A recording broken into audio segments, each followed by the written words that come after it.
Double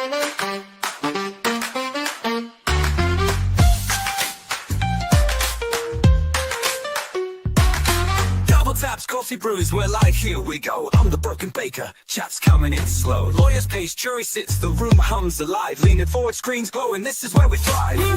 Stream front row real, chat's the heartbeat, loud and clear. Trials come and go, but we stay near. Crimes up, crimes down, you're always here.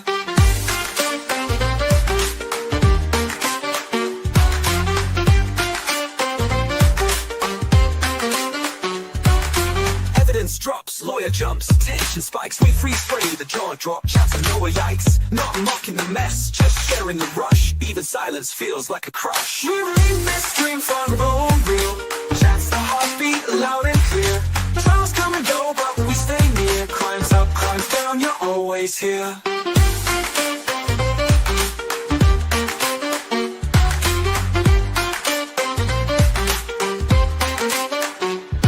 So grab your mug and don't be late. The baker's life will set it straight.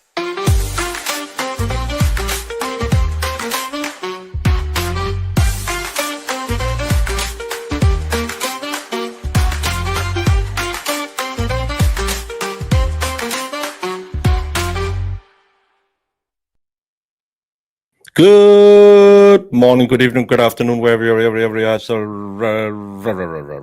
are. And welcome to day 5 in the Daisy Link trial. Did she pew? Well, she did. Was it okay she pew-pewed her boyfriend, baby daddy, in the leg and unalived him? Or was it because she was actually being rescued from him, but at the same time, she was also her mother wanted to take her kids away because she was a bad mom, but also she had made a special trip down there to rescue her, but it wasn't more of an emergency then they needed a little barbecue get together to keep it secret that she is going to be rescued. But she also needed to go get him for a drug house so he could come back, even though they didn't want him to come back. While at the same time, they weren't there, but they had been there for 12 hours. But at the same time, she had just been dropped off and then picked up again. And what? I think that's kind of where the defense case left me yesterday. Those 3 witnesses was probably some of the most themselves all of the times. And that judge, I was rewatching her this morning when I was at the gym. And she was absolutely horrible. Why isn't my YouTube working now? Am I live? I look live. I'm connected, but my YouTube studio is crapping out. Don't do that. I am live. YouTube's a little bit dumb. Hey, Danica, and my name is Spice, Anime. Internet is spotty. Yeah, I was watching a stream this morning that kept crapping out. So maybe there's some, I don't know, sun flare activity or whatever, man. Well, I didn't make it. I just got it like this. I'm sorry, Danny T. But go Cornhuskers. Hello from a place that doesn't exist, so you say. Well, I don't say it, science say, because if Australia was real, you would be hanging off the planet in your feet, and you can't do that. So it's just science. Because everyone knows the world is resting on the back of the celestial turtle. That's why you can see the horizon. But the turtle shell only goes down that far.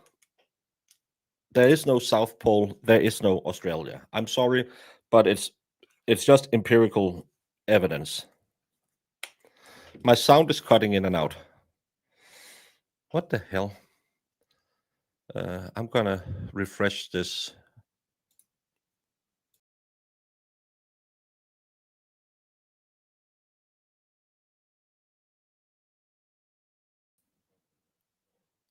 I hope this went better.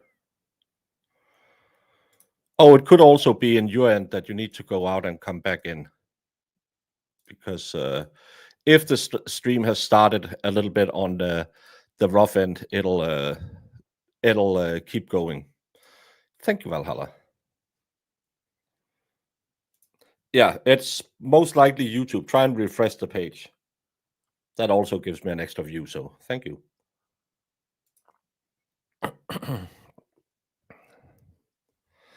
No, but we didn't finish the mom to yesterday because of all the chaos that arrived in the courtroom because the judge couldn't make her mind up. So we need to finish her. No, we did finish her. She came back and they asked her 3 questions. Yeah, that's right. We did finish the mom. There potentially will be a guy called today if he shows up, but they're not sure he's going to show up. And then the defense wants to, or the state wants to do a deposition because apparently he's changing his statements. Okay.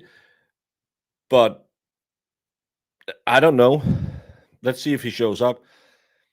And I think, as I do in every self-defense case, she should testify, but I'm just not sure with that horrible show we had yesterday that she should testify because she's just going to muddle the water even more. Well, it is what it is. Yeah, maybe get some more loose fitting so it's not cramped up her behind.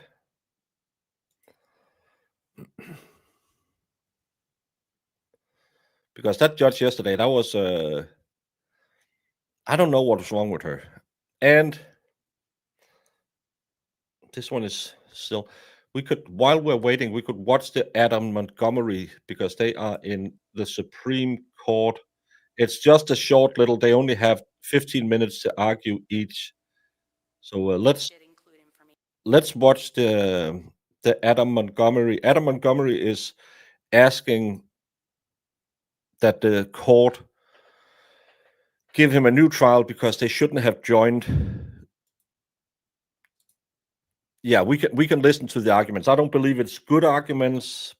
I was listening to it before we started, but I don't. No underwear. I am always Donald Ducking it. Hey, definitely not. Yeah, she something was wrong with that lady yesterday. Yeah, could we get more judges like him? More judges like my good friend, close associate. The most important people in this case that everybody seems to have forgotten in this room is the jury. So we're going to take a 15-minute break and both sides take a pregnant pause and think about the jury. More guys like him, girls, I don't care what gender they are, just more assertiveness, more, hey, let's keep this ball rolling instead of all of this BS.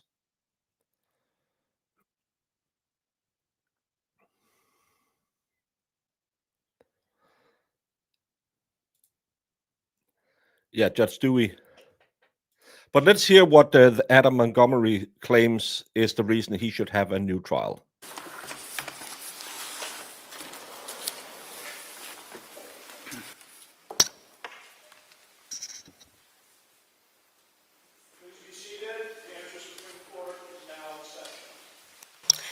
This is case 2024-0304, State of New Hampshire versus Adam Montgomery.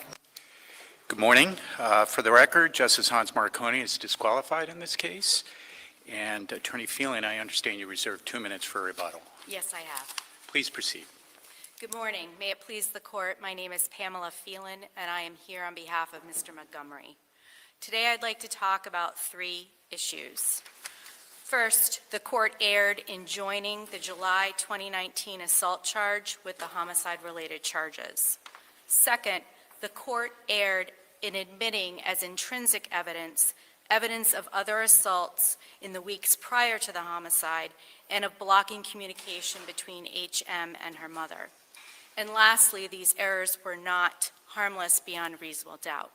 I did raise another issue in my brief, and I'm happy to answer any questions about those, but I'm going to focus on these. The principal concern with these issues is that a defendant be tried on the merits of the charged act and not on propensity and character inferences that may be drawn from evidence of other acts and wrongs. On the first issue, the cases simply should not have been joined for trial. They were not logically and factually connected in a manner that does not solely rely or demonstrate the accused has a propensity to engage in criminal conduct. What Make a bearing- difference. Go ahead. Does it make a difference that the defendant had joined and the state's assented to motion for joinder in the first instance? No, I don't. And the reason I don't is because my recollection is that the parties agreed to joinder early on in the pendency of the cases, and then as they neared trial, the defense moved to sever them for trial. The state did not contest that the defendant had a right to do that and to have the court look again So if at it, whether it should be I guess severed. my question is, if it was in the best interest of justice at the moment the defendant agreed to join the cases, what changed? What changed is I think through the as defense counsel said, through the development of the case in preparation for trial and additional information that was coming out about how the state was intending to present its case. And defense specifically referenced new discovery or new information in Zwicker letters that were being produced to the defense. Are the Zwicker letters part of the record? Because I looked at the motion to sever, it references the Zwicker letters, but I didn't see them in the appendix. No, they are not.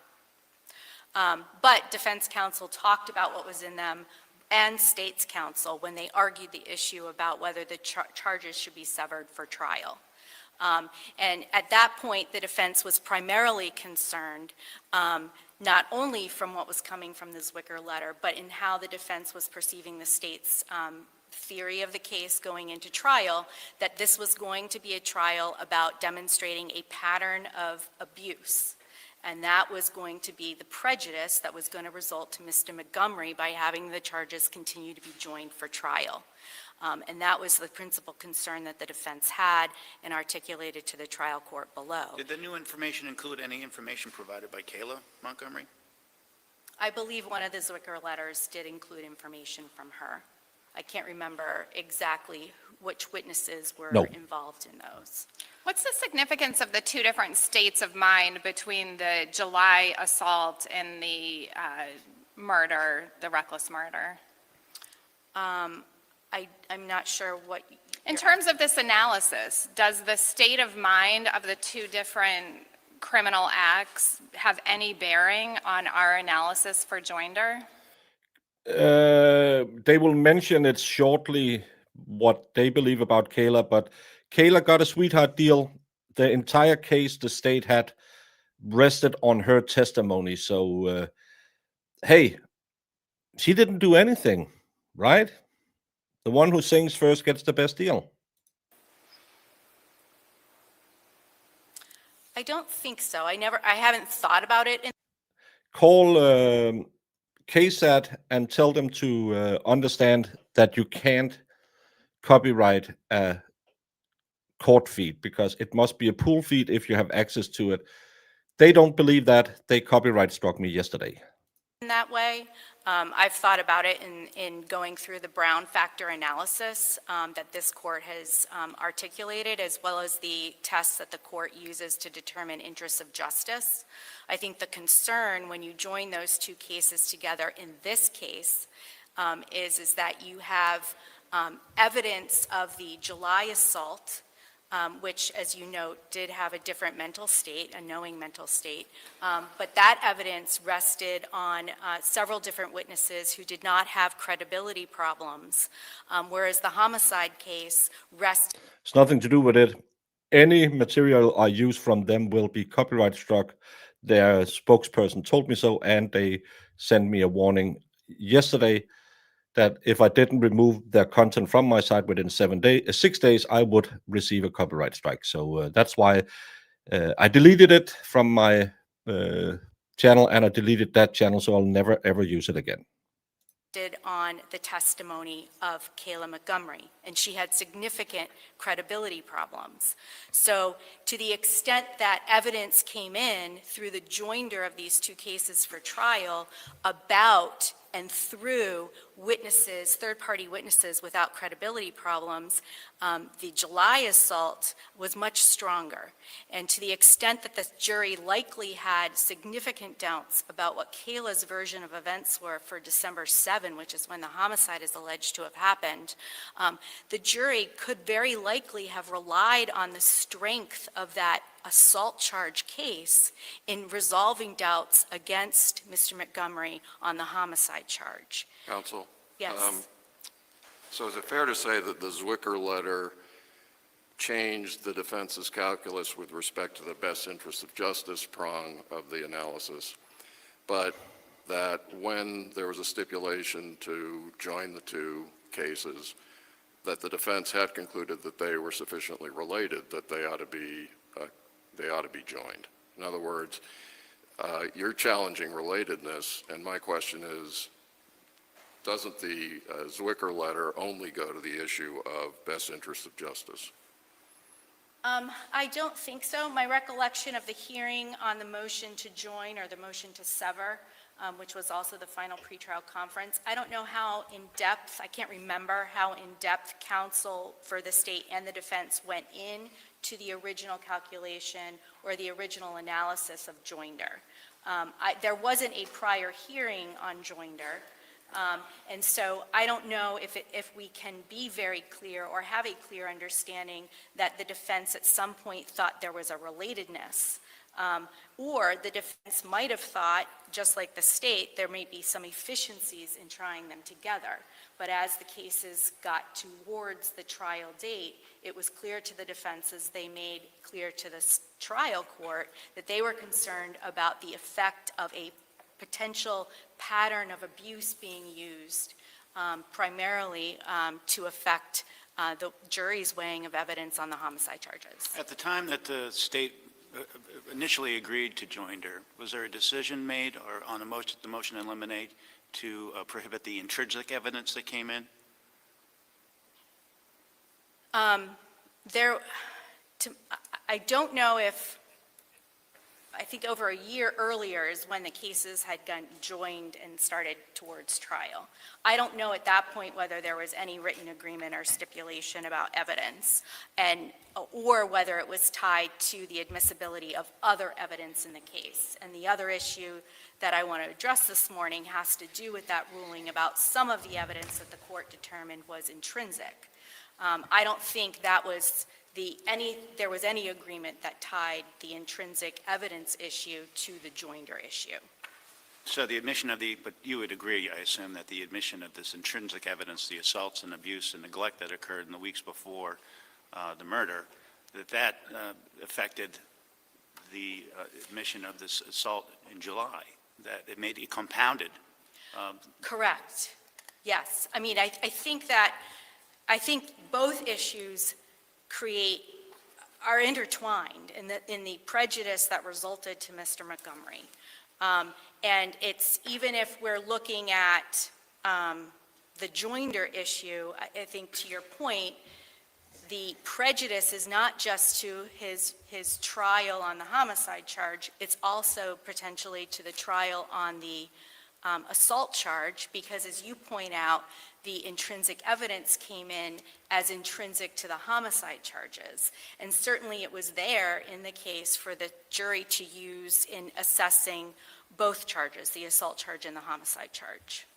So I want to give you an opportunity to address harmless error, but why don't you proceed with your second argument? Yes. So with respect to the intrinsic evidence issue, there were two pieces of evidence that I focused on in my brief, and I believe it was error. They were not intrinsic to the... I just don't get this argument.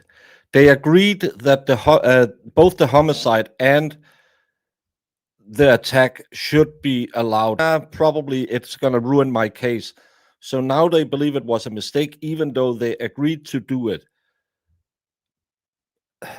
Am I losing a good argument that I just don't see why they can't use the evidence from the murder case in the assault case, because we had his uncle talk about the assault, and we had the CPS worker talk about the assault. Am I right?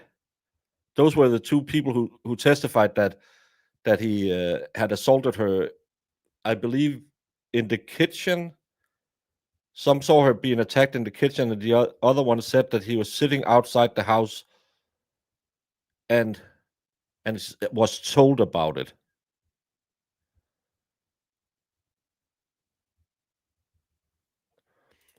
This is Supreme Court. She's speaking to 4 judges because the 5th judge is conflicted out. But again, you agreed to it and now you don't want it. And what are you trying to change? Because you're saying that the assault charge shouldn't have been in there. Well, it's the murder charge that he's getting life in prison for. I don't. Homicide-related charges, which is what the trial court found. It was the assaults in the weeks leading up to the homicide, and then the bar of communication. With respect to the assaults, the state, even on appeal, says that those assaults, prior assaults, were necessary and essential to proving reckless intent on the homicide. That simply isn't the case. If you look at the state's evidence on the homicide charge, it's the evidence demonstrated, and the state argued that it demonstrated, that Mr. Montgomery acted recklessly by repeatedly punching HM until she was unconscious. You don't need additional evidence of prior assaults for which there is no allegation was connected to cause of death to prove that reckless mental state. Doesn't it show the extreme indifference? I think the charge itself shows extreme indifference. The evidence on the charged act, if you believe Kayla's testimony, that in and of itself is more than sufficient to establish recklessness. And I will also point out that this was not a mental state defense on the homicide charge. This was a defense that... Yeah, but the defense agreed that they should join the 2 charges. And now they are arguing they shouldn't have been joined because it was used to, yeah. The uncle brother was there and saw the black eye, and Adam admitted hitting her. Yeah, they were sitting outside smoking, I believe. It's, 2 years ago? I can't remember all the details, but I think they were outside smoking, and he asked what happened. And to begin with, he said someone had hit her with a lightsaber or something in the eye. And in reality, he punched her because she was doing some strangling her brother or some argument, something like that. It was a horrible case. I don't recommend going back and watching my coverage of it. That Mr. Montgomery was not the one who caused the death. It was Kayla Montgomery. And so it's not a defense on the homicide charge. This was a defense that Mr. Montgomery was not the one who caused the death. It was Kayla Montgomery. They didn't argue that at all in the defense, that it was Kayla who did it. There was no. I have argued that multiple times. The defense didn't do that during the trial. They said he didn't do it. But they didn't say that. Am I remembering everything wrong? They didn't bring any witnesses either.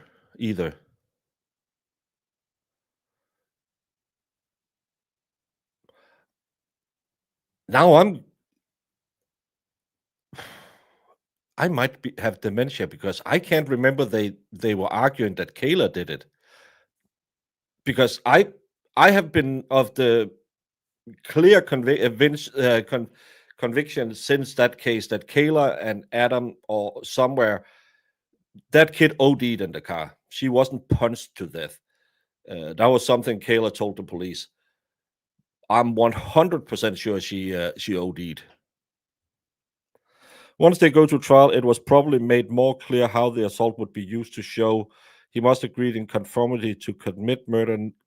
Can't do that. Kayla was the only witness for murder. No, that's not right. Am I wrong about that? Did they argue that she did it? I can't remember that. They may have been precluded from cloning third party. Yeah, but you're remembering right, in the first trial, they never talked about it being Kayla. Yeah. No, so maybe they as MJ is saying, they were not allowed to use her as a third party culprit.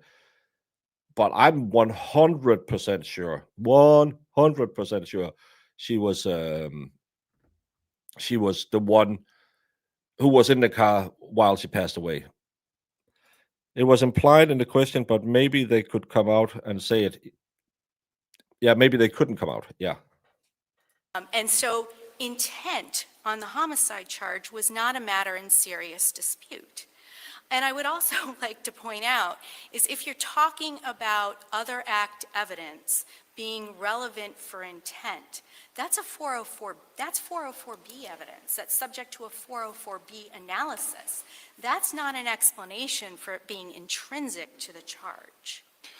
Wasn't as the trial court noted, wasn't the jury entitled to some context about events leading up to December 7th?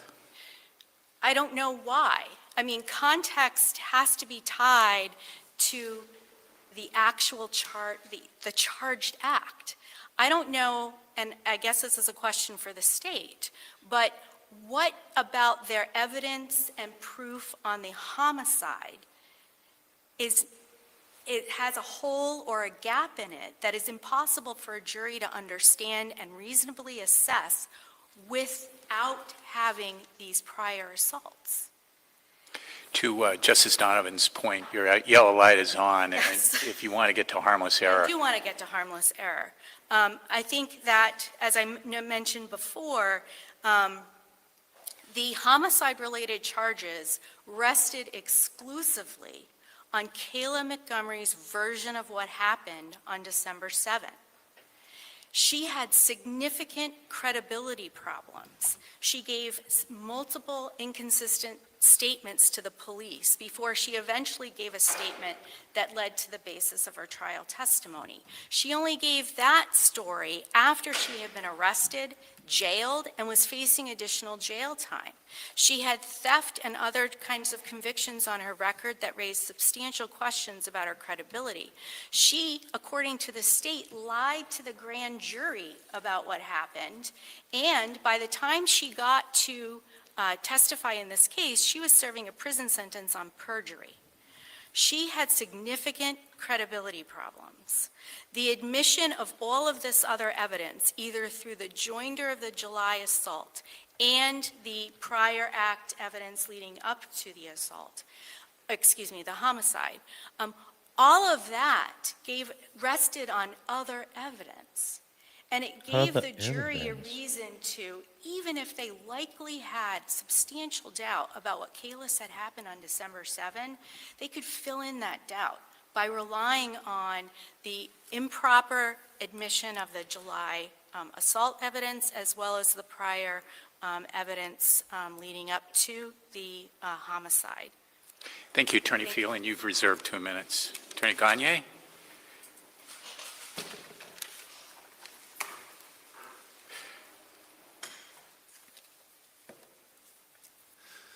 Good morning, Your Honors. May it please the Court, Sam Gagne for the State of New Hampshire.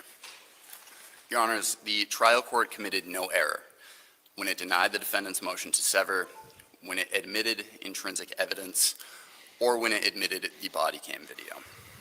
But even if it were to be assumed that the trial court did commit an error, any such error was harmless beyond a reasonable doubt given the nature of the errors alleged in this appeal and the overwhelming strength of the state's case, which consisted of eyewitness testimony, numerous witnesses who corroborated that eyewitness testimony, and a mountain of physical evidence, the summit of which held only one conclusion, and the jury reached it. Do you agree with the defense that the murder conviction rested predominantly on? No, that's actually not a wow. They charged her with 2 counts of perjury to make her change her statement. Well, to tell the truth. So she would point the finger at Adam and get him in trouble. Most likely deservedly so, because he's an asshole, and I don't want anything good ever happening to him, but I still don't believe the story is what Kelsey told us. She got 7.5 to 14 years in prison for perjury. She served less than 2 years.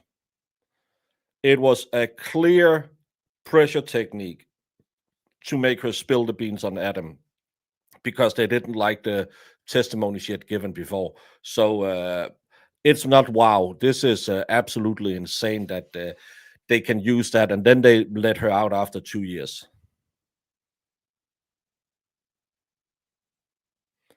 What's Lesko saying?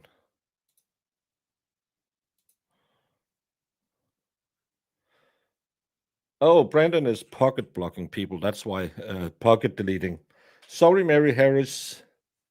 You got pocket deleted by Brandon. He is on the floor, passed out, and blocking people.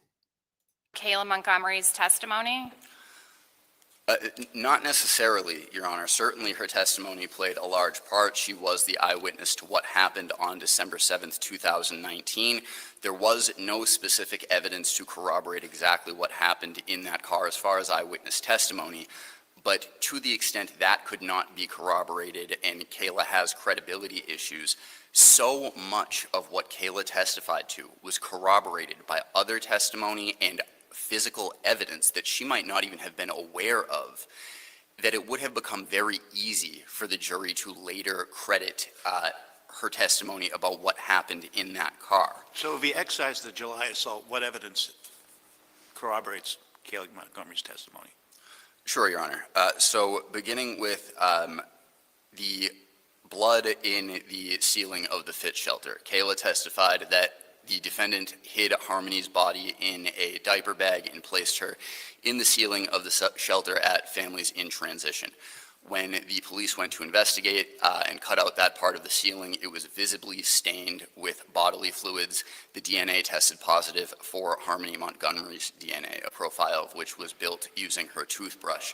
The defendant's fingerprints and palm prints were all over the vent of that ceiling. The only other fingerprints that were found were of the man who installed the ceiling. But that only shows corroboration of the post-homicide actions of the defendant. Sure, Your Honor. My ultimate point here is that all of these pieces of corroborating evidence of Kayla saying he hid her in the ceiling, he put her in the freezer at Portland Pie Company, he used a U-Haul to drive her and dispose of her body, he used lime to break her. And there's no corroborating evidence from the car. There's no blood. There's nothing. So the state's case is absolutely weak in that he apparently punched her repeatedly in the car. There's no evidence in the car. Body down. If all of those things could be corroborated by physical evidence to show that Kayla wasn't lying about those things, it becomes a lot easier to credit her testimony when she says, the look of an evil man in that car is why I didn't do more to stop him from raining blows on her face. That becomes a lot easier to buy once the rest of her testimony is credited, and very, very much of her testimony was. Again, through physical evidence and then through the testimony of other witnesses. The car, I believe they found it in a scrapyard. They took DNA. They took some test in the trunk of the car. I believe they found something in the trunk of the car, but I can't remember. And they kept talking about the headlining in the car, but there was no DNA evidence that showed anything. There was no blood found. Such as Travis Beach, a friend of the defendant's. He testifies that, yeah, I helped procure the U-Haul truck. I couldn't get it myself, but my friend Brendan Harris could. Brendan Harris said the same thing. And then the U-Haul records show that Brendan Harris indeed did procure a U-Haul truck. Massachusetts tolls show that the defendant went over the Tobin Bridge in that U-Haul truck on March 4th, 2020 at 4:45 a.m. and he crossed back over going northbound at 5:25 a.m. The records showed that there was about 130 miles put on that U-Haul truck, and by the state's calculation, that would have lined up just about with the trip from the U-Haul back to the Econo Lodge down to about where the defendant allegedly disposed of Harmony's body and back up. So there was significant amounts of corroborating evidence. On top of that, outside of the Econo Lodge, Travis Beach says that he's outside with the defendants. All of this is post, and the only one who claims that they had anything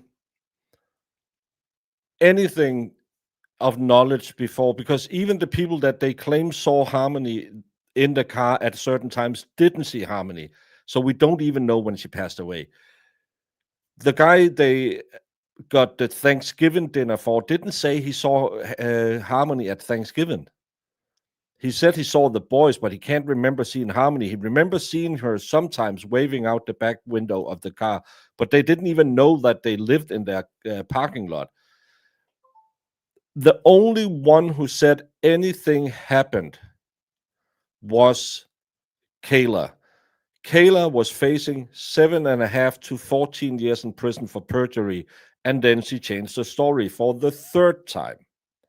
Her only wish was if she could get to see Adam one more time. She's still madly in love with that asshole, which is absolutely absurd. There was no physical evidence of anything, and you can't tell if she passed away the way they said, because the body has never been found. All of this is post, because there is no evidence of anything other than months before and then after, other than eyewitness testimony from Kayla, who has an incentive to lie, because if she said the truth that the state wanted, she got off with, I believe, two years for perjury. Smoking a cigarette and the defendant's pacing back and forth repeatedly. Yes, all of this is after. Harmony is dead. I'm not saying Harmony is not dead. But this doesn't prove that Adam beat her to death in the car. She could just as well have OD'd in the car.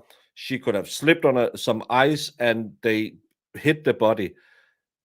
The problem is they are arguing now that all the after the fact evidence proves that he did the deed.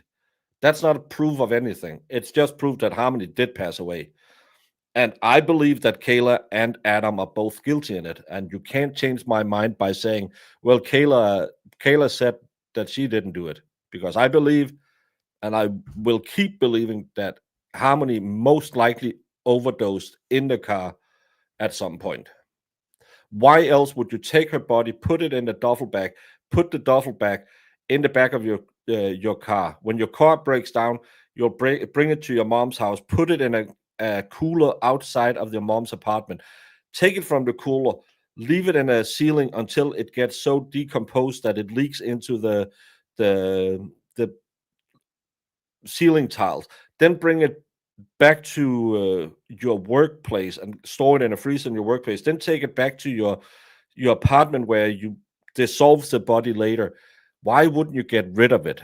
To me, that just seems very weird why you would keep the body for months after. Saying, I effed up, I effed up, I effed up. And Travis yes, she was on the Twitter talking about, I wish I could get in contact with her, but I have no contact. I really like to talk to her.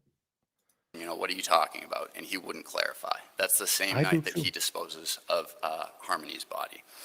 So the evidence just built upon itself over and over and over again. And that's even before we get to consciousness of guilt evidence of the defendant himself. He tells somebody on a jail call that the efforts to find Harmony's body is just a waste of taxpayer money.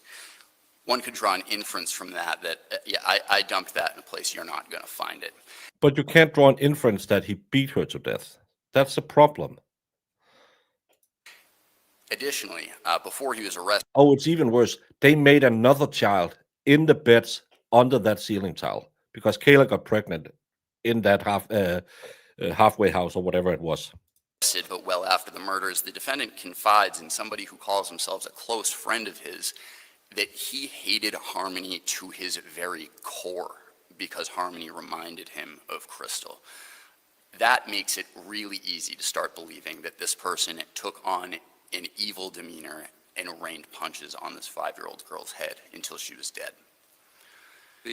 One of the predicates for the Superior Court's decision to allow the pre-December 7th abuse and neglect of Harmony in was that the court would give a robust instruction to the jury so that it did not take into account those prior acts in order to establish a propensity. Did the Superior Court give that robust instruction? I looked at the instruction and it did not seem to fit that description. Do you recall? So what I recall, Your Honor, is in closing, in the final instructions to the jury, the court did instruct the jury, as is routine, that each indictment must be considered separately, and it was directly instructed to the jury that a finding on one indictment should not influence a finding on the other. But there was no instruction on this particular evidence, the intrinsic evidence or the July 2019 assault. I do not recall that, Your Honor. I didn't see it. I do not recall that from the record. Speaking of, just to pick up on that, there was some discussion of the intrinsic evidence causing the July 2019 assaults to bleed into the murder charge, creating that concern of propensity evidence. Well, how do we reconcile the fact that the trial court limited the intrinsic evidence of abuse and neglect to a very specific time frame of 2 weeks prior to November 29th, and then the time frame between late November and December 7th, yet allowed in, obviously, by not severing the July assault? How do we reconcile that? So I think they can be reconciled. First, I would note that they are certainly two different issues. One's a joinder issue and one's an intrinsic evidence issue. And I think the trial court took the exact right approach. The trial court was cognizant because the state moved for months of abuse and neglect evidence. Months takes us from November 29th. If months is plural, that's October, September at least. Then it could start getting into August. The trial court, my decision is somewhat here. These are joint charges of abuse. It's their feet, it's not me. September, sustainable exercise. 2 weeks. Yes, Your Honor, I understand why any of that was important. I think the easiest way to respond to that before getting into more substantive reasons And thank is, you, as this court Russell's mom. says time and time again in intrinsic evidence cases, events don't happen in a vacuum. This murder did not happen in a vacuum. The whole story is not told by simply recounting the events of December 7th, 2019. If that's all that is told, all you get is that in a vacuum. I'm not saying this would have been the defense or it could have.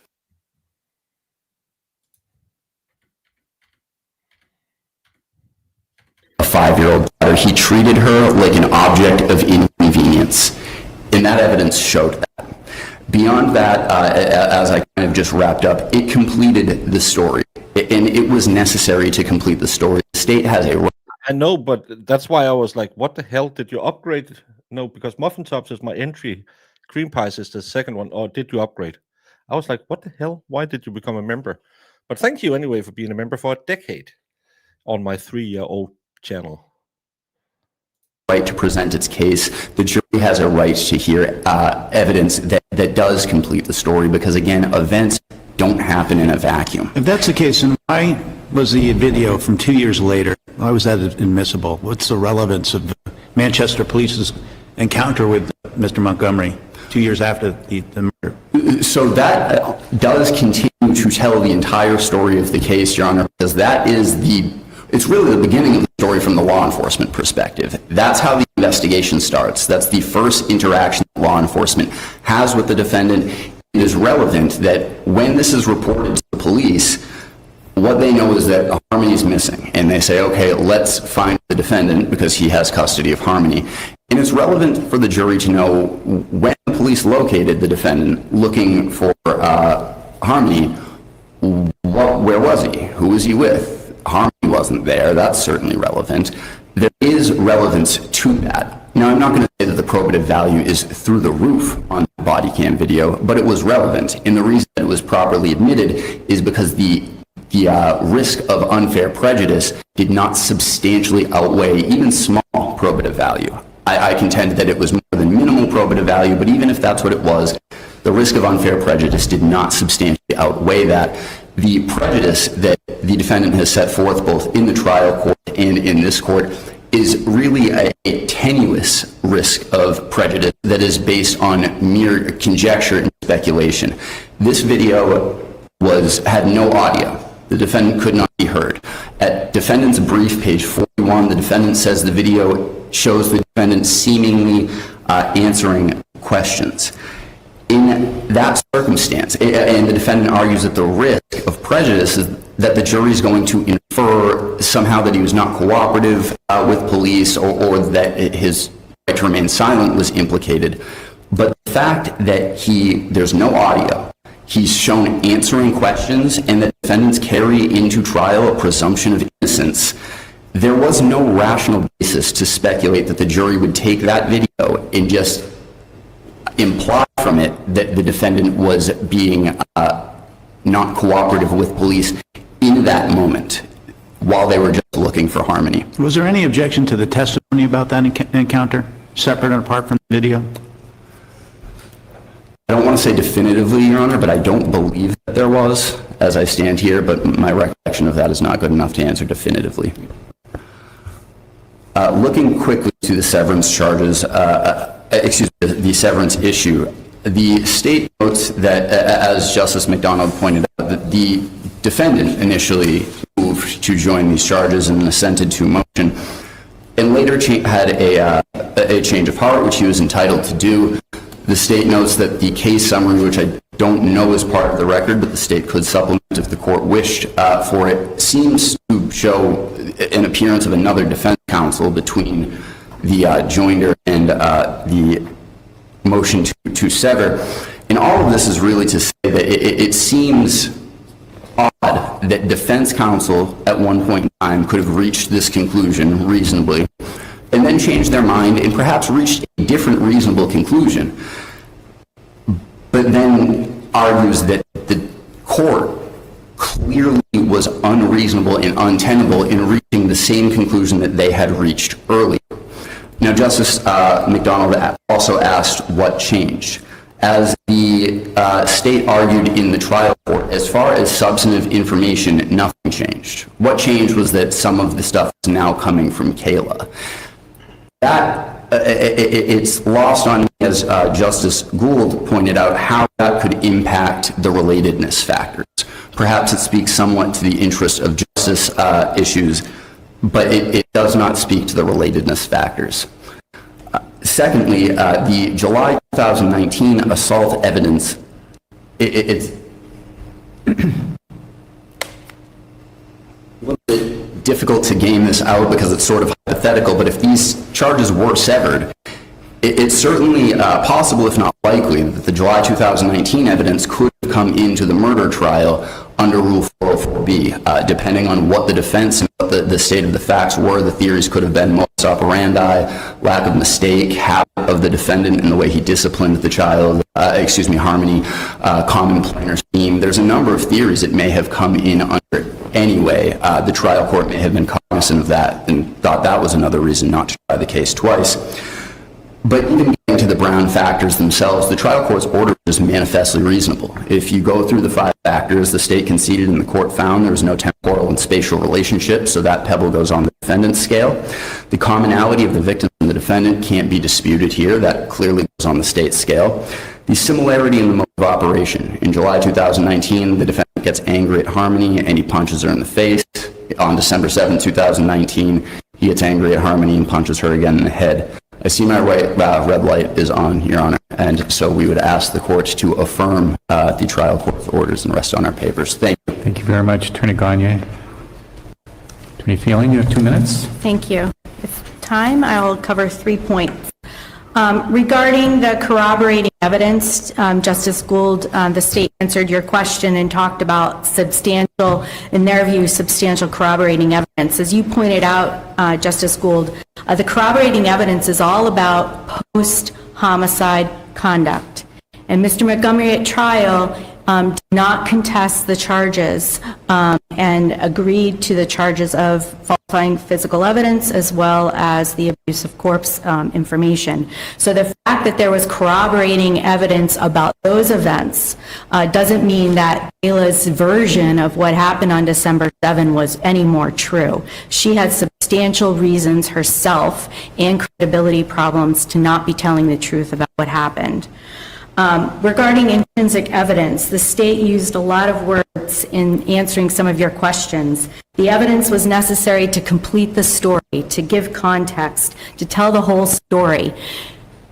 This court has been very clear, whether it's talking about intrinsic evidence or 404B evidence, that those are usually passwords, or the court has to carefully construe whether those words are passwords for getting in propensity evidence for a propensity purpose.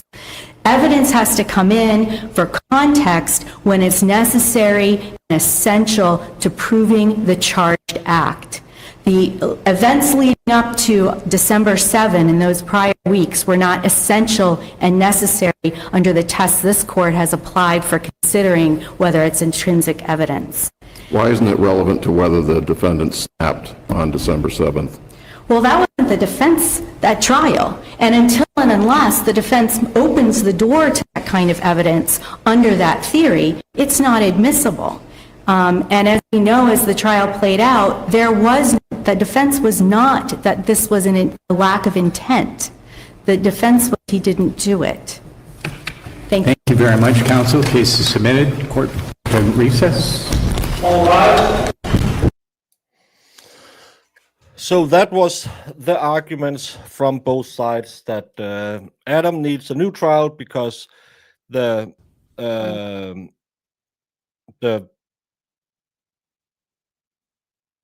sorry, I just have to go back and get to this. Yeah.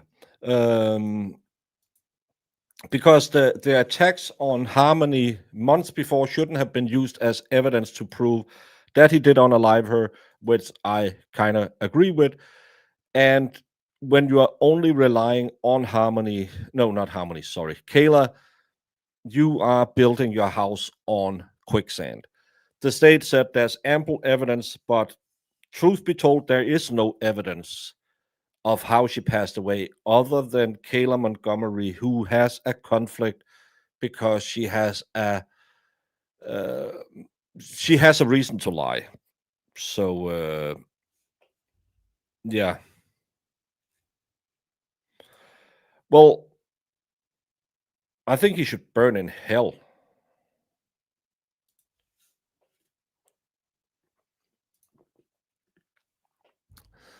Don't blame me. And I saw that Hellfish was also relating this in the chat.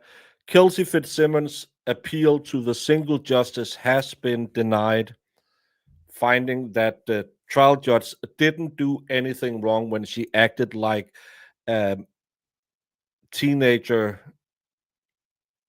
and slammed the door and yelled at everyone.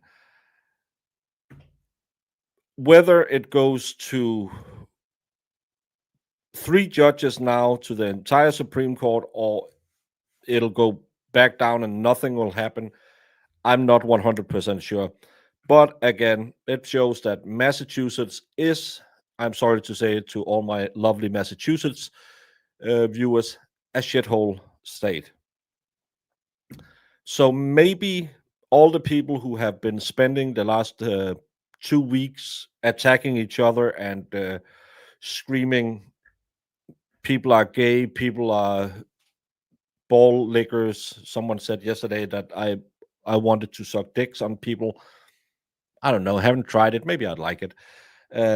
Get those drama llamas back in the stable and get on with it, because Kelsey Fitzsimmons are also gonna have a really, really hard time fighting the state in Massachusetts.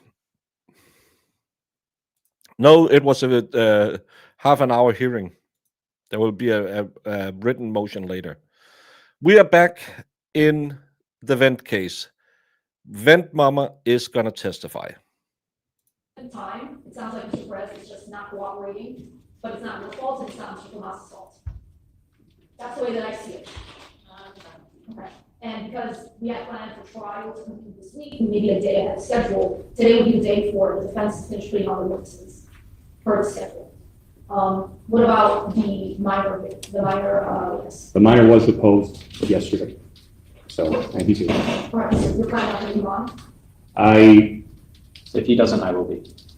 So the minor was distraught this morning, and I had a conversation with him, and he indicated to me that he didn't want to talk anymore, and I told him if that's what he wants to do, I will respect that. But I think he's come around to it. My intent, based on everything, is to call Ms. Link first, deal with that, and then I'll cross that bridge later and see how he's doing later. We have left off the issues of his age, his tender age. We went over some of the statutes. The statutes don't indicate one way or the other that was a cutoff, even though most jurisdictions have laws on the books that 12 years of age is a cutoff. Having said that, I left it up to you all to meet him, talk to him, and see if there's anything else that I have to inquire from. For example, whether or not we needed to testify to the closed circuit, things of that nature. At this stage, you don't know if you're going to put on? I don't know for sure as I stand. I will be putting him on as a rebuttal witness. I think during his deposition yesterday, he said a number of different things that lead me to believe that he has been coached, which also lead me to a greater point of these witnesses actively watching, being involved in, and coordinating their testimonies. I also listed this morning Crystal Barreto, who was previously listed as a state witness, but I did list her as a rebuttal witness, and I intend to put her on as we discussed yesterday. You need a proffer what you're going to put on this 11-year-old before I go down. Sure. He said during his deposition yesterday that the pistol whipping incident happened the day before the death of his father. He said that he has spoken to his mom, I think he said 3 times about the case, but he speaks to his grandmother at least once a week. Who's grandmother? Josephina Perez. Does he live together? Yes. No, about the case. Okay. They speak at least once a week about the case. The reason that he is here today in court to testify is to get his mother out of jail. Additionally, what he said was that he would, when he is speaking to his grandmother about the case, he forgets things and gets things wrong, especially about the day before the pistol whipping incident. And I asked him, does your grandmother correct you? And he said, yes, she tells me what actually happened.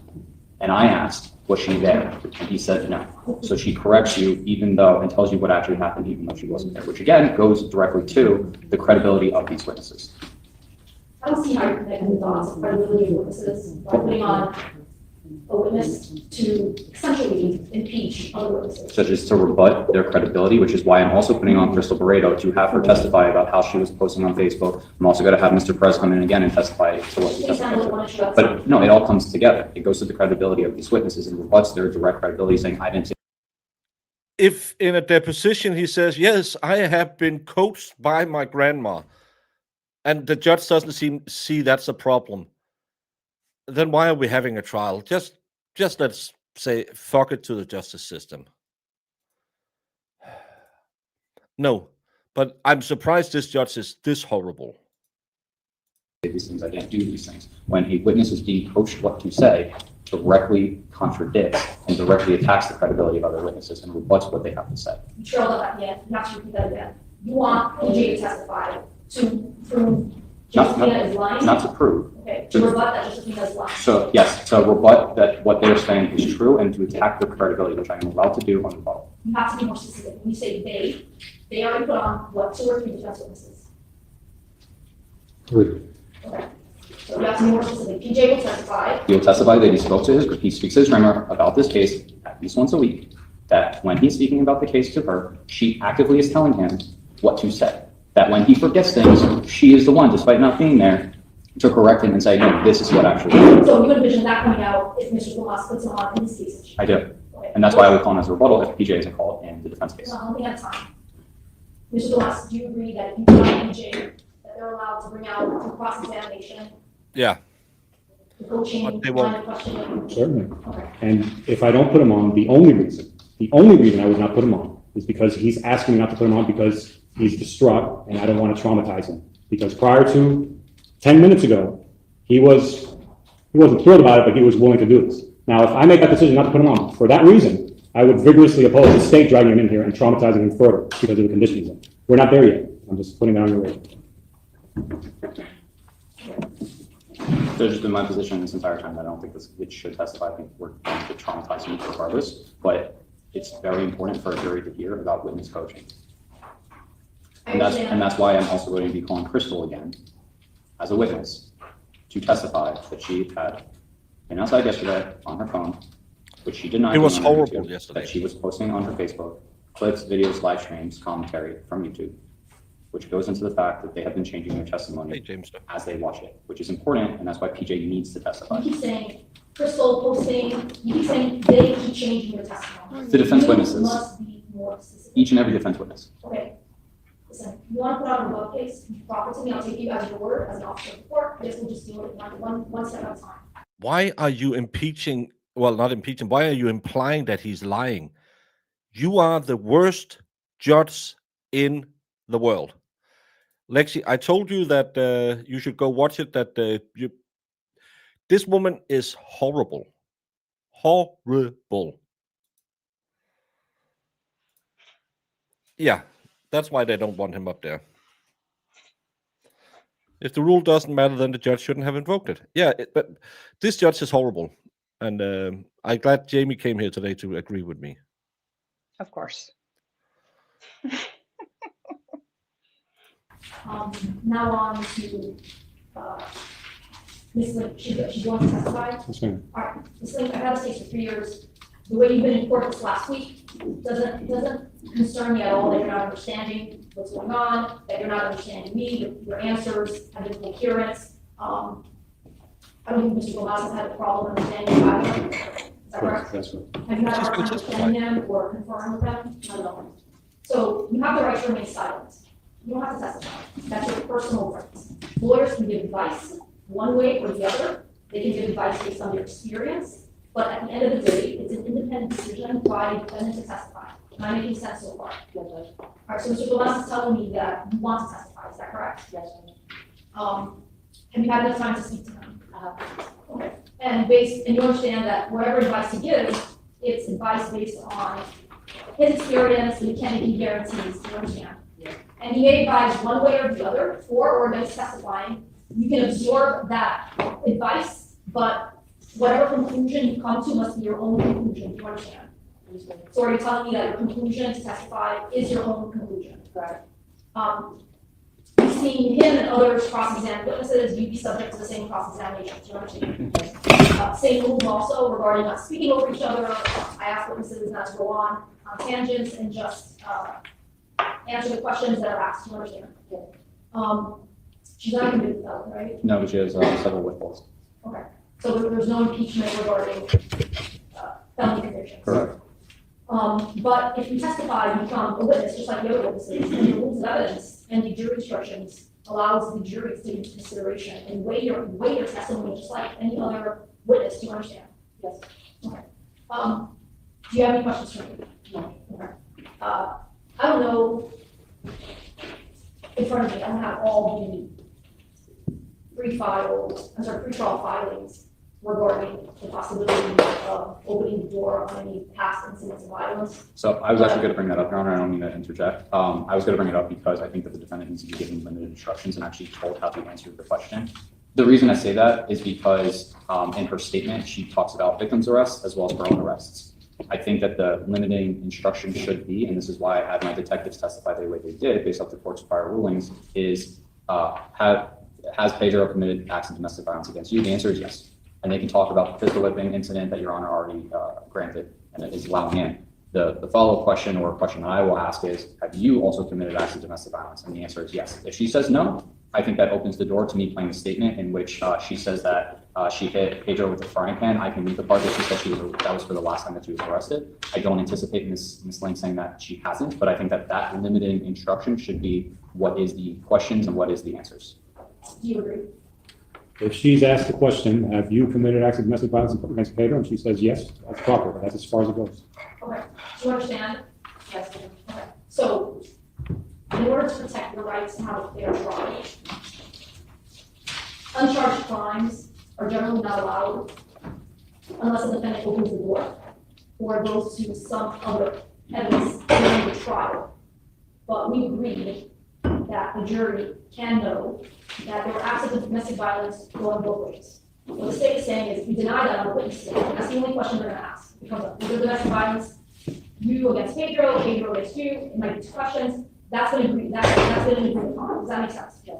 If you answer differently, it may open the door for the state to bring in other acts of violence by you onto Pedro. Does that make sense? Yes.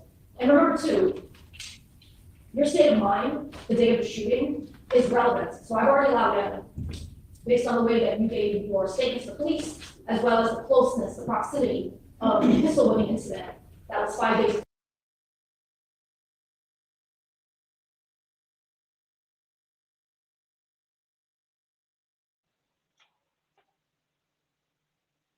You're muted.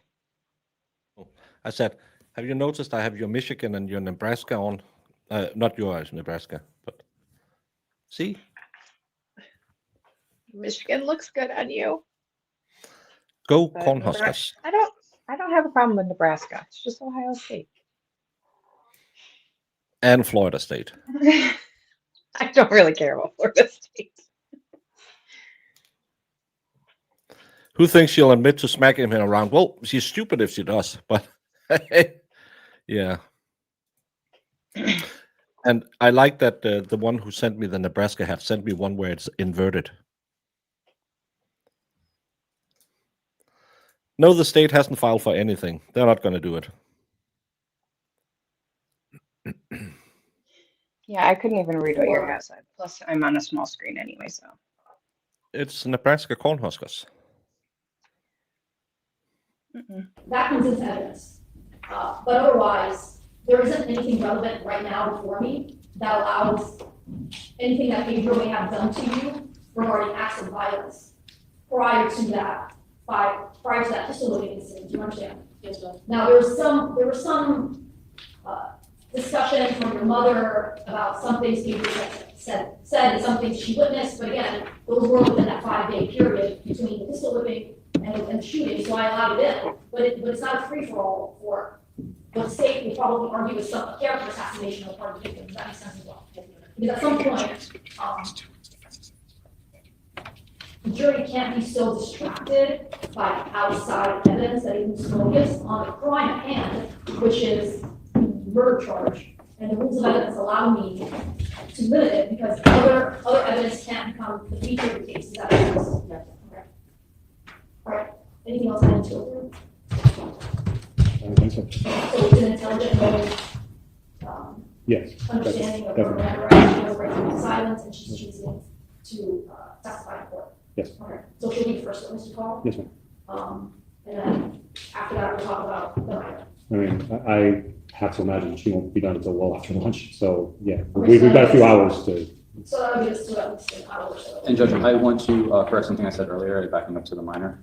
He also testified that his father did live at the house. He was on the road a lot, but when he would come back, he lived at the house. So that would also be very important on the rebuttal as well. I don't think that was exactly his testimony. There's more to it than that, but I understand they're going to try to make it sound that way. I have a recording of it because we took the deposition after 4 o'clock yesterday. I think we started around 5 o'clock yesterday. The court reporter was not able to get a rush transcript. I'm hoping to have it at some point today, but he did say that his father lived there. Okay. All right. We'll just take the one of those. All right, let me go off record, and then we'll come back in a few minutes. And get comfortable that we want to drink here.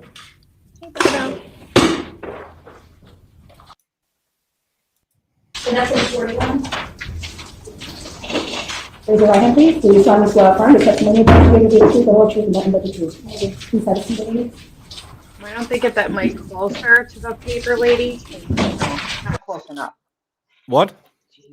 I said, could they get that mic a little closer to the lady smacking papers around? Because It's so annoying because there's one mic somewhere over here on the witness stand, and then there's a mic on the table where someone apparently thinks that stapling documents during a trial is necessary.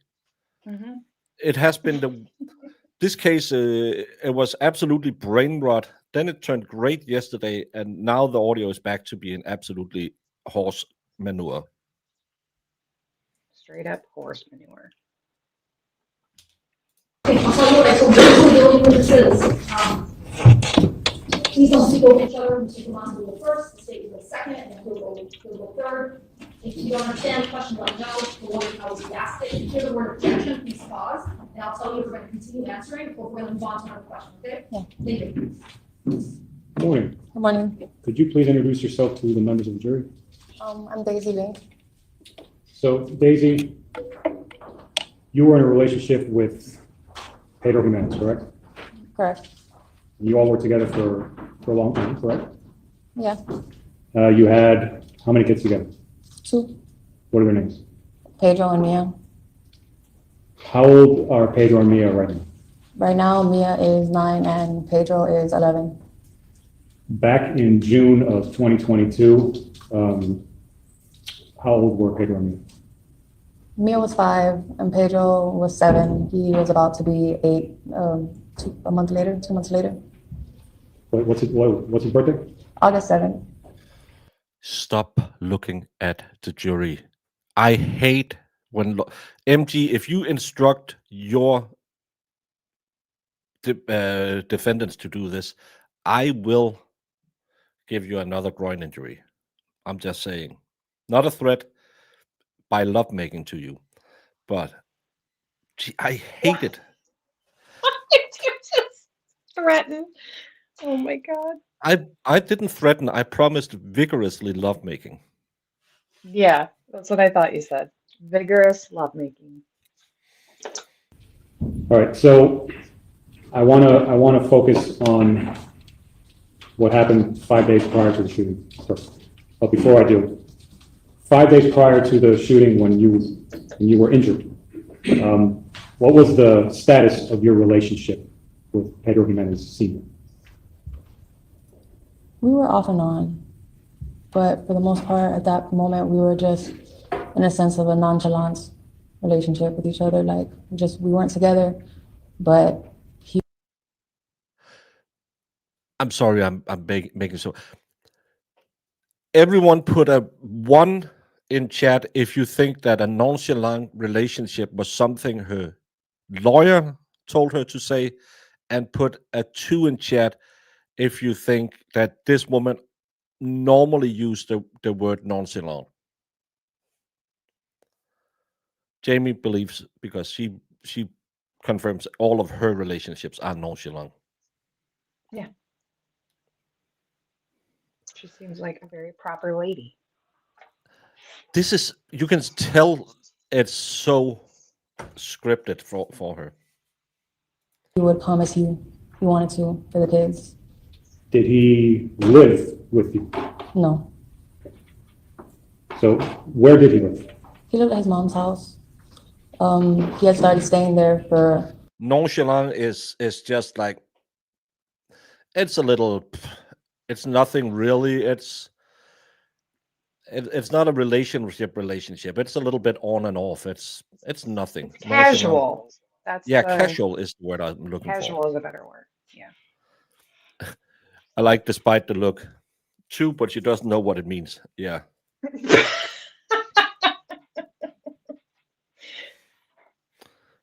No spoilers, John Gary.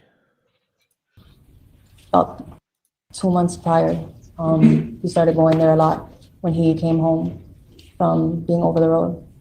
Do you happen to know the address of his mother's house? 956 Northwest 4th Terrace, Florida City, 33034. Okay. Judge, if I could approach the witness. Yes, and both sides can have freestanding permission to approach the witnesses. So Daisy, I'm going to show you what's been marked as in evidence as defense exhibit A. Can you tell me what that is? No, That's one of his licenses. One of Pedro's licenses? Yes. And what's the address on that license? 956 Northwest 4th Terrace. Is that his mother's house? Yes. Where he lived? Yes. You said Yeah, nonchalant is kind of like a laid back person. It's more of a mood than it's a description of anything. You can say Yeah. it doesn't really make sense to put it in a relationship, but again, the word nonchalant, I'm pretty sure she doesn't know what that means. It's French, Jamie, I love that you keep saying it with a French accent. but it is French. Nonchalant. That's not how you It's say it. nonchalant. Like I don't know, but you just say it with a little bit of hint of French. Yeah, nonchalant. Because Nonchalant. the T is silent. one of his licenses, there's more than one license? Yes. Okay, I don't know if you can see, but a different page of the same exhibit, there are two licenses on there, correct? Correct. Are both of them Pedro Benz's licenses? Yes. Do they appear to have the same address on them? Yes. Do both of those licenses have the address of his mother's house as his residence? Yes. Now, the place where you lived back in 2022, your residence, did you own or rent or lease in that location? We rented. Did you have a lease? Yes. A written lease? Yes. So I'm going to show you what's been marked for ID as, okay. So I'm going to show you what's been marked for ID as, well, actually, Judge, at this time, by stipulation of the parties, I will move defense, what's been listed as A5 and A6 in judgments. Go ahead, Oracle Market. A5 is now defense D, A6 is E.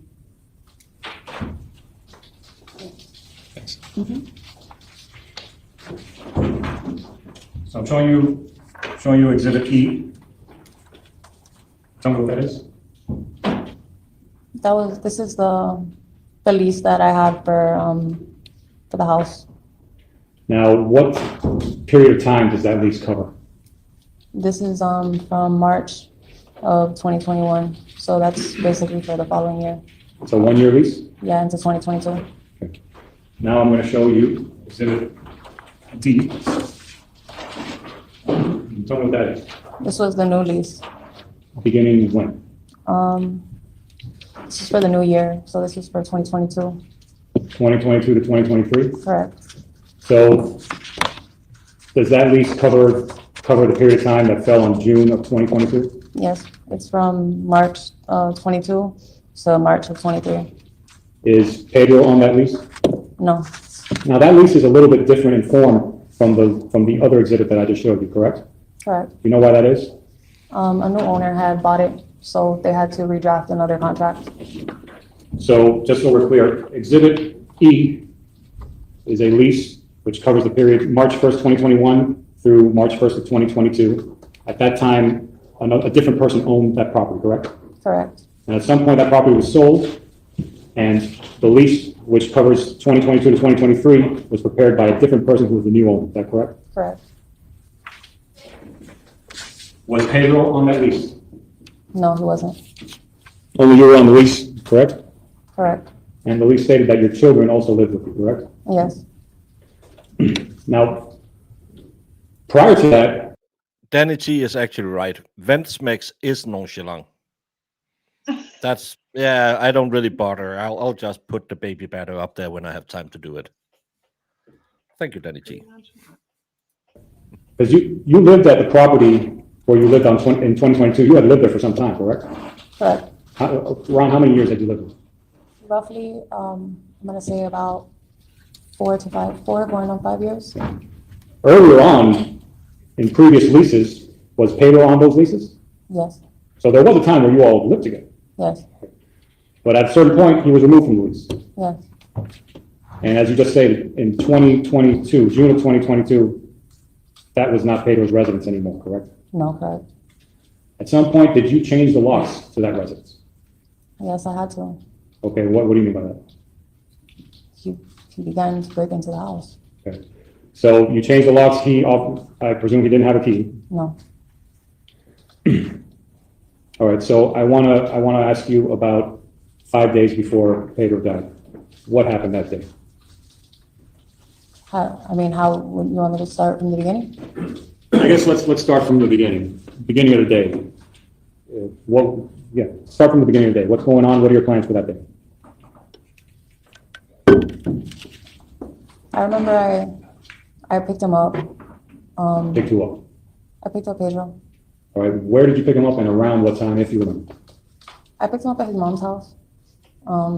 I know he was supposed to be going back to work, driving within the next day. So I picked him up from his mother's house so he could see the kids around 1:30, 2 o'clock, between that window. All right, you picked him up? So he came to your house? I brought him to the house mainly to speak to my mom. She was really upset with him. No, wait, hold on a second. I'm not talking about the day he died. I'm talking about 5 days before. Okay. Were you mixed up there? Yeah. Okay. I'm talking about the pistol whipping day. That day. So let's start over. Okay. So 5 days before he dies, the day you got hit in the head. Okay. Tell me, how does that day start? We didn't plan this. Why are you asking these questions? I don't know what to I answer. remember I went to go. He was at somebody's house, and he had took my dogs from the day before. Well, I don't want to. I guess let me put it this way. At some point, are you home? You planned this. You have rehearsed this again. A woman who says nonchalant, and then he took my dogs. He had taken my dogs, but why? She doesn't know what you're gonna ask her. You planned this. If you're gonna make your defendant lie on the stand, at least do it better, bro. She's gonna be mincemeat when the prosecution go over her.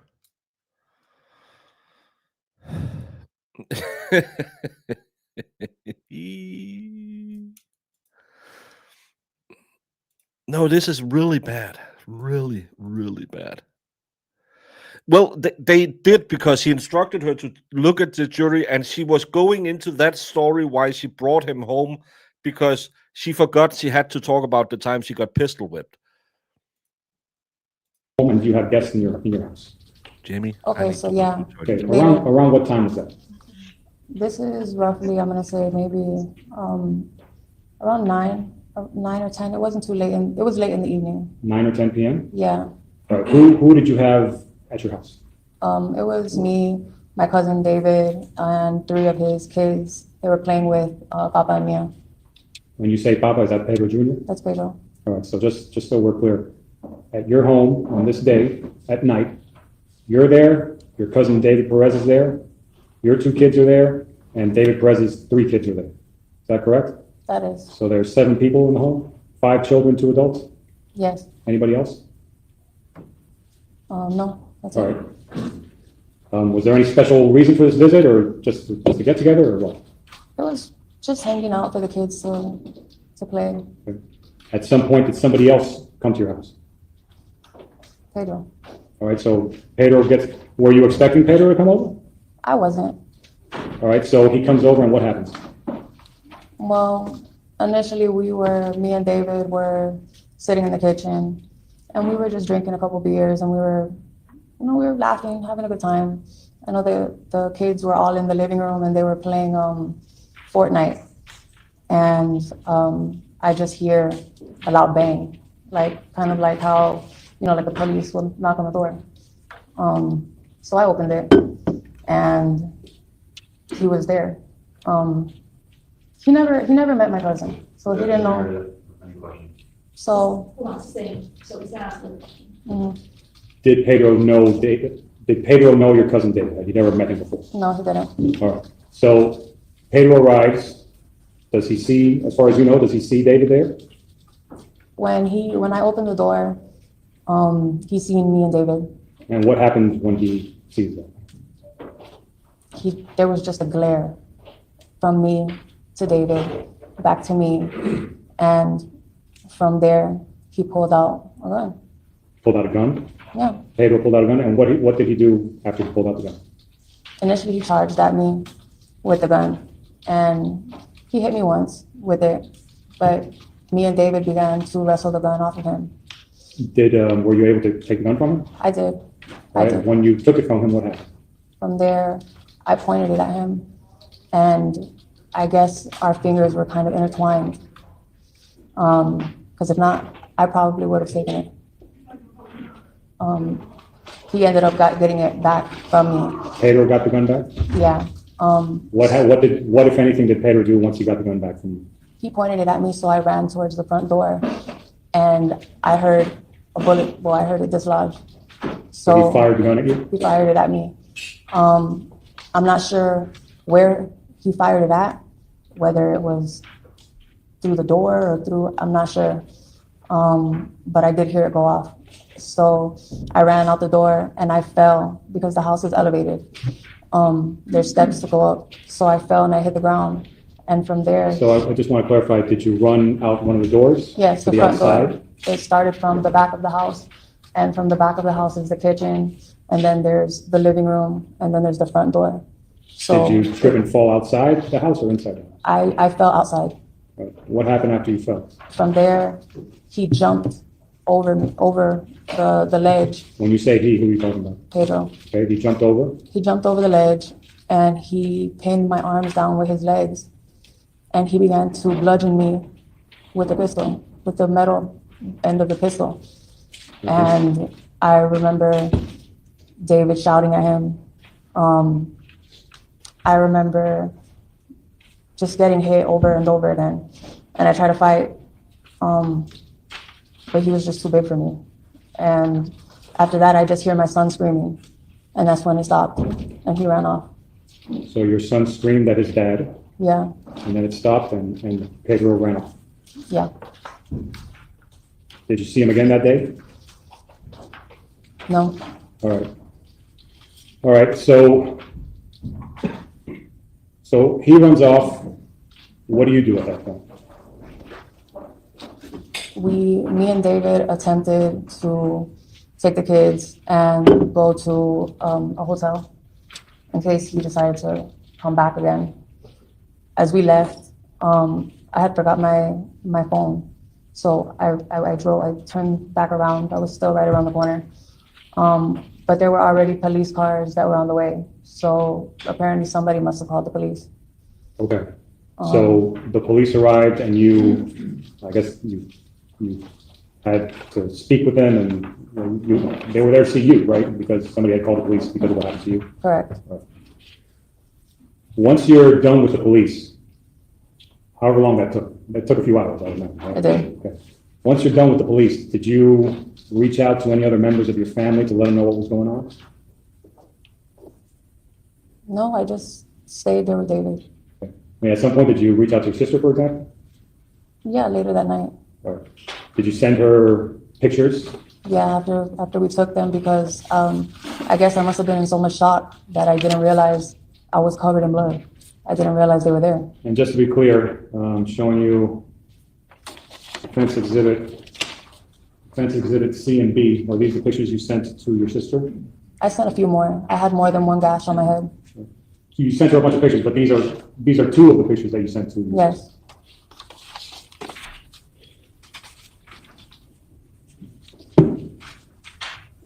At some point, does your sister come to you? You get together with her? Yeah, Crystal came the next day after I had woke up. After you woke up? Yeah, I passed out. Okay. Tell me about that. When was it that you passed out? Around what time? For how long? I stayed up roughly till I'm gonna say about 5, maybe 6 in the morning, give or take. And David stayed with me because he was worried that if I fell asleep prior to that sooner, that I could have a concussion. So I stayed up as long as I could, and then I passed out. Do you know around how long you were out for? I woke up maybe around 5 or 6 in the afternoon, but I only woke up because my son was screaming. He thought I was dead. Okay. So you wake up and then what? Did you get together with Crystal at that point? From there, Crystal comes to the house, and when she sees my head, she begins to basically go frantic. Did she get severe brain injuries or something?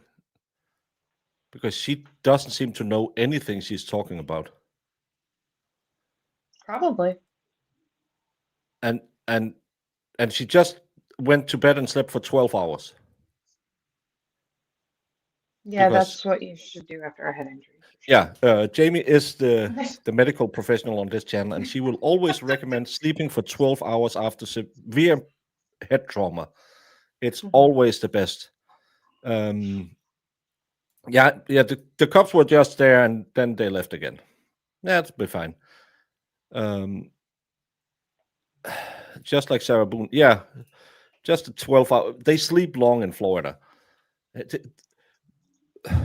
Did the EMT come and say, no, you don't need to go to the hospital, there's no concussion, anything, you'll be fine?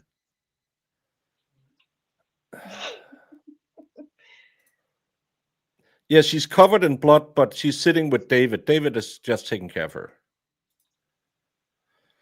What a sweet man. She wanted me to go to the hospital, and at first I was rebuttaling it, that I'll be fine. But from what she says, it looked pretty bad, that she could see my skull on multiple spots. If you can see your skull, ma'am. Wait, I'm getting ahead of myself. I don't know what she's going to say. Did you go to the hospital? So at that point? Well, she will be pissing blood if you can see her skull. Yeah, it doesn't matter. Come on now. It's not like head injuries have any ramification to you, especially when you have your scalp, not even your skull showing through your hair. Yeah, the cops would have taken her to the... She's so severely beaten that her skull is visible through her hair. The police would just look at her and say, lady, just try and stay awake. It'll be fine. Come on now. Lay down, you're fine. Haven't we all met officers who's just like that? It's like Canton down there. I went. All right, so, and Crystal, she stayed with your kids so that you can do this, correct? Correct. All right, so you go to the hospital. After you're done with the hospital, at some point, do you have contact with Pedro again? Did they take pictures of this? Did she have stitches? Yeah. When is this initial contact? Is it like, what, 2 days or a day and a half after after he pistol whipped you, or more than Like that? physical, like in person, just was about, I'm gonna say, the next day, and that was to try to get the dogs back. Okay. What, if anything, did Pedro tell you when you saw him? The first time he wasn't giving them up, so I didn't. Well, I don't want to talk about the dogs. I'm specifically. Just okay. What, if anything, is he telling you in reference to what he just did to you a couple of days before? So 2 days later, he wanted to talk to me. He was telling me in the messages and stuff how much he loved me and how sorry he was, that he just wanted to come home to be with me because he missed me and he seen me there with some random guy, but that he loved me and he was sorry.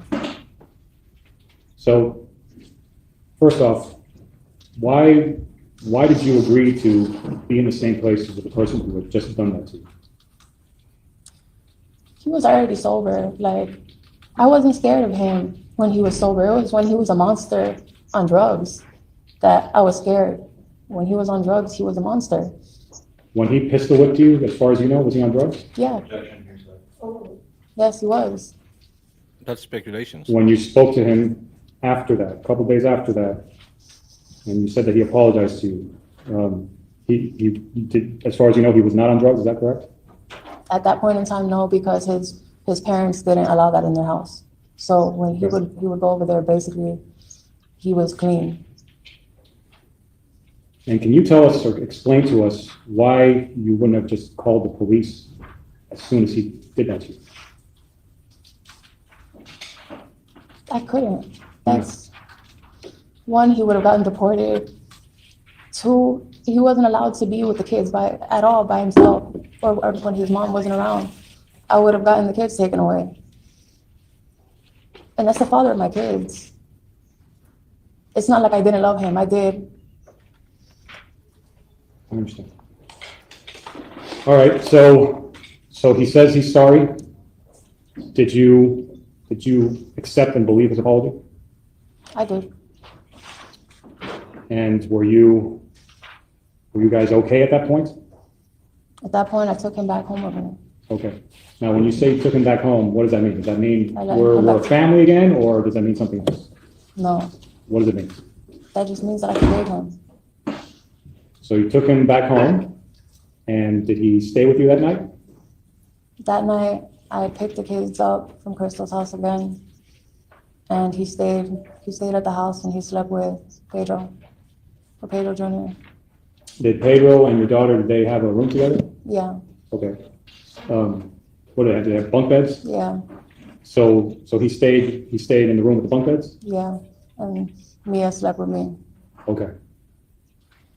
Okay, so I'm guessing Pedro slept on the bottom bunk and Pedro Jr. slept on the top bunk.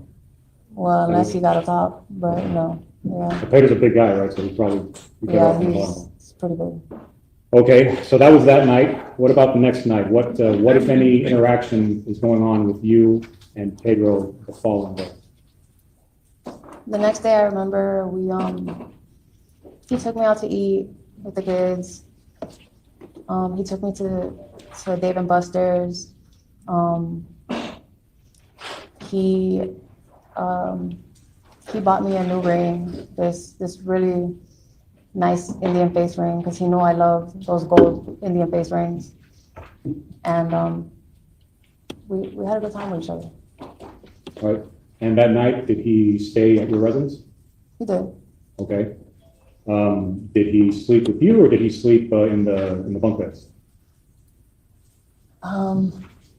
He slept with the kids, but I had sex with him, if that's what you're asking. He slept with me, but didn't sleep with me. Okay. So you were intimate with him at some point, but he didn't sleep with you through Yeah, the night. no. He viciously beat you 2 days before, and you said, well, we went to Dave and Buster's and played some games, and he gave me a new ring. Mama got it put out. What? I know you can have spousal abuse and all of that. It doesn't seem like she's trying to claim this. But yeah, I'm going to bang him and then send him back in and sleep in the kids' room.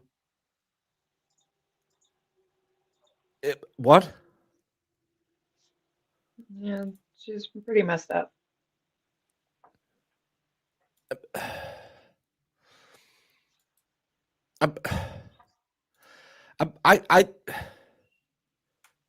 Yeah, he slept with me, but he didn't sleep with me. Yeah,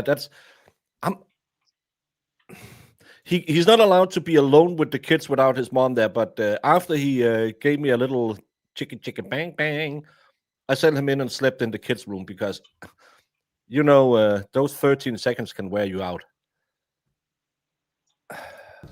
All right. And during these 2 days where you're spending these 2 days with him, as far as you know, was he using any drugs, getting intoxicated, anything like that? No. So I want to fast forward to June 24th. I want to start at the beginning. Was Pedro come to your house, or did he stay at your house from the night before? And that day, This is just so we're clear. This is the day leading up to the early morning hours where he died. Okay. no, that day, I believe I picked him up from his mom's house because he was working with his semi over there. He had to wash his clothes and get all his stuff ready because the next day he was leaving. Okay, so he was staying at his mom's house. The address is on his license. Correct. You went to go pick him up over there, I guess, early in the day? Around like 2 o'clock, 1 o'clock, around there. All right. You pick him up and you go where?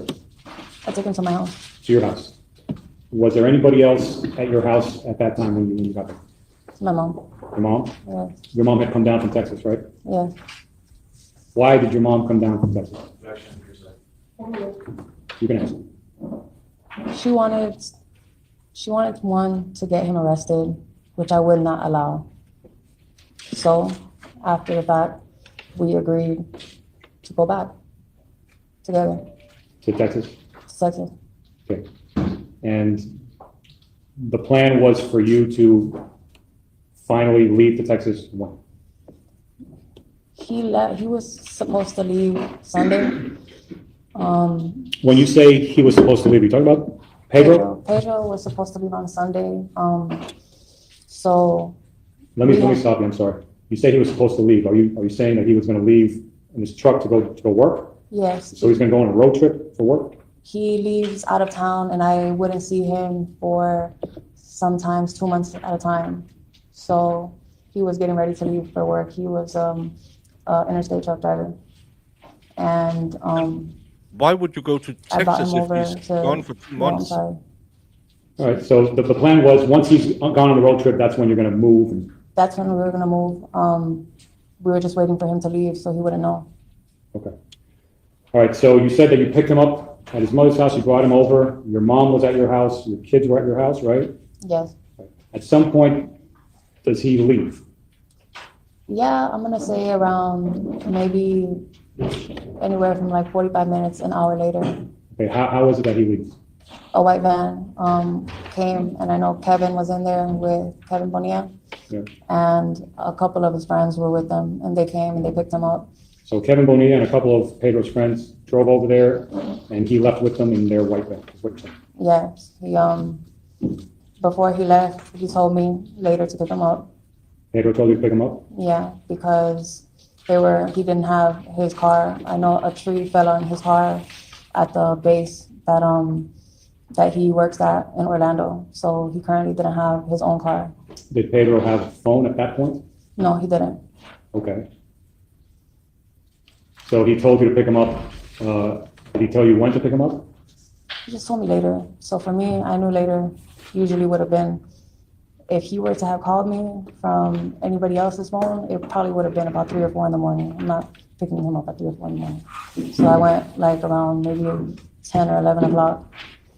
Okay, so you went to pick him up and you brought him back? Yeah. While you were driving back home after picking him up at Kevin's house, Well, he did have a phone though, but he disconnected it. I just wanted to, so that way, Pedro disconnected his phone. he disconnected the phone and he ordered another one, and it hadn't came yet because he threw the phone in the yard, somebody's yard, the night of the bludgeoning. So after he pistol whipped you, he tossed his phone? So if the police wouldn't trace it. Okay. So you pick him up, you're on your way back home, it's around, what, 10 o'clock at night, more or less? More or less. Right. On the car ride back, what, if anything, is going on? Initially, we were supposed to take him back to his mom's house. But once we get to the store, he asked me to take him to get some beer. So I took him.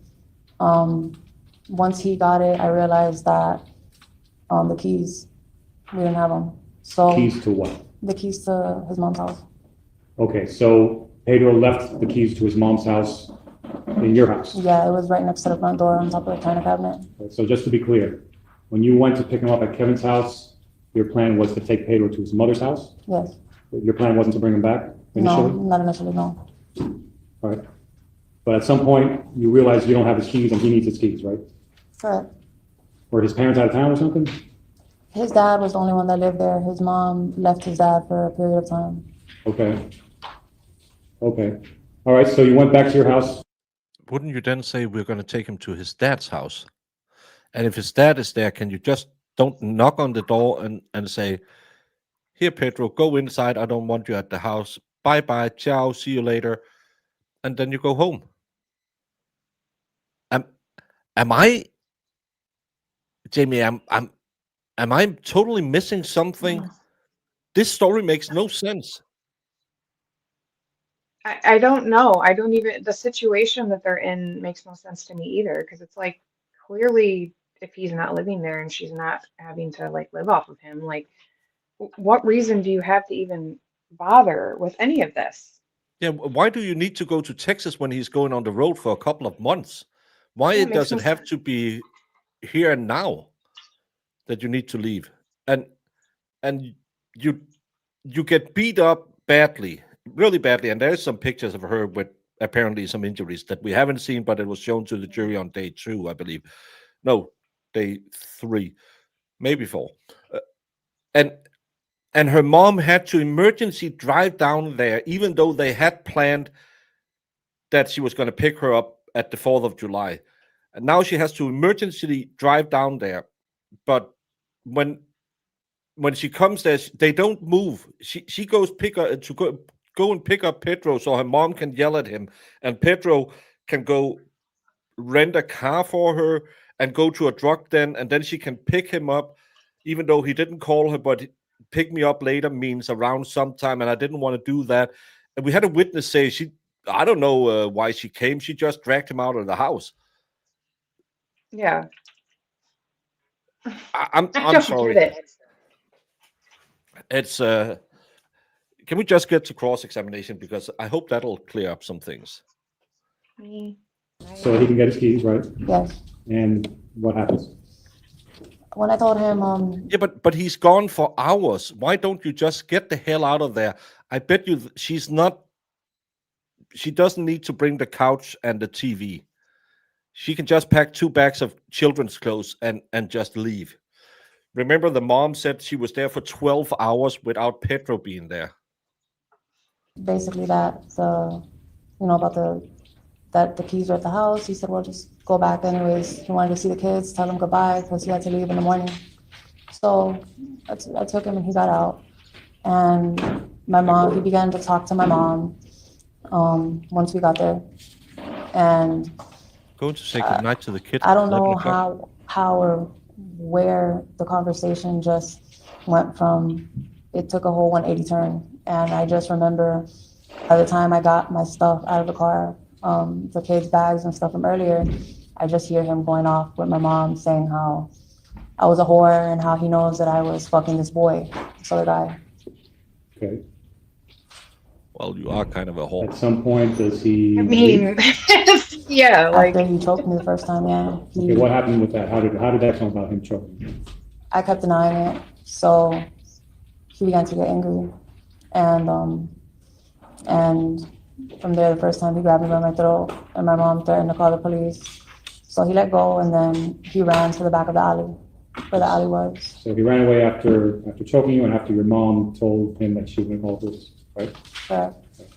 For my next question, Judge, I would ask that what's marked as Defense Exhibit A4 for identification be admitted as a self-authenticated order that we discussed before. No objection, subject to fair trial.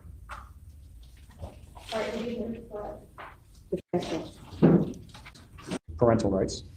I want to direct you to one moment.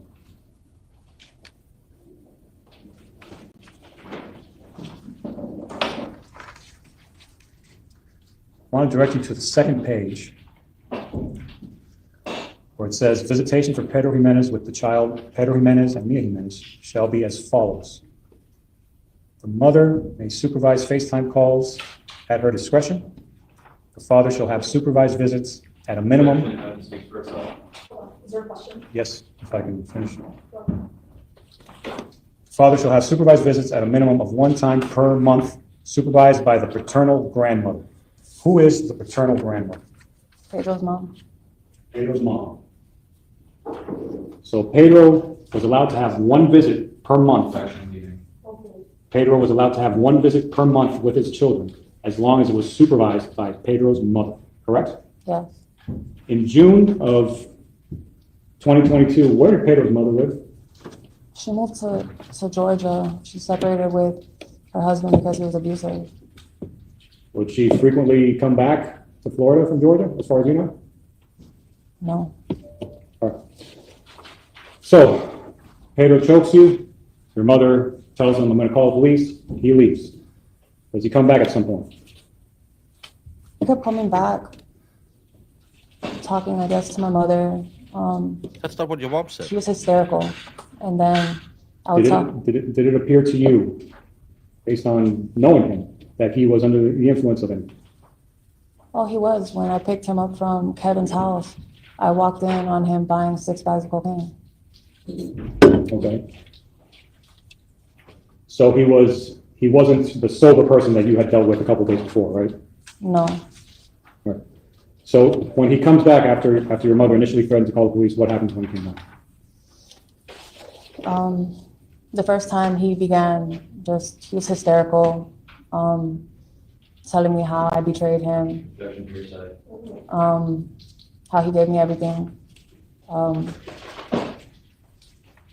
I threw 9 years down the drain,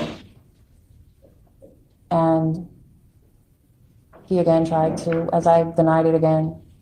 Clearly he had his facts in order, he knew, but I wasn't. Hold on. Remember when your objection was paused? That's mine. Okay, so overruled, you continue. Clearly he knew, but I just wasn't at that stage yet to admit, that I had moved on.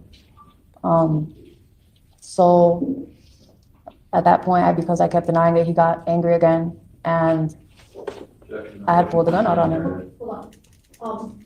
You're going on a little too long, Okay. so the objection is sustained, we're gonna have to ask you another question. So he's upset because he suspects that you're with another man or seeing another man, right? Yes, Okay. You said that he was very agitated. yes. Okay. So he kept pressing the issue, and then what, if anything, does he do at this moment? At that point, he grabbed me again, and this time I had the gun in close range. What'd you do? I pointed it at him And what'd you say? to leave. Did he? He ran. He ran away? He ran away. At some point after that, does he come back?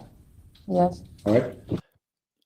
At any of these points, did you ever have a cellular phone with a keypad where the 9 and the 1 was operational?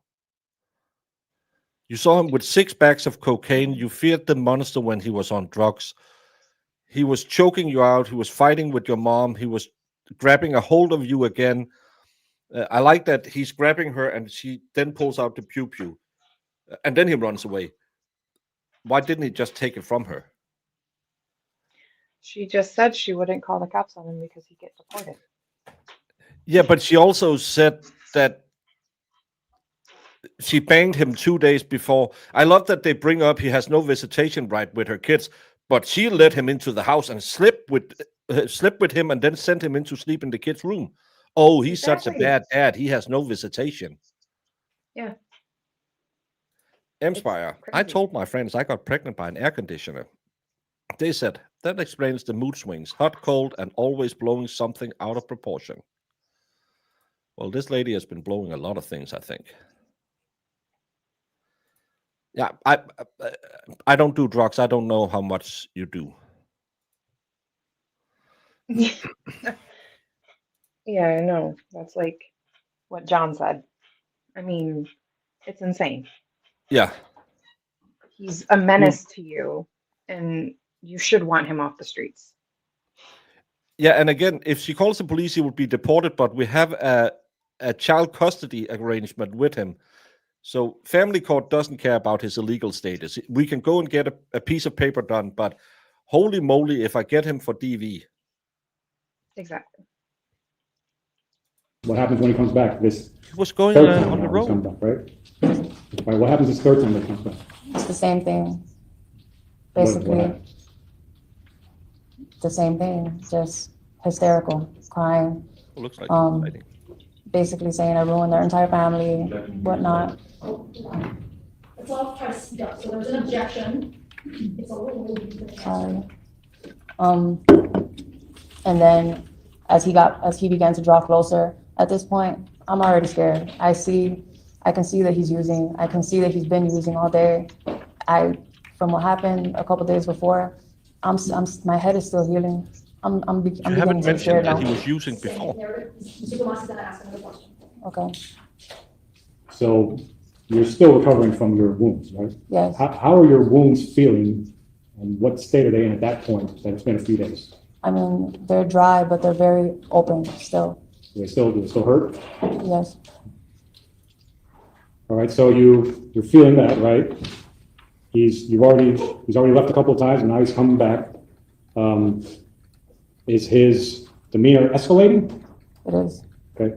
So now this time, again, when he's come back, what happens? The last time? Well, I want to go in order. So this is the third time. I'm not, how many times did I you went leave to and come go, back? well, I went to go look for my purse. Why'd you go look for your purse? He took it out of the car with my phone and everything inside of it. But he kept going to the alley. So, and he didn't have it with him when he came back the second time. So I assumed he has it hidden somewhere, maybe right there by the end of the alley. All right, so at what point is it that you realize or notice that your purse is missing? At this point now, this is like maybe 11, well, this is 12, around 12. This is right before my mom had left. All right, was there anything in your purse that you needed? Well, my phone, my credit cards. I know I had the keys still on me. And aside from that, no, just the phone, the credit cards, and I had some jewelry in there too. Okay, so you've got your keys on your person, right? Yeah. But your purse contained your credit cards and importantly, your cell phone. Yes. And your purse was missing. Yes. All right, so I think you said you went to the alley to look for it? I went to the alley. I had already not seen him come back for roughly, I'm gonna say about 20 minutes, so I assumed maybe he left. Okay.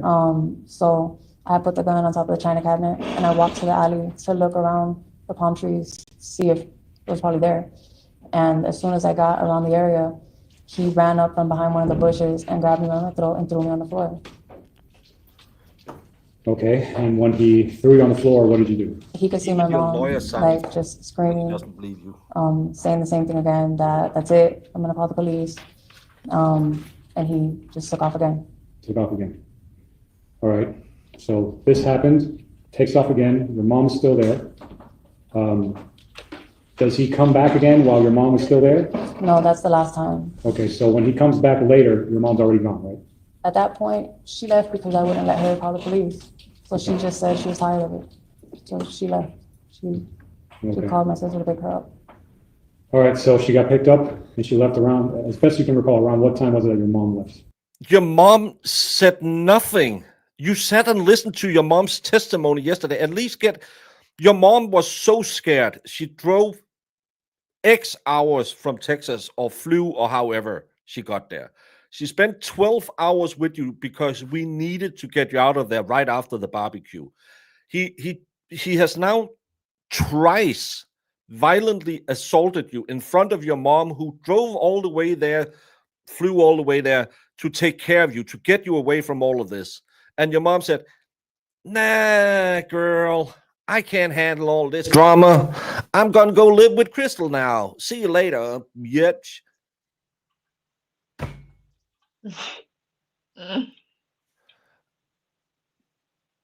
What the hell?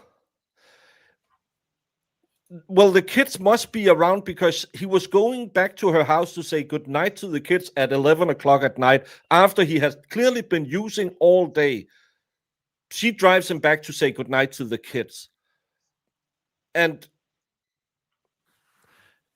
I think if you go minute by minute, her story, I don't know. This is absolutely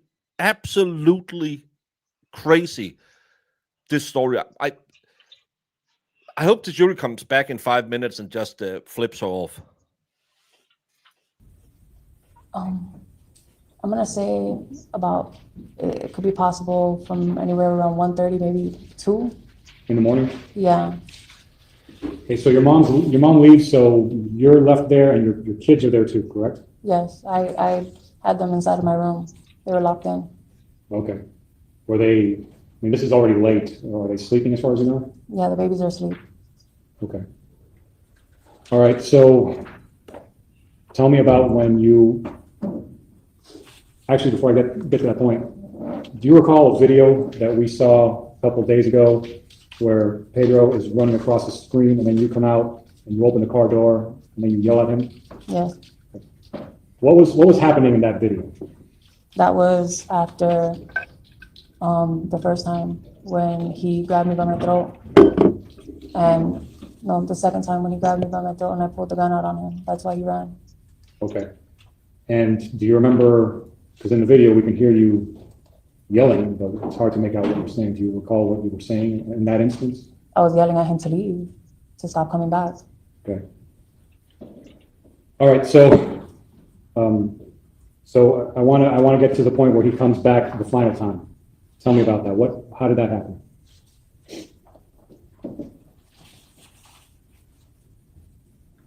He had already not came back for a little, for a little He had while. already not come I went back. outside to smoke a cigarette on the back porch, and I had the gun with me. You And were he on the came front again. porch. And he began telling me again how I was sleeping with this other guy. That the guy was a friend, was his friend's boyfriend. And I just got tired of lying to him. So I told him. You told him you were sleeping with somebody else? I did. But you What just happened banged then? him 2 days ago. I told him I was sorry. And he charged at me. He called me a fucking whore. He said that he gave me everything. I gave you everything. Stop. We need to keep our voices up when we object. So there's an objection. Overruled. We continue answering. He said, "You fucking bitch, I gave you everything. I gave you fucking everything." And then from there, he charged at me. He grabbed me by my hair. He threw me to the floor.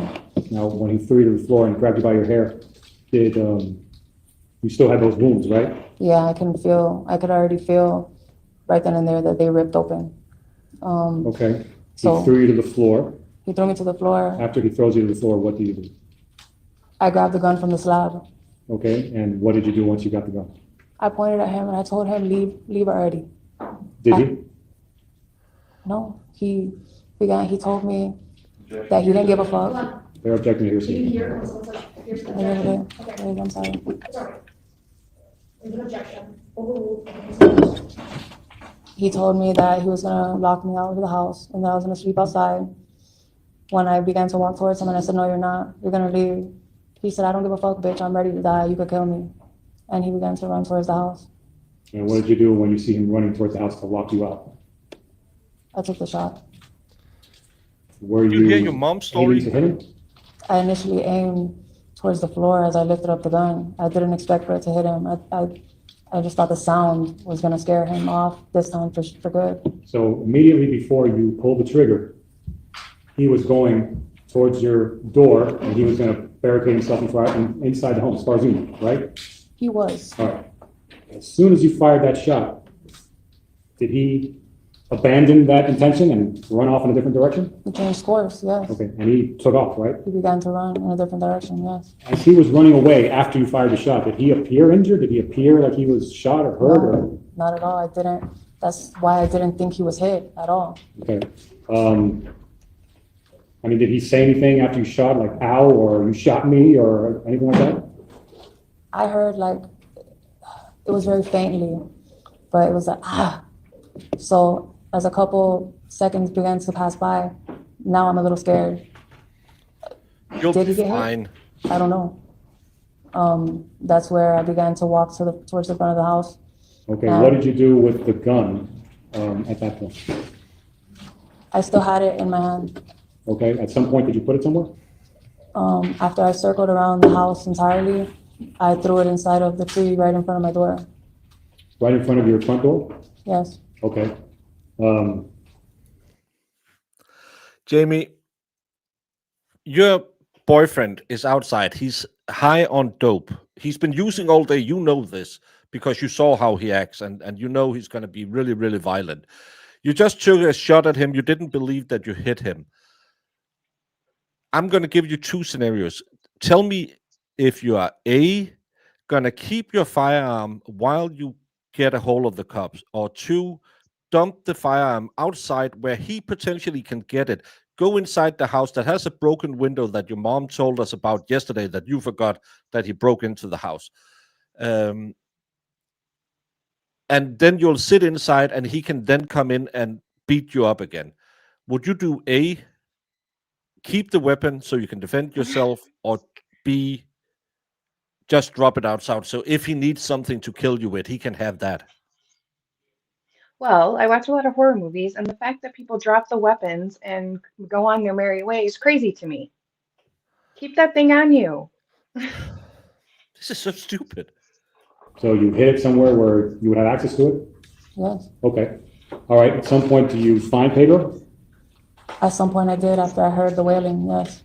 Okay, so he was wailing, and that's how you were able to locate where he was? Is that right? That's, yes. All right, so you go to him, and what do you see and what do you do? I see him laying there as I get out of the car and I run up to him and I begin to ask him, where is it at? I begin to ask him, where is it at? He couldn't tell me. He was disoriented. From there, I start to look for where it is that he was hit. I start to look for the phone. When you say the phone, your phone? Yes, Because at this point, you still don't have your phone. yes. All right. So before we get back to Pedro, at some point, did you find your phone? I found the phone. It was roughly about 2 feet away from his body. It was laying next to his body? It was laying next to his body, like maybe he had it in his hand or he was trying to use it. Okay. But he collapsed. And did you call anybody when you found the phone? I called 911. All right. At some point, did you try to render aid to him in some way?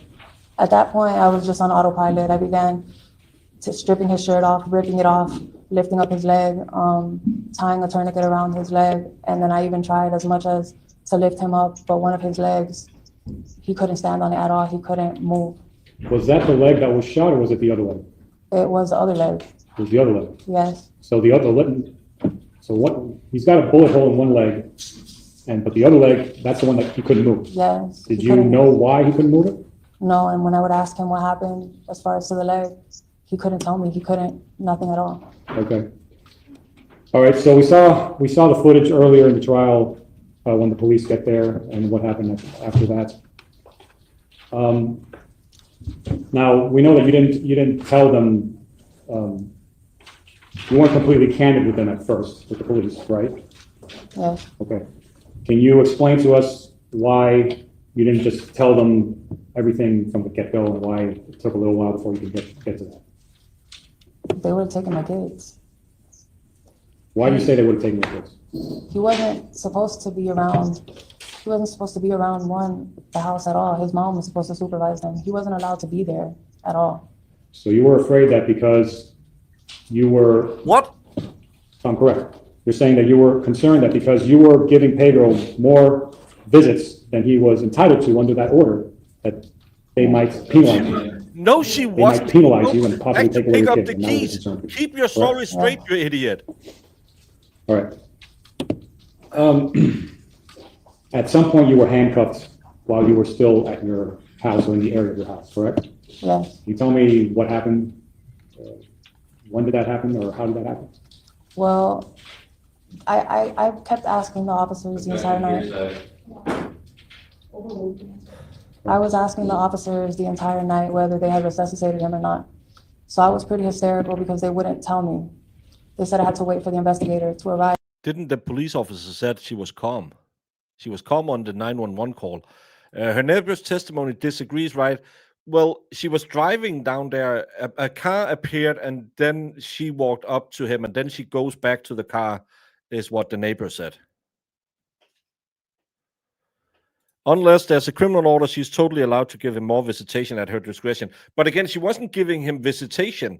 They were going back to pick up the keys for his mom's house that he forgot there, because he was going back on the road the next day, and then he wanted to say goodbye to the kids, and then he got angry because he's been using all day, and she didn't like him when he was using, but she wanted to bring him back at 11 o'clock to say goodnight to the 6-year-old and the 9-year-old, or how old they are.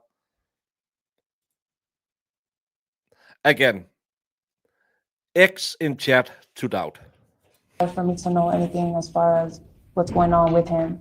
In the process, I was calling hospitals to see where he was at, admitted. Finally, the investigator arrived, and as I walked up to him, I asked Objection to your side. if he was still alive, and immediately he told me no. I threw myself to the floor. I started to scream. I started crying. And okay, so that's when you get confirmation that Pedro's dead. yes, All right, you said you threw yourself to the floor, you were emotional. yeah. What happens after that? Pedro opens the door. I guess he woke up. Pedro Jr. Yeah, he opened the door. He was locked in the room, so he must have came out. What? he knew how to pick the lock. It's when he came out the room and he opened the door, and What? the detective pushed him back in. What? And he arrested me, and he told him, "Don't come back outside." Objection here, sir. What? Okay. If you recall, how long, all right, so it's you're in worse handcuffs than at that point. Where did they put you? They put you in the back of a car? Did they put you somewhere else? They put me in a squad. They removed my jewelry and stuff off of me, and then they put me in one of the patrol cars for Homestead Police Department. Okay, in the back seat? Yes.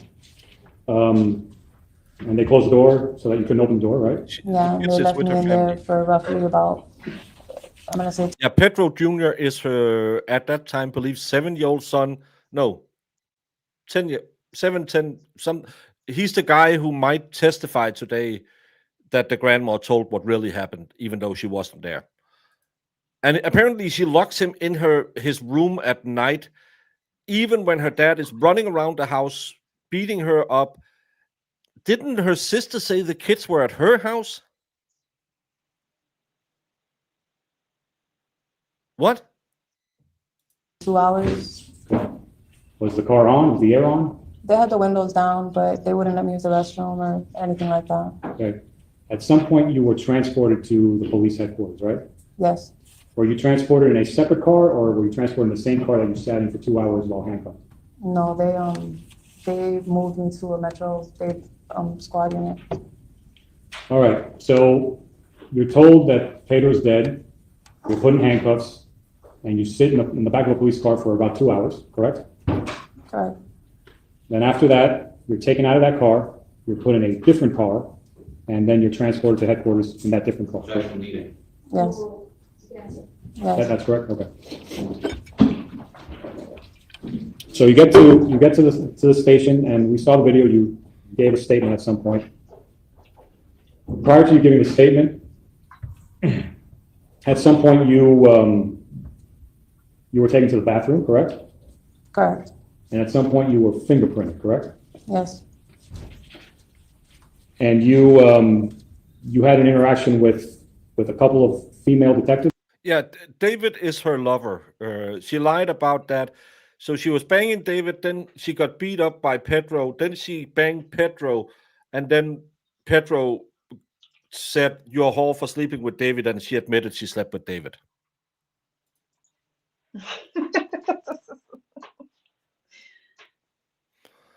Again, he called her a whore, and as I just drew, if the shoe fits, wear it. Yeah. Is that correct? During the fingerprinting, yes, that she brought an additional a domestic violence detective with her for that one. When you say she, who are you referring to? Melanie Janoris. Okay. So Melanie Janoris is one of the homicide detectives that was investigating you, correct? Correct. And she's one of the people that you were primarily dealing with during this time, correct? Correct. In fact, in the video that we saw of your interrogation, there were two detectives in that room, right? Yes. Melanie Janoris was one. Objection needed. Yes. And do you know who the other person in that room was? Jason Cruz. Detective Cruz. Correct. But prior to that, you came in contact with, you said, a female domestic violence detective?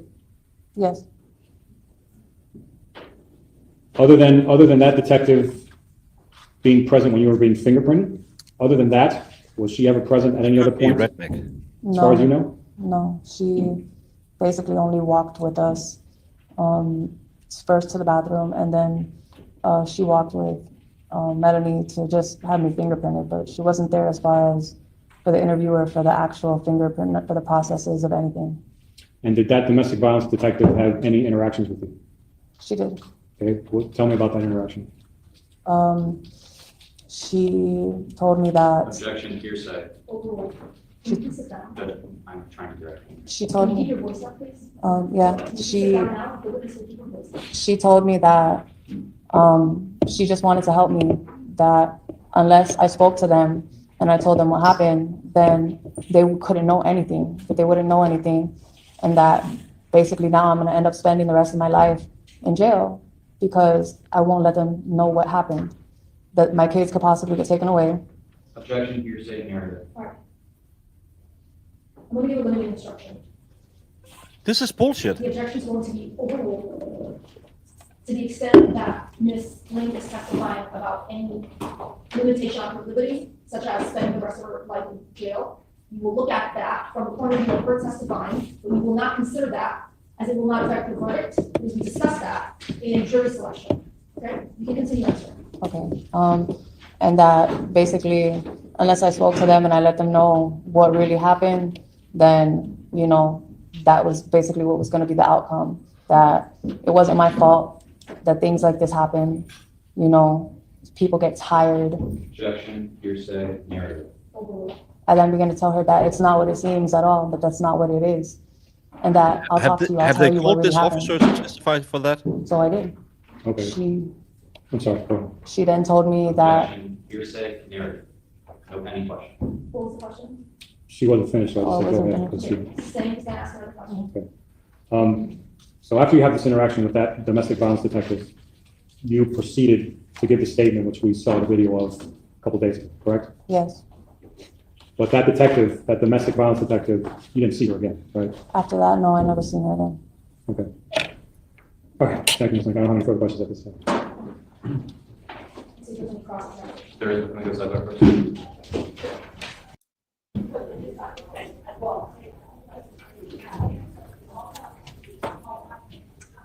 I'm not gonna have time to make dinner tonight. This judge is absolutely horrendous. This is absolutely What horrendous. she would have done in your life in the examination, testified about how an officer said you were going to spend the rest of your life unless you tell us the truth. This jail call goes directly to that, what she would have done. It talks directly about the time that she is facing. I understand plea negotiations may or may not be involved. We can limit that as much as we can. She says, in that phone call, she says, the prosecutor originally offered 15 and then came back and changed his mind and said 25. I'm more than happy to mute it. But what she says is 25, 25, what the fuck, 25. If I would have known that, I would have chopped that motherfucker up and scattered his body all over Florida. It goes directly to her state of mind at the time that she's making this call.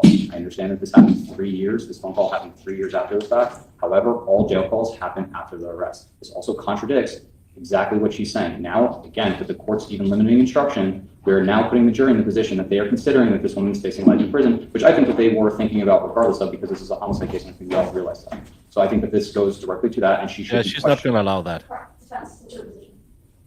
This has been litigated ad nauseum, major ruling, nothing's changed. Nothing's changed. Nothing's changed except she's talking about how now she's facing life on her direct examination. What's a logical argument that could be made about that jail call or plea negotiations? What's the logical? Judge, I'm willing to, In the middle of plea negotiations, what's the Shut up, what's the Judge. logical argument that could be made if I let this string come in front of the jury? Judge, again, Besides it's in the middle of the breakdown of plea negotiations, what she's offered, what she's willing to take, what the state offered, what's another logical explanation? so if I may, I am more than willing to limit the part where it says the prosecutor offered me this. She just testified on direct examination. Answer my question. I'm and trying, then you have access to I am trying to, Judge. If I keep getting interrupted, I can't answer your question. Why don't you start with answering? I am attempting to. I'm giving you access to it. Thank you. The question is to the jury, not what that she is facing. That is not to be considered. Again, I will more than happily limit the plea negotiations, but it goes, again, to her state of mind, what she was thinking. She just said, somebody told me I was facing life. Now we have 3 years after the fact, a conversation where she discusses what she's facing again and the conversations therein. It's not for the jury to decide whether or not she's sentenced to whatever it is, but the logic there is it goes directly to her state of mind at the time, now, as well as we've been stating numerous times, it goes to the depraved mind element of this crime. I do not see how the court could limit the state in not eliciting testimony when she's directly talking about what she would have done if she would have known what time she was facing. Now she says, on direct, I knew what time I was facing. Ad nauseam. We actually have her saying something opposite. It goes directly to impeachment, it goes directly to her state of mind, and it goes directly to element 3.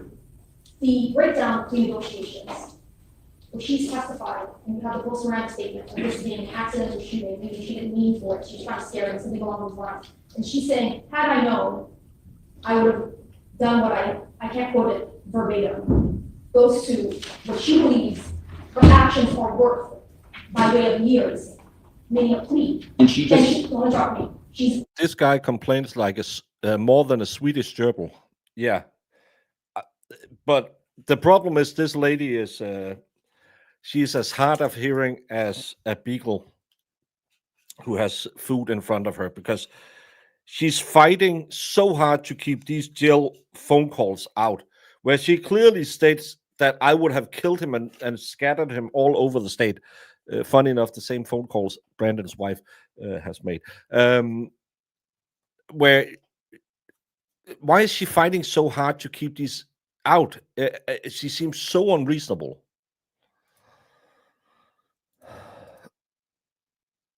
Yeah, well, nothing has changed since yesterday. It's in the middle of plea negotiations have broken down.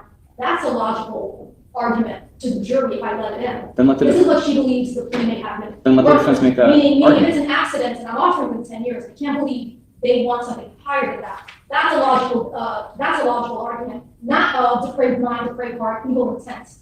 Plus, the court's already ruled it's more prejudicial than probative. Anything else you want to say? That's not what the jail call says. Anything else you want to talk about? I'm trying to. That's not what the jail call says. She just said that her state of mind at the time was, I am now facing life. I'm going to go away for life unless I speak to these officers. That jail call says something directly different, and the court keeps quoting this without ever quoting it. I think it's imperative that the court actually hears the portion, because again, it's for impeachment purposes, because now she's saying, I'm not actually facing life, and if I had known any of this, I would have done so much worse. That's why we're trying to introduce this, because it's so important for the jury to actually understand Ms. Link's state of mind. It's not about plea negotiations. And again, I'm willing to limit the portion of time where they talk about what I came back with. Your request is denied. What's the next item? Regarding impeachment? What? Look, listen, I can see the arms. No, I'm looking into. I can see the rolling of the eyes. I'm trying to ignore it, but at some point, we're all officers of the court, and I would ask that you all be professional. I would ask the same of this court, because this court yesterday was screaming at me. Oh my when God. Because I was trying to bring to the court's attention witnesses coordinating their testimony. I understand that there is a jury here, Your Honor, and that we are trying. Where did that leave me after an hour and a half of questioning? And I took your It word left for you it, without that the at end- ability to make a decision, because you are a wishy-washy judge who should just have ruled that these assholes shouldn't be allowed to testify and their testimony should have been stricken. You caused all the chaos yesterday because you are a weak, insecure little judge. You screamed at the prosecution for bringing to your attention that your rules had been broken. Can you please shut up? You are the one who is ruining everything in this case, because you can't show just a modicum of respect for the job you are having. I don't like this lady. Of the inquiry, it would be revealed that the witnesses were coordinating their testimony. And it was. The court ignored that. Hold on. After we questioned 2 witnesses and you showed me Facebook posts, the conclusion of the hearing And we had Ms. the conclusion of the hearing was evidence before this court that those witnesses were coordinating their testimony. And we had Ms. Perez testify. And it was a violation of the rules of sequestration. Was that the conclusion of the hour and a half break we took while this jury was patiently waiting? Absolutely it was. Ms. Perez came in, said she was handed her deposition transcript, which was just used to impeach her. It's improper for a witness in the middle of their testimony to go through and remember things that they were just impeached on. Absolutely it was. Absolutely it was. And yes, I want to respect the jury's time. Absolutely. However, it is unbelievable that the court would not want to get to the bottom of witness coordination and witness manipulation in the middle of a trial. Yes, absolutely should respect this jury's time. But if witnesses are changing their testimony, coordinating their testimony, watching YouTube live feeds of this trial, it is important to get to the bottom of that. It is imperative that we get to the bottom of Thank that. you. We're going to move on. I think the record and the findings speak for itself after that hour and a half break. What's the next request for impeachment? We have, so I don't know if you want to handle the car incident now or if you want to handle the text messages, but there's a number of different text messages that I think that are admissible as impeachment. Let's go to the car incident. Sure. So Ms. Link testified that the reason that Pedro had to get a rental car was because he got into an accident or something in Orlando. That's actually not true. The reason that they had to get a rental car was because Link destroying the vehicle on the same day that she got pistol whipped is what she claims. How's that going to come in? What's the evidence of that? Her So state, the testimony was his car was damaged at the Orlando location where he parks it for work. right, and it actually happened on the same day, and her own statement says the same thing. Detective Janoris walks in and says, I have a question, what happened on Monday? We know that this homicide happened on Friday. Miss Link goes, what do you mean, when you pistol whipped me? And she goes, no, with the truck. And Miss Link goes, I did that right afterwards. Which, I think you're talking now about when she hits the car with the gun in Miami. yes, Right. which is different than what she testified to on the So stand. what you're saying is his car was really in Miami and not in Orlando? Yes. And I have text messages showing that Mr. Jimenez was actually coming, Instagram DM showing Mr. Jimenez was actually coming down to Miami, Florida, to send Miss Link to rehab. Let me see the text messages regarding the damage to the car in Miami. On Wednesday, we do legs because if your judge is beat and you want to give her the Miami Heat, your quads better be effing swole. Everyone, do not Google the Miami Heat on Urban Dictionary. Thank you, Brandon. I will now be Googling the Miami Heat. This judge is not allowing a fair trial, and she's going to be all over the place. Yeah, that's her claim. She got pistol whipped. Which we heard testimony during the stand your ground that Joel Perez testified about. Let me know how you're going to impeach her with what you're saying. Let's rely on the witness. I'm going to unmute the portion that was muted about that, of her statement. Go ahead. I'm not following you, but I'll let you show me what it is you're No, referring we to. muted a portion of the statement because the court said there is not a link to this homicide case from 5 days prior to Ms. Link's actions where she was damaging Mr. Jimenez's truck. We had that, the court limited me there. That could be. We in turn muted the portion of the defendant's statement where when Detective Janoris comes in and says, I have a question about Monday being the same incident day, Ms. Link admits that she destroyed his truck at that point in time. Actually, today's Brandon is not that well. I don't think the act I'm not is. sure if we're talking about her testimony or if we're talking about her statement. What they want to say is she's lying about the car, his car being damaged in Orlando. He didn't have a car. What they're saying is she damaged the car. She's talking about a different vehicle. She was talking on the stand about the car. What they're talking about is his rig, his semi. Two different cars, so I don't see how that opens the door to anything. She also says she took a number of different actions that day, including trying to go to a hotel room, going back to her house, and a number of different things there as well, which we know is not true. She actually, according to the statement, from what I can gather at least, immediately got up, walked over to his car, and started attacking it. Let me hear it to see it's car or his big rig that he. It says truck. It says truck. And Judge, she didn't talk about the truck on her during her testimony because she's not supposed to. We were specifically not covering that topic. So for the state to say, oh, she didn't mention it during testimony is disingenuous. It's not disingenuous. Okay, let me ask you this. They're saying there's two cars. He drives the work truck, which is what she's accused of damaging with his gun, but there's also this car that he parks in Orlando. Are there two cars? I Are there two vehicles? can't speak to that, but what I can say is Ms. Link said, these are the actions that I took. There is one very large action that she is not talking about also, which on the day in question, if she was so bloodied, so bruised, so damaged. Judge, I'm trying to. Can we just talk about the damaging to this vehicle? Whether it's the big rig or the car? Judge, I'm trying to. What's the point you're trying to make right now? I'm trying to say, she said, I took all these actions and I fell asleep for hours. I think in opening statement, Mr. Tomas said that she lost consciousness. She said that she went to a motel. She did all of these things. She did all of these steps. However, what's important here is she was not that injured. She was not so injured that she could not get up, go over to his car, his truck, which is what she says. She says his truck, and damage it to the point of, and we have this in her cell phone, her records, making a claim through Progressive as well. For which car? I don't have those records, Judge. I did not subpoena Progressive. The problem I have with it is Mr. Tomas is saying her testimony was about a car in Orlando, not the truck, not the big rig truck. How do I let you impeach her? And we've already agreed that I already knew a portion of her damaging the vehicle in Miami is an uncharged crime. They didn't talk about it. How can you not let it in? When she's saying, I was so bloody, I was so bruised, I took all these steps, even if we take the defendant at her word, this was a car in Orlando. And car and truck are interchangeable. I drive a truck, I call it my car all the time. When she's doing all these steps, I was so bloody, I was so bruised, I was so injured. She said her head was her skull was out of her head at some point, but we're not gonna let in what she's actually doing on that day, which is destroying. I'm not. They go hand in hand. You have a fake basis to believe there's two vehicles she's referring to. You have a fake basis to believe it's not two vehicles.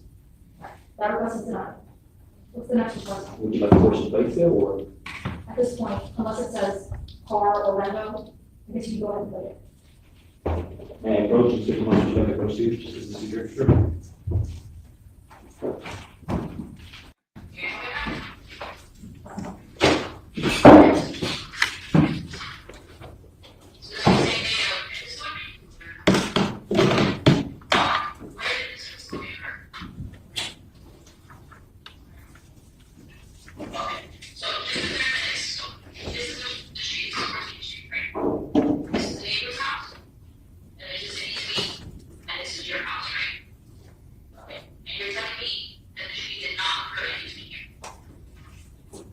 So that was the instance regarding the truck. That it was the same day as the actual shooting, or I'm sorry, as the actual pistol.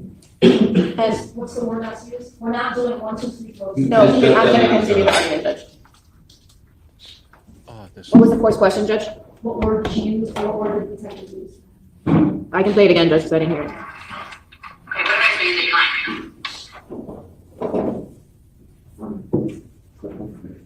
Oh. Okay. You guys know what happened?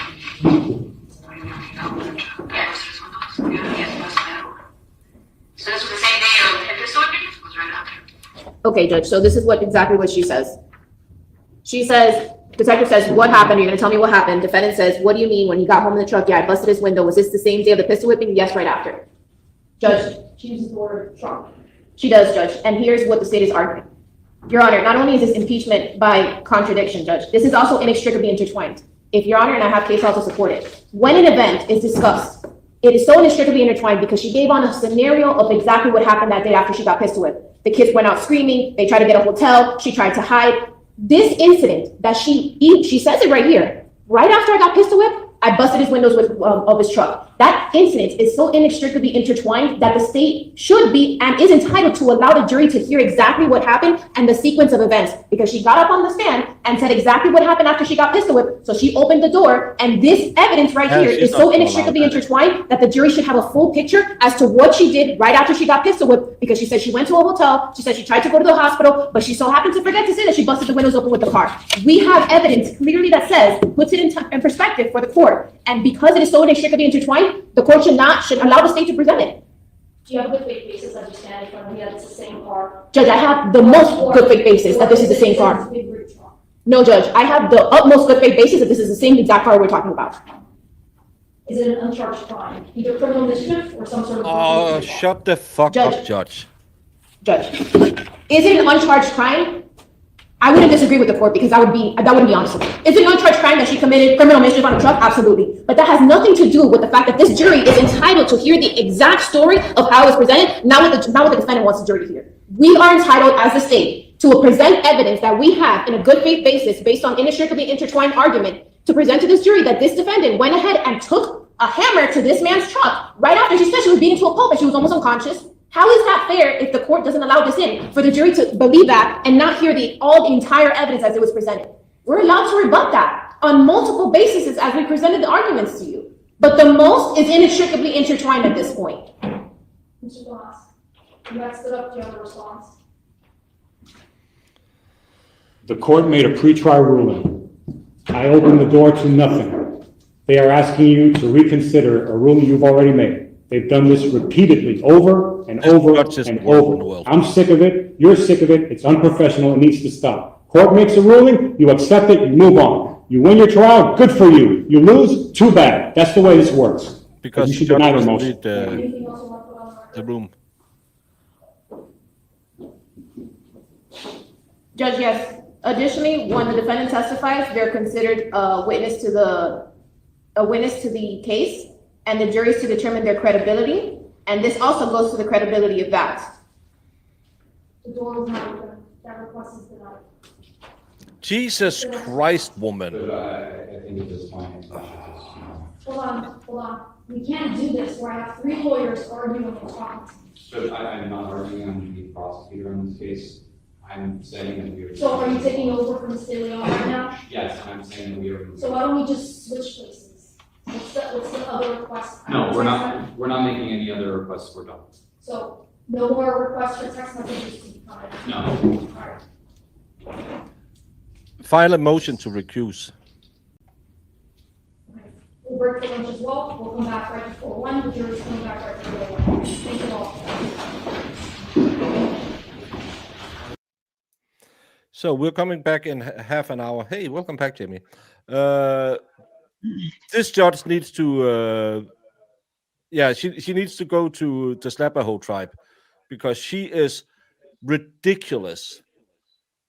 They clearly opened the door because I didn't do anything, and David was there to take care of me because I was so busted up. Well, I did take hammer. Jimmy, you have feedback. I did take a hammer to my boyfriend's truck, but after that, I slept for 12 hours.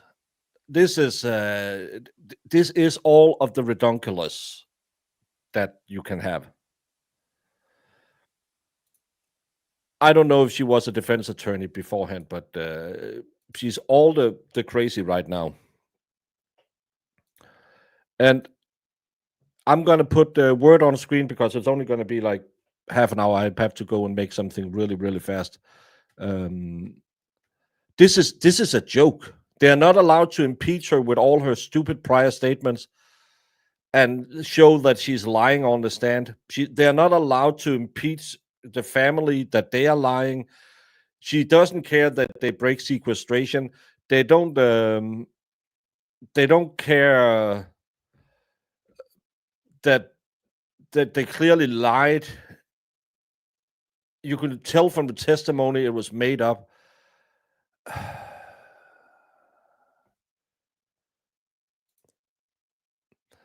He doesn't live there. No, of course not. Well, he couldn't, even if he lived there, he couldn't be on the lease because apparently he was in the country illegally, but at the same time, he was there legally enough that they could make a ruling in family court against him. So even though he's not legally in America, he can have visitation with his kids once a month at his mom's house. That's either in Miami or Georgia, where the mom lived because she left the dad, but he still called it his mom's house. I don't know what's up and down. This judge is ridiculous. I have to say that. If she doesn't go free with this judge, I'll be shocked. Her story is still bullshit. So, yeah. No, you just use the... If you're on YouTube and want to play the game, just write in the chat. You can also use the QR code and download the game for your phone if you are one of the 6 people watching over on Rumble. Hey, Rumblers. You can use the QR code and play along. The goal of the game is to guess the words by unscrambling. Oh, Sue was only number 3. By unscrambling what words are hidden and reads 59 something. I don't know how it works. Sue can tell you. And I'll go make myself some quick dinner because, again, we'll be back in roughly 20 minutes. I'm not even sure. I'll be eating off screen, but play the game, hang out, enjoy. Good night, M-Spire. See you later. Thank you so much for stopping by. And don't let the bed bugs bite you.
So we were supposed to be back, but as always, this courtroom is behind. She did say 1 o'clock, right? This is going to be really interesting. Oh, my camera shifted again.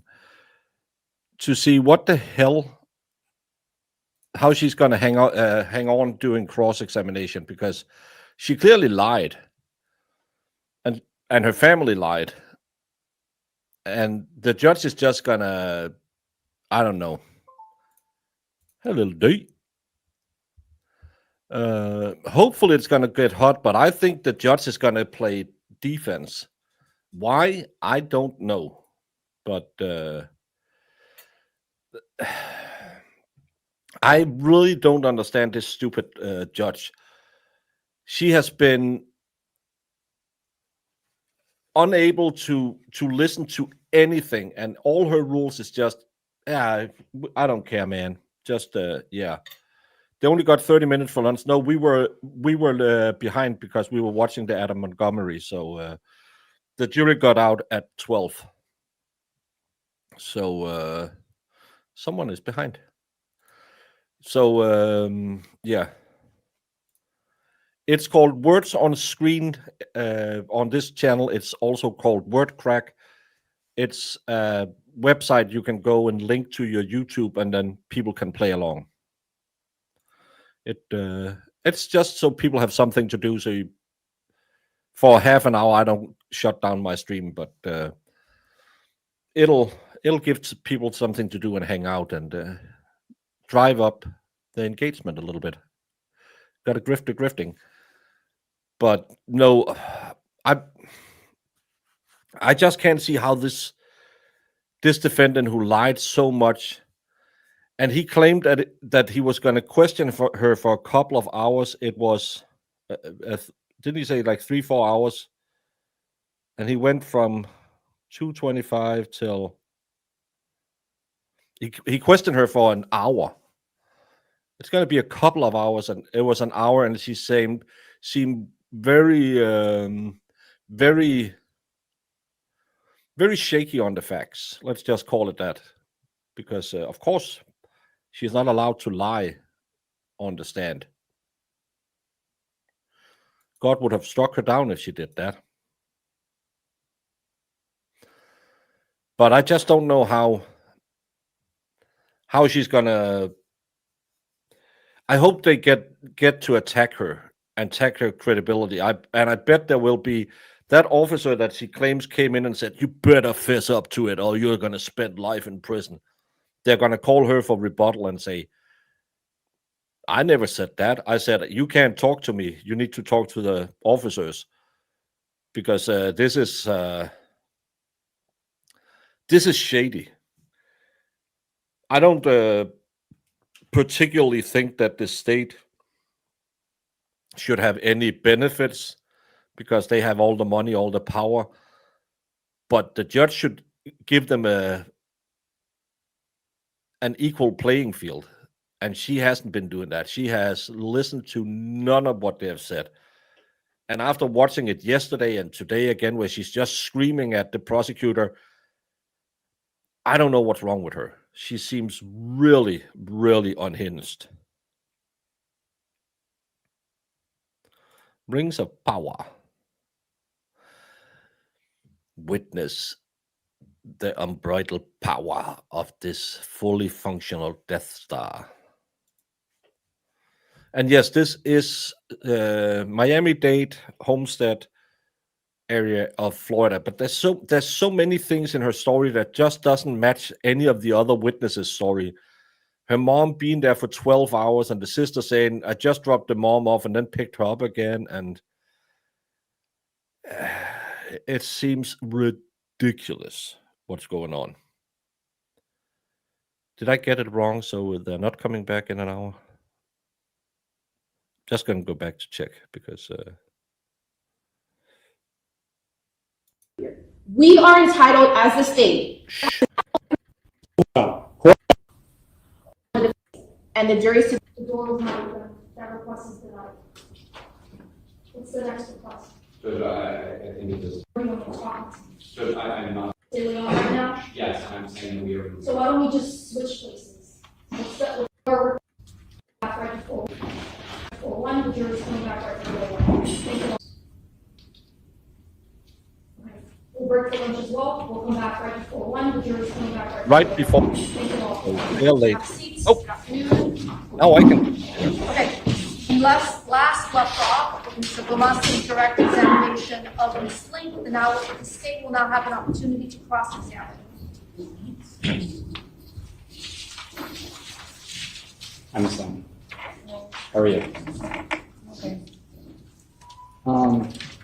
I just want to get a couple things clear real quick. Pedro had committed acts of domestic violence against you in the past, right? Yes, And you him? yes, Now, I know you said that you had to change the locks because of Pedro, right? yes, He never had a key. to the old one, Right, but after all that went down, he never had a key. no,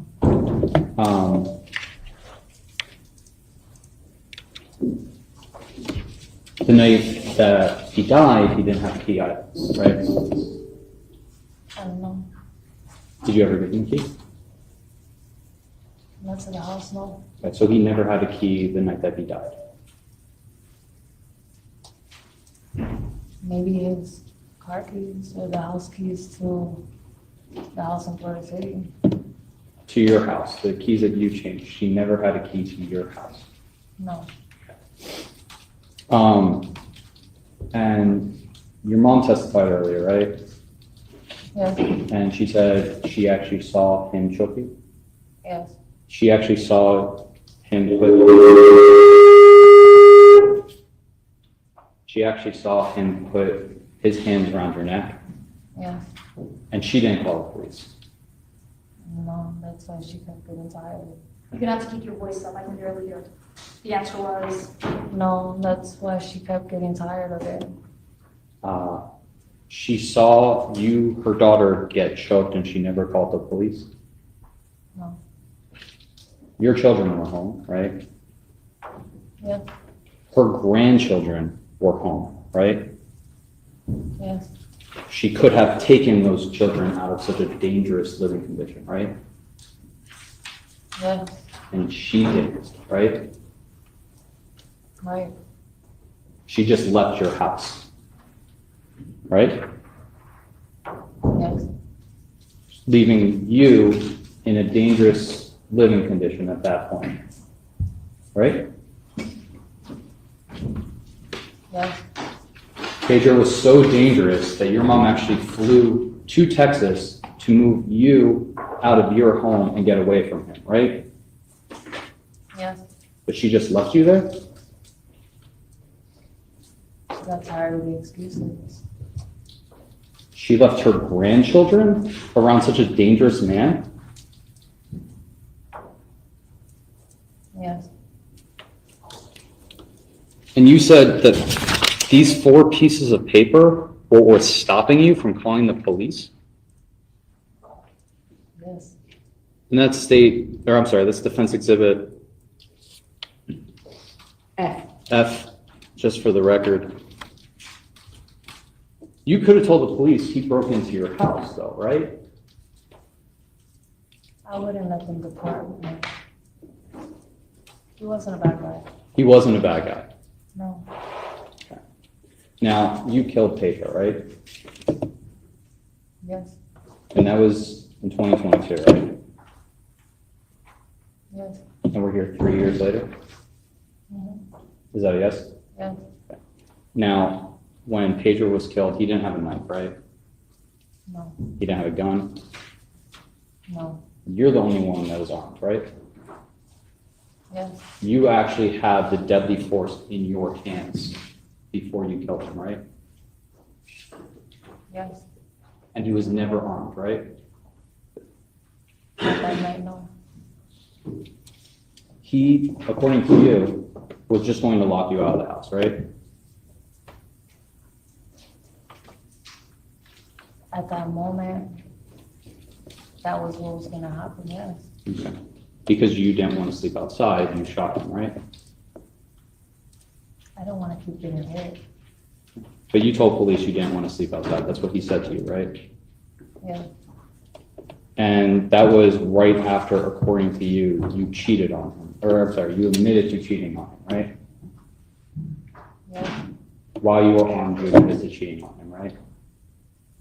Yes. And this was a man that was so dangerous and so angry, so aggressive, you, armed with a firearm, admitted to this man that you cheated on him, right? I thought maybe that if I finally told him, it would just get it over with. Okay. After you, I'm sorry, I said I thought if I finally just told him that it would just get it over with and he would finally, we can move on. okay. Now you waited to call 911, right? Yes, You knew you shot him? Right. not at first. As you walked on camera that we saw in state 16, we heard you actually say, "You'll be fine. It's not like I hit a major artery. You'll be fine," right? That's not what I said. Now you hit the gun, right? Yes, You hit the casing, right? no, Knowing you shot him, you waited 1 minute, right? Before you called 911. no, You waited 10 minutes. until I got the phone. Let's wait a minute. I'm sorry. Waiting for 1 minute.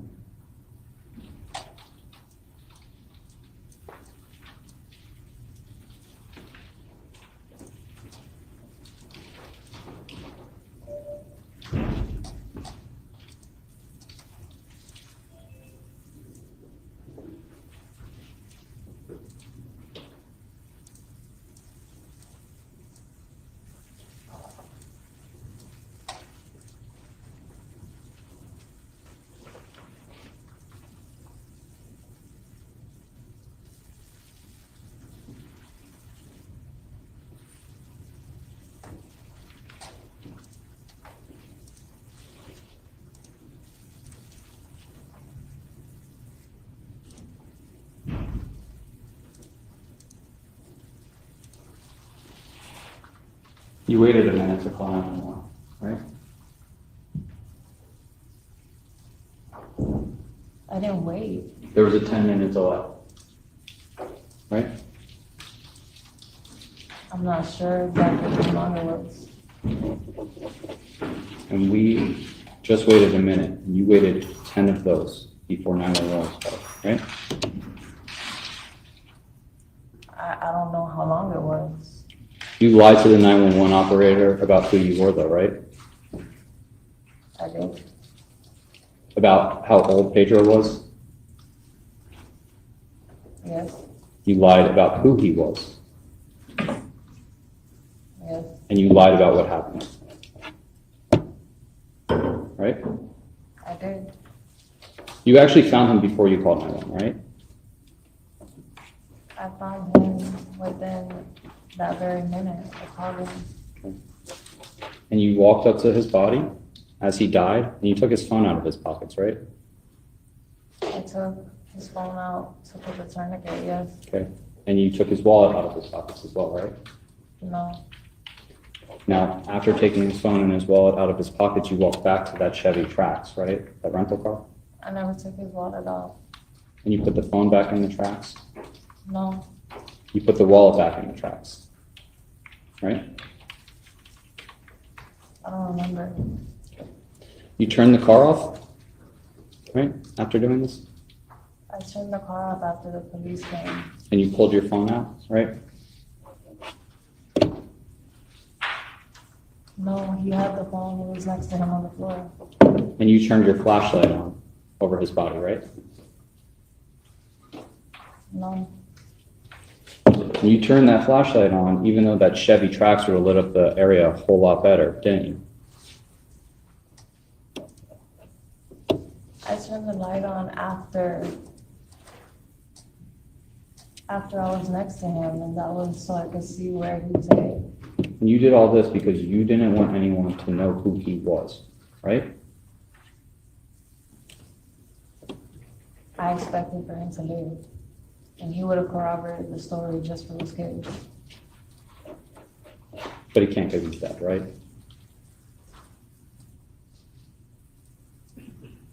Yeah.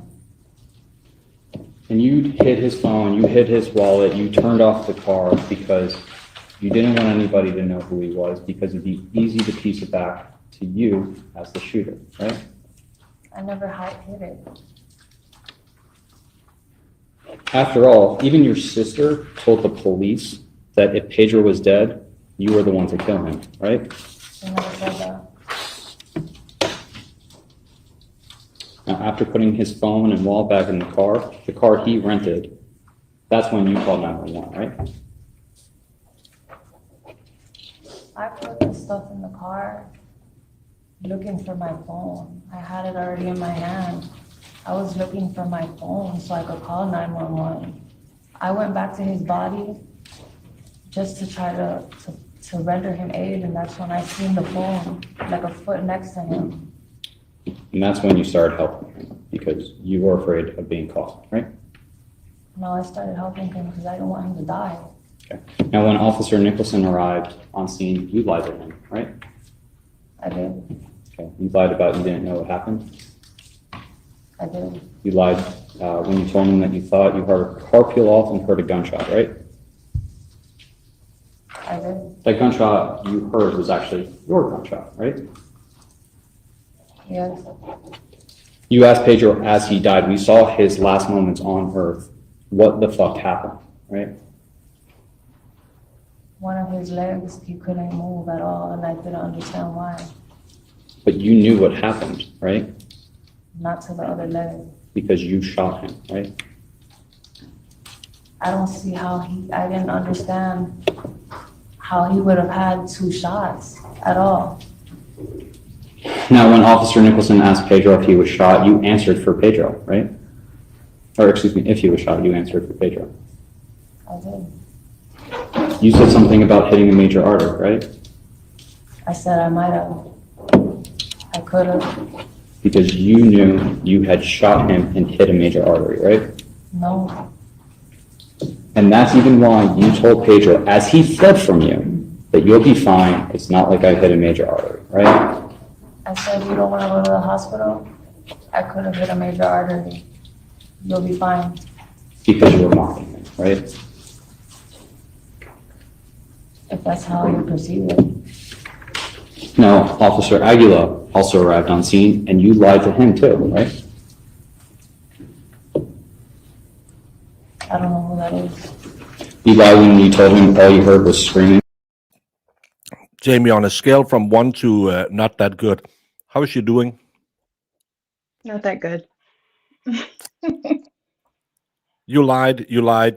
Yeah, but I didn't know I was lying. I was. This is the best cross-examination I've seen in a long time. It's very calm too. Yeah, he's not screaming. I was thinking he was going to be screaming. This is almost like, do you remember that case we were watching? I think it was Wisconsin with that lawyer with all his binders who couldn't find the piece of paper he was looking for. Mm-hmm. Yeah, I can't remember. There was some civil case. I think someone had bought a store or something. We laughed and we laughed of that lawyer. Right? Yes. You lied when you told him Pedro left the house 30 minutes before. Yes. You lied when you told him that Pedro had left walking by himself, right? No. You admitted to Officer Rodriguez, though, that you were married to Pedro, right? At that point, I felt like I had to tell the truth. You told him that you were together for 9 years, right? We were. But now you knew who Pedro was when you were talking to Officer Rodriguez. You didn't know who he was beforehand, right? No. You knew his address now, right? Yeah. You told him that Pedro was with his friends that night, right? I did. Okay. You told him that he was with friends that night, but you didn't tell him how Pedro got home, did you? No. Because you actually picked Pedro up, right? I did. You told Officer Rodriguez that Pedro was really flustered and wouldn't talk to you that night, right? I did. That he kept coming and going the night? Yes. But you never said that you were scared of him to Officer Rodriguez, right? No. You told Officer Rodriguez that you could hear him wailing and that's why you drove around, right? Yes. But you didn't tell Officer Rodriguez that you had shot Pedro, right? No. You lied to him when you told him that the last time you saw Pedro was 30 or 40 minutes prior to his death, right? Yes. You lied about Pedro's friend just leaving in a white van, right? Yes.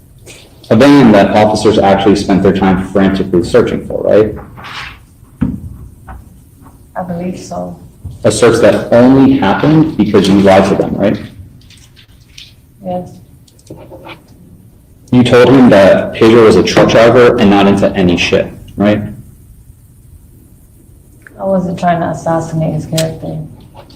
You told Officer Edwards that Pedro wasn't that guy, right? He's not. And that nobody would do this to him, right? That's what you told him? I shouldn't have. Except you. Don't say I shouldn't have when you're trying to say it, you did it in self-defense, because that kind of implies that you shouldn't have done it. Even if you might mean that you shouldn't have lied to the cops, never say I shouldn't have. Because you...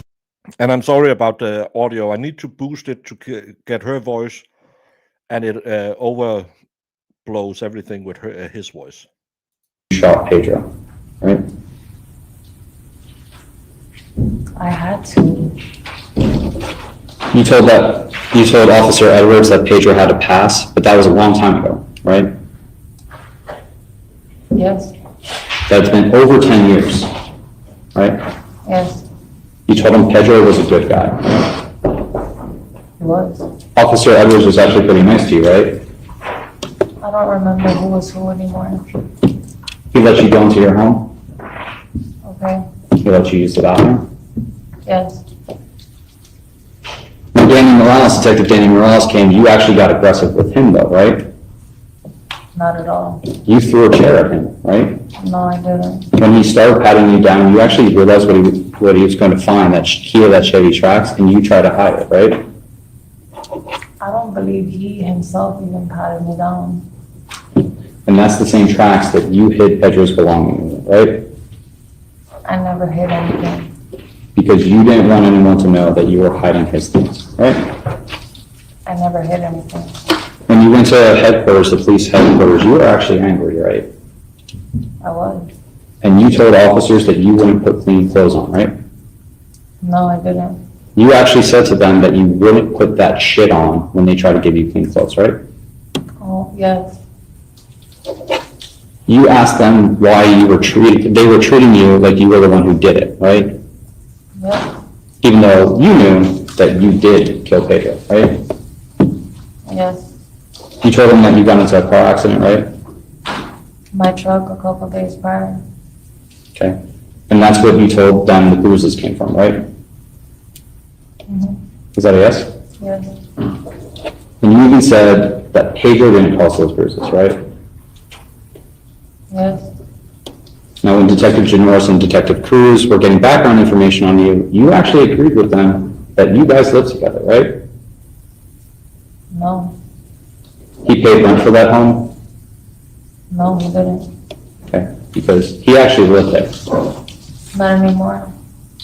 You told them that you weren't allowed to have friends, right? I couldn't. And you told them that you couldn't have social media, right? But I still hid it. You had an Instagram? Just because I wasn't allowed to have it doesn't mean I didn't go behind his back when he was gone and still download it. You had a Facebook? Same. And you had a TikTok? I wouldn't consider that social media. Even though you told officers, you lied to officers and said you weren't allowed to have social media, right? I wasn't allowed to have it at all. You even told officers that you weren't allowed to see your cousins, right? I wasn't, which is why we had to sneak around. Even though 5 days prior, you claim your cousin David was at your house, right? And look what happened. Now, that was an incident that you said you forgot about, right? What do you mean? You weren't worried about that anymore, right? I never said I forgot about anything. And you weren't afraid of Pedro after that, right? Like I said, when he was sober, he was a good guy. He was a monster when he was on drugs. You had cameras at your house, right? I did. Cameras recorded everything, right? I did. And it captured days, weeks, months prior, right? Yes. And those cameras would capture people coming and going from your house, right? Yes. Including David, right? Yes. Including Pedro, right? Yes.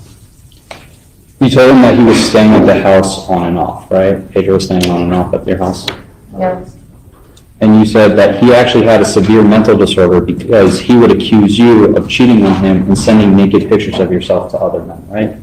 Objection, relevance. Oh, we're talking about the. Are we going to see that in evidence? No. Jamie, I'm on a dry spell. A little bubular photograph. You need to grant me that much. Fine. Have at it. Well, Get your jollies. thank you. I'm going to see some bubula. Totality of the relationship. I'm not speaking about right then and there. I'm speaking to the officers about years on end, how he was. So let me ask my question again. I left him in February. If you can let me ask my question, excuse me. You said that he had a severe mental disorder Definitely did. and would accuse you of cheating on him with other men and sending other men naked pictures of yourself, right? Yeah. And you denied that, right? To him? Yeah, previously. Okay. But you actually were doing that, right? At this point in time, yeah, I was. Okay. You told him that he would stay at his parents' house if he didn't stay at your home, right? Yes. And you also told them that's where he would stay if he didn't sleep at his, or excuse me, that's actually a house that you would stay at too, if you were staying at your own home, right? The only time I lived there was years before that incident. You're speaking maybe 6, 7 years ago. Okay. The night you killed Pedro, he went to a friend's house, right? Yes. He was there late. Yes. You were actually annoyed that he was there late. No. You knew his friends picked him up and he went over there earlier that day, right? Yes. And because it was late, you actually told your mom that you were going to go back and pick this quote idiot up, right? Yes. Because you said he was probably drunk off his ass, right? Yes. He didn't ask you to pick him up. He did. He didn't demand for you to pick him up. Before he left, he did. He didn't? have a way to get out. He didn't have a way to leave. He didn't threaten you if you didn't pick him up, right? No. You actually said that you went on your own and it wasn't, quote, a problem for you to go pick him up, right? Because he didn't call me right then and there. Now, you got to Enriquez's house, right? Yes. And you waited for Pedro outside, right? At first.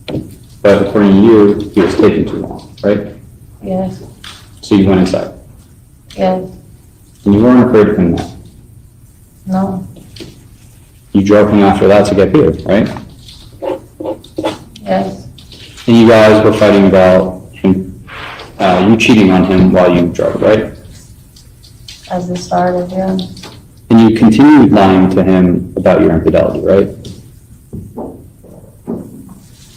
Yes. And then you went home, right? Yes. You didn't tell the police that he choked you, right? There was a lot of things I didn't tell them. You didn't tell him that he attacked you, right? Yes, I did. And you said to them that that night, all you did was argue and then laugh and then argue and then laugh, right? I told them before he was shot that he grabbed me by my hair and he threw me on the floor and before I grabbed the gun. Now, after all of that, after Pedro had left, you went outside to smoke a cigarette, right? Yes. And Pedro wasn't home, right? No. He actually had left the home at that point, right? Yes. You had the gun, right? Yes. You saw Pedro, right? He crept up from the back of the house. Yeah. You admitted at that point that you were cheating on him, right? Yes. And you were holding the gun at the point, right? I wasn't holding it. It was next to me on the floor. And he told you that you were going to sleep outside that night, right? That was after he threw me on the floor. And he ran, right? He ran in my house. And you fired as he ran, right? Yes. His back was facing you, right? Yes. He was running away, right? No. He was running to the house. After you shot him, you actually mocked him and said, "It's not like I hit a major artery, you'll be fine," right? It's not quoted right. Please, feel free. What did you tell him? I said, do you want to go to the hospital? I could have hit a major artery. You'll be fine. And it wasn't to mock him. I was speaking so fast that my adrenaline was through the roof. I was a big guy. You know what it's like to get hit by somebody that's 6'4", 260 pounds? And instead of helping him, even possibly saving his life, you actually went and hit that firearm, right? I couldn't find him at first. The gun you hid was the same gun you used to kill him, right? Yes. Then you hid the casing, right? I never got a casing. The casing that the police never found, right? It didn't look good enough. You told police, though, that you said to him right after shooting him, "Where are you going? Where are you at?" Right? Yes. But that's actually not true, right? I said something before, you can hear it in the audio. I'm not sure exactly what it was. And when Detective Janorz confronted you with what you actually said, you changed your story, didn't you? I didn't change it, I just honestly was lost. You said you could only remember bits and pieces at this point, right? Yes. They don't remember saying anything to him, right? I didn't remember saying anything at first. But that's actually not the only time you changed your story about what you said to Pedro after you shot him, right? I'm not certain. Okay. Because you said you had called out to him and said you'd take him to the hospital if he really did hit him, right? I did say that. That's not what you said though, right? I did say that. Because you were angry, right? But I did tell him that I was gonna take him to the hospital. And you were mad as hell, right? I was. You shot Pedro as he ran away and you killed him, right? He didn't run away from me. I have no further questions. All right, can you redirect? That's right.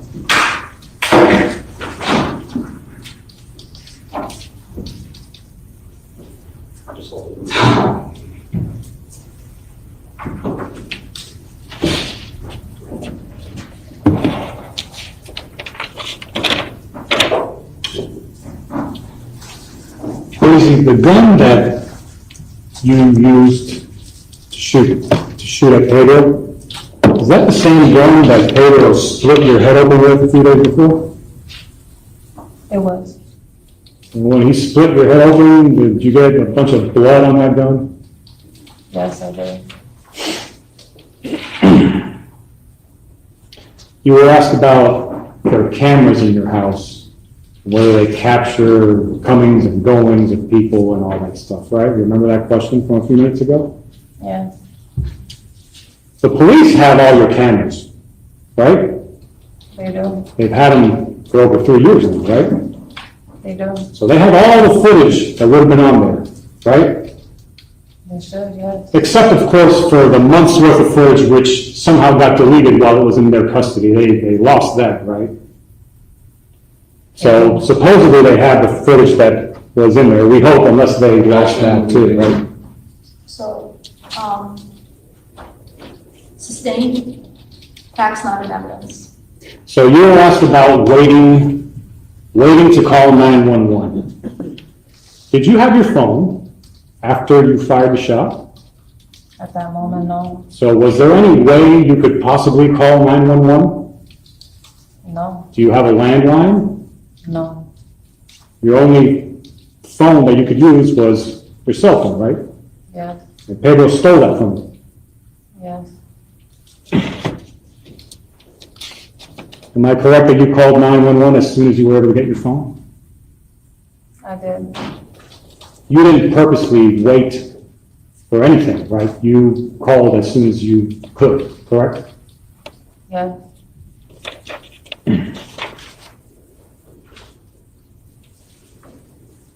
Now, you were asked whether or not Pedro had a key to your home. To your knowledge, did he have a key? no, But you said that he had also taken your purse, which you Apparently, she did the day after. Well, after sleeping 12 hours, as you always should with a massive head injury. realized at some point, correct? yes, you did. Had he also broken a window to gain access to your house, to your knowledge? Yes, through the window in the kitchen. We covered it this morning. We know that Pedro wasn't found to have a gun after he got shot, right?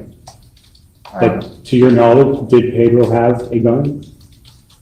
On him, or? Not on him. Did he have a gun? Yes, he did. So, as far as you knew, he owned a gun, he had access to a gun, correct? Yes, The gun that you used to fire at Pedro, it's the same gun that, as you mentioned earlier, that he beat you over the head with a few days before, right? yes, He also discharged that firearm and took a shot at you that day, right? Oh, yes. yes, he did. Took that gun, aimed it at you, pulled the trigger, and fired, but luckily he missed. Okay, hold on. Sustained. He's gonna ask another question. Did Pedro take a shot at you? He did take a shot at me. He was aiming at you? I would assume so. You had your back turned to him, right? Yes, I was running away. And you heard the shot, We all heard it. but luckily the shot didn't hit you. Yes, And after that shot missed you, he proceeded to beat you even more over your head, right? he began to bludgeon me.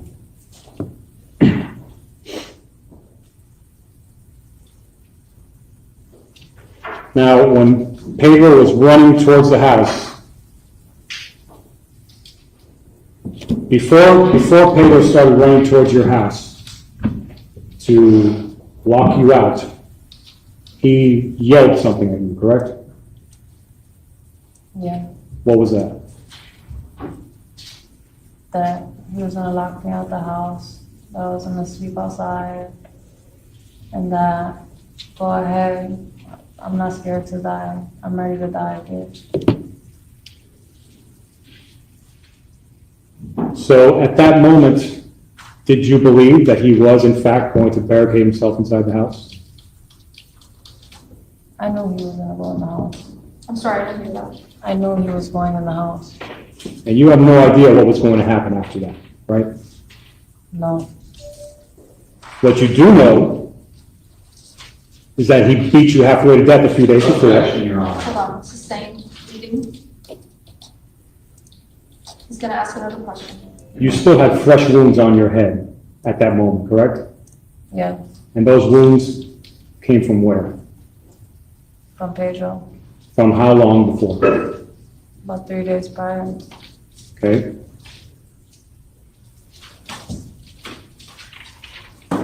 And you have no idea what he was going to do once he barricaded himself inside the house, correct? Oh, Right? No. What I thought he was gonna do hold on, was, hold on. You answered no. You can follow up with the question. You didn't know what he was going to do. no, At that moment, Pedro had been asked to leave how many times? approximately, I would say 4, 5, He did not live there, right? not at that time, no. That was your home, right? It was, You have a right to invite or disinvite whoever you want from your home testifying, pleading, falsely. Sustained. He's gonna ask another question. Who decides who gets to come inside your home? Who decides who gets to come inside your home? It's a different question. Overruled. You could answer. You would assume me. You, right? Yes. It's your home.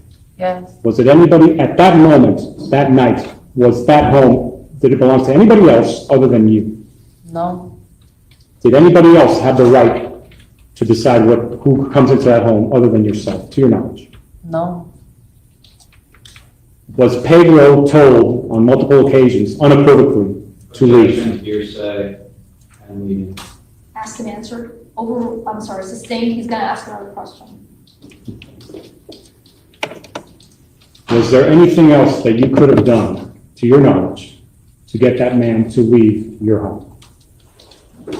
No. Thank you, that's all I have. Judge, if I may have one question. Sure.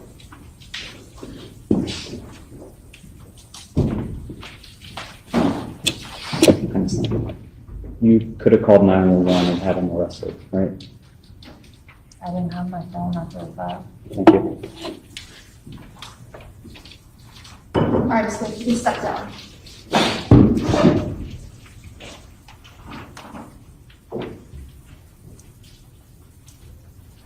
All right, folks, I just need a few minutes with the lawyers to discuss scheduling for the rest of the afternoon. If you wouldn't mind, please going back into the jury room. All rise for the jury.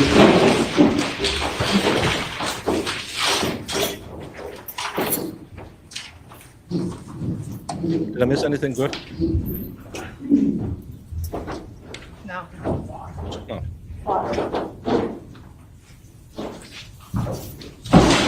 You can be seated, jury on the side. Are you planning on calling any other witnesses? So Judge, we have a few moments to go. Sure, you can go off record while you check outside. So that was a shit show. I mean, it didn't do anything for her. Didn't Well, make her look. it showed that she was a lying sack of Well- carrot rapiola. I mean, she didn't like show herself to be any less guilty, is what I'm trying to say, I guess. Mm. It's I know we always say self-defense, they should always take the stand. Well, there's always an exception to the rule. Just like Southern ladies are friendly, there's an exception to that rule. Doesn't always work out for you. Sometimes it actually makes it worse. Yeah, especially when she had to testify that, yeah, I was sleeping around, I was hooking up with other men, I was sending them nudes, but I couldn't have social media. You have TikToks. I don't see that as social media. That's where Okay, you lady. wanna argue. Yeah. Danny, you're not from the South. You're from the West Coast. Yeah, I like the whole he's so controlling and this and that, but I was doing all these things. Yeah, I was the one who drove to a drug den, pulled him out, took him home so he could say goodnight to his kid at 11 o'clock, and then I shot him 3 hours later. Mm-hmm. There's a lot of hate today. A lot of hate. A lot of hate. Danny is from the south of the West. Uh-huh. Thank you, Brandon, for supporting me. Brandon is the only one who gets me in chat. Yeah. That's because we share our love of the Miami Heat.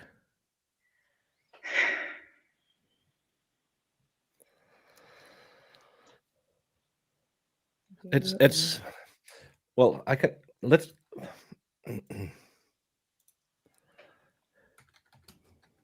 What?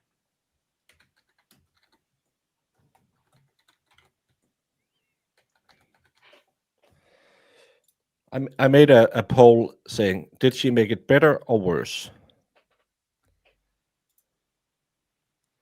Yeah, how does Oh. everybody feel about this? Yeah, I didn't find her believable. I found her very, very, very coached and still very bad at answering question.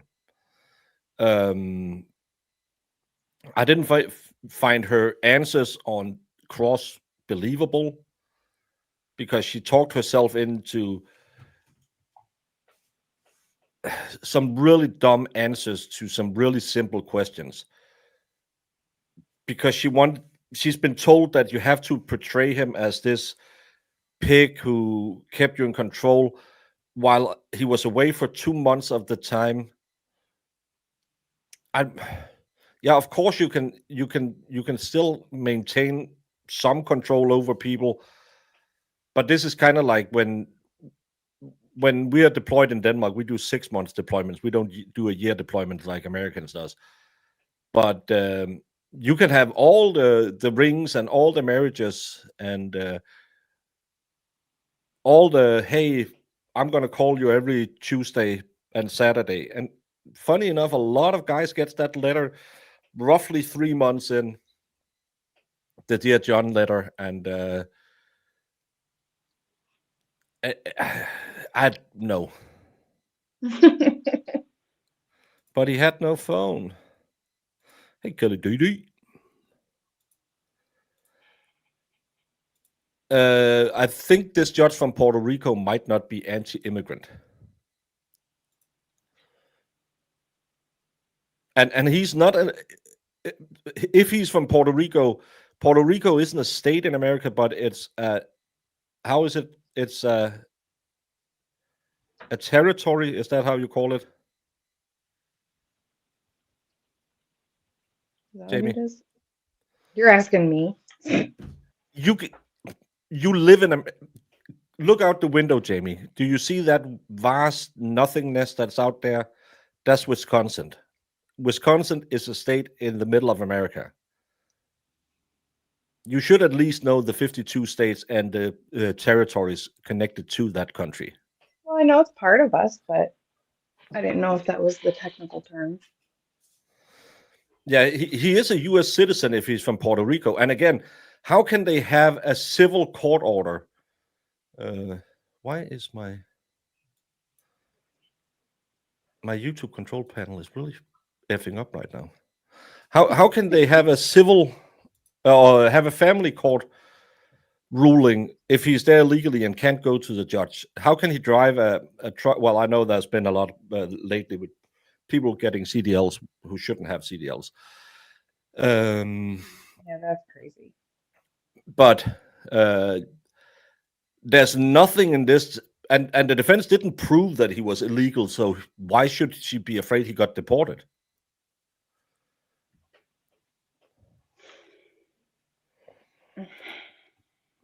Yeah, I don't believe any of that at all. They grow a lot of alfalfa in Wisconsin. They eat a lot of cheese in Wisconsin. That's why Jamie is a cheese girl. Cheese is delicious. I don't know why Baker's a hater. I don't hate cheese. I just hate soft cheeses. What is considered a soft cheese? Brie, Other than- camembert, stuff like that. Oh my God, they all sound All the delicious. moldy cheeses. No. Yeah, it's moldy cheeses. Mm-mm. But I don't like those. But she didn't want him deported, so she deported him. It's just ridiculous because he couldn't get deported if he's a born and raised Puerto Rican. The judge is 50% Puerto Rican. She must be sitting up there and thinking, "Wait a minute, that makes no sense."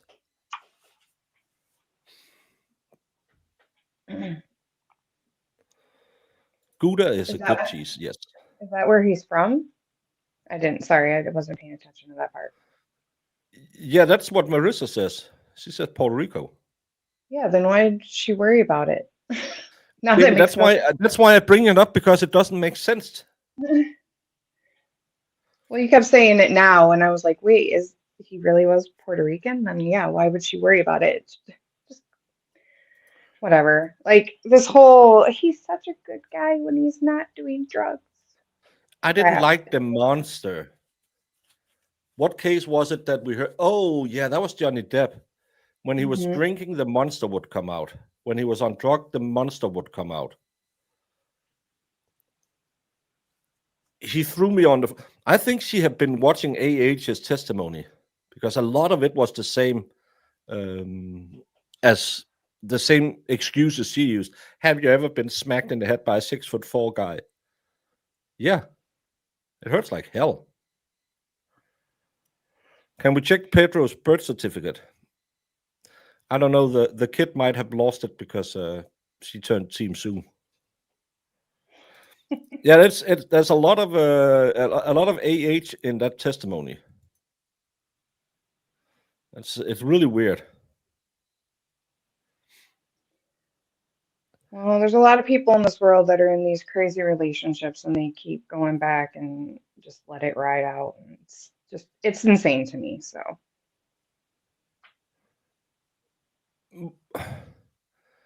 But again, this wasn't that relationship. Because her own testimony destroyed that, oh, I was such a victim. He stayed at his mom's house most of the time. She brought him over. She was the one banging her. And then she sent him outside. If she was controlled by him and she couldn't do anything, wouldn't he say, shut up, you can go sleep with the kids? Because they were sleeping in bunk beds and he was too big to sleep in a bunk bed, but he slept with the kids instead of sleeping with her. Her testimony was constantly, oh, he was so controlling. Well, I made him do this. He was so controlling. She went to a drug den and dragged him out of there. I couldn't do anything. I was just a victim, but I was the one who picked him up while he was high out of his mind. I wasn't afraid of the monster when I went to the drug den. That's They showed some pictures on the first day of defense testimony. What did she say? She said about the major artery. She said, do you want to go to the hospital? I could have hit a major artery, is what she said. But that's not what you hear on the tape. I mean, is it clear? I didn't hear that part. But is it clear that what the state is saying she said? Yeah, to me, it's pretty clear. I can't hear if he's saying, I want to die or I don't want to die. I can't hear that. But she screams, do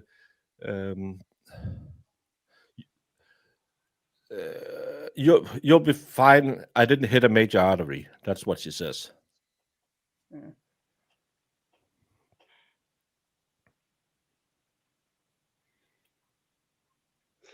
Did they go on lunch or did they just? No, he had to go out and ask if the 12-year-old has to. The only concern that I have, because I did speak to him, I think I agree with Mr. Tomasi. He is a very bright young man. The only concern that I have is he said that he has ADHD, and he left his medication at home. He was fidgeting a lot during his deposition and, kind of distracted. I don't have a competency concern really, but to the extent that he is going to be able to fully pay attention because of that is really my only concern. Can we bring him in? That's fine. And you can at least show him where he's going to see it? Well, you granted a motion for him to testify via closed circuit. Nobody asked me, I don't remember. I did yesterday. Okay, do you have an objection to him testifying in closed circuit? That's fine. I can set up my Zoom. I need a computer, and he would literally be in the room next door. Okay. We would have to use this Zoom and. Well, Judge, I can actually put it here and I can have the computer fit. Yeah. Okay, let's just. No, I was going to say it could be facing the witness stand, but that doesn't make any sense. Sure, let's just set it up now.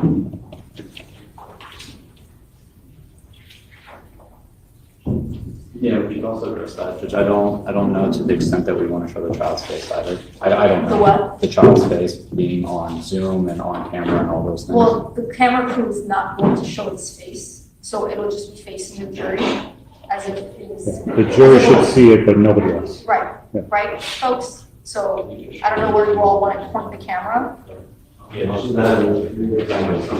You'll figure it out. Or can you blur it? You can't blur it. If that television is facing the jury,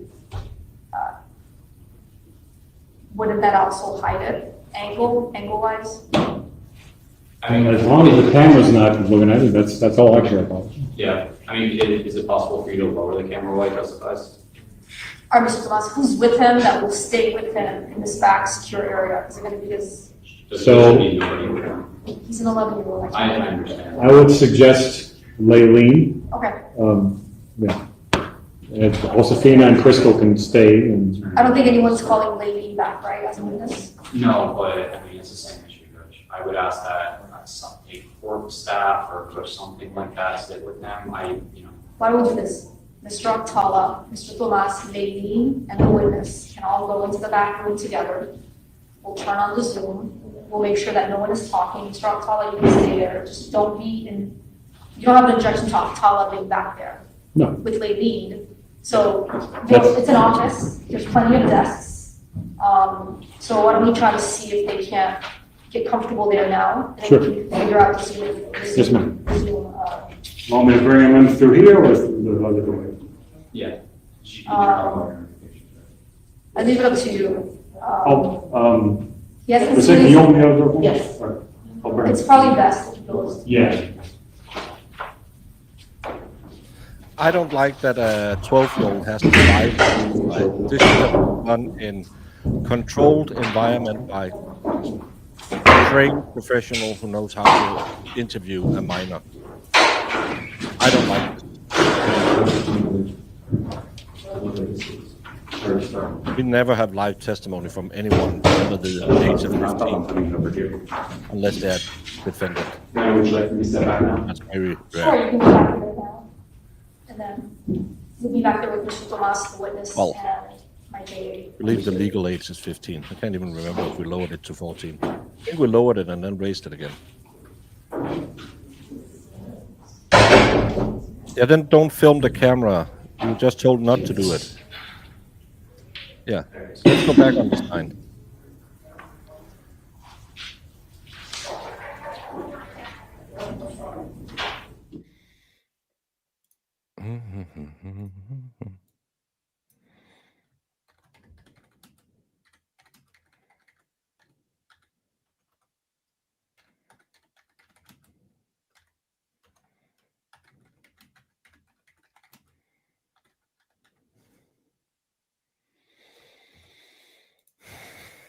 Just when they get back here and people start asking why it's not on screen and if I'm stuck behind.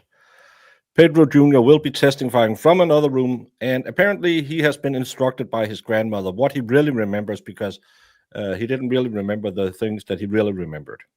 So, yeah.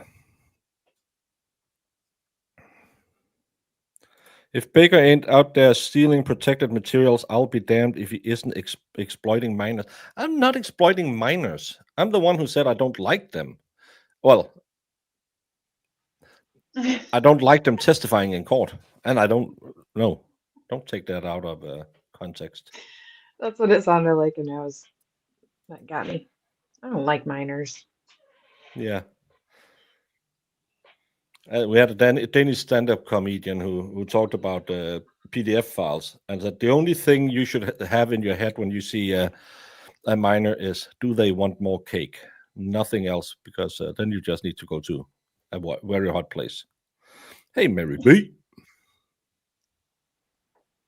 He said he's only there to get his mom out of jail. Yeah, that's a little bit of a credibility issue as well. Yeah.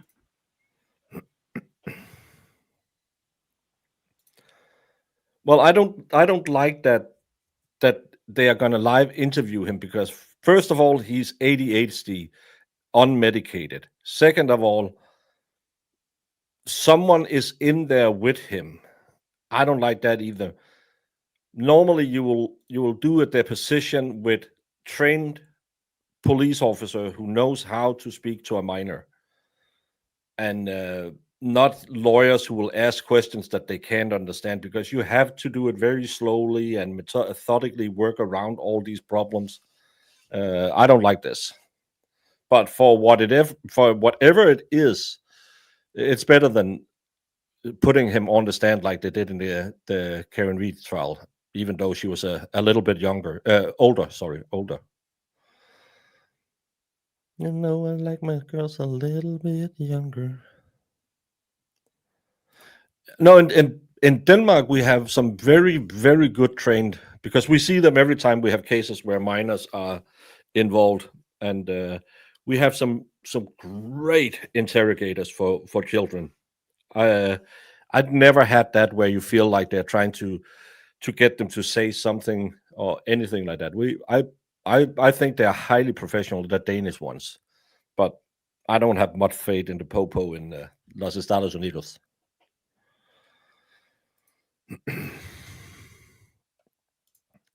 Because they do that in some trials. It's an open court. I don't know why.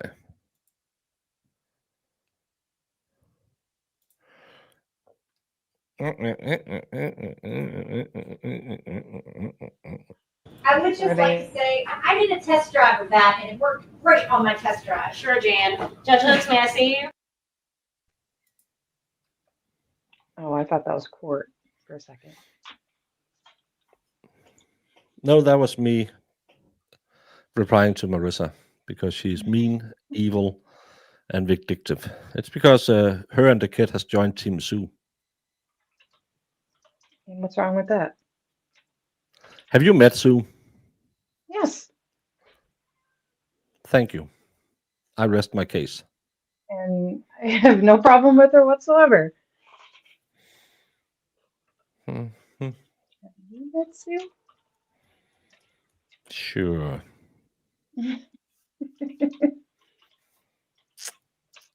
Yes. Oh yeah, that was the one who, the girlfriend who had that. Yes. She had a very annoying yes. So. Are they actually going to play the kid talking, just not show him? Or are we not? No, they're going to show him on a TV screen, on a Zoom from another courtroom, but they're not going to show it to us. But will we hear him at least? That's my understanding, because they just asked for the camera to be pointed away. Marilyn, yeah, that she's letting her 12-year-old testify, especially because she said he was locked in her room, in his room. He's going to come in and tell a totally different story now, unless he's just there to testify about the pistol whipping she got at very late at night. Why is her 9-year-old running around in the middle of the night watching her mom get his mom get beat up? Who knows what those poor kids have been through? Kids are very vulnerable. That's so. Yeah, I understand that. That's why the Danish way is very. There's a lot of rules how you can ask questions and how you can approach certain subject. We had a 14-year-old who. That was. Lawyers are present except for Mr. Alcala. Mr. Alcala is with. Thank you for opening that PJ, right next to the microphone. Great. In just a few minutes. Before he does that, we're up, you mind if I just turn this camera off so you can capture the TV? Sure. Mr. Tomas, there was some talk earlier about the state calling him as a witness regarding impeachment of other witnesses that have testified. Do you remember that? Something along the lines of the grandmother and PJ talking a week about the case that might be. Well, yeah, they can ask him about that on the cross. All right. I just didn't know if there was going to be a proffer on your end as to what he testified to and a request regarding what should be introduced on cross-examination, explored on cross-examination, or something that needs to be explored if the state needs to call him as their own witness. Judge, so long as I'm able to ask those questions, I will not be calling him as a witness. Okay. Just keep in mind he's 11. I understand from both parties, you all have met him, he's bright, but you probably should ask questions and object a little slower, and I'll do my best to also keep it clear. Yes, ma'am. Okay, so I'm gonna go ahead and bring back the jury. Yes, ma'am. Actually, can someone ask him if he can hear us? Can he see us? Hold on 1 second. You should be here. Hey, PJ, can you hear us? Can you say yes? Hold on, I can't hear you. Unmute the microphone. Even Nightbot. Am I- Not hearing anything, turn on. That's might be because of my. Hey, can you say something? Oh, shoot. Hold on, ask him now. It's coming through the computer. Can you hear us? Can you say yes? I don't know if that's loud enough.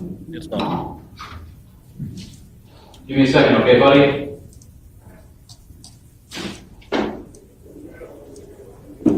How about now? Can you say something for me? Yeah, we can hear that. Yes.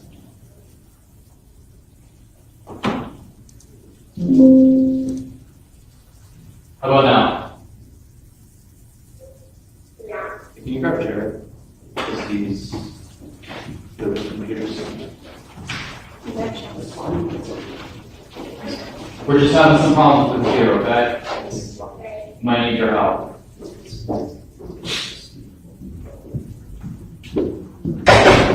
Give me a second.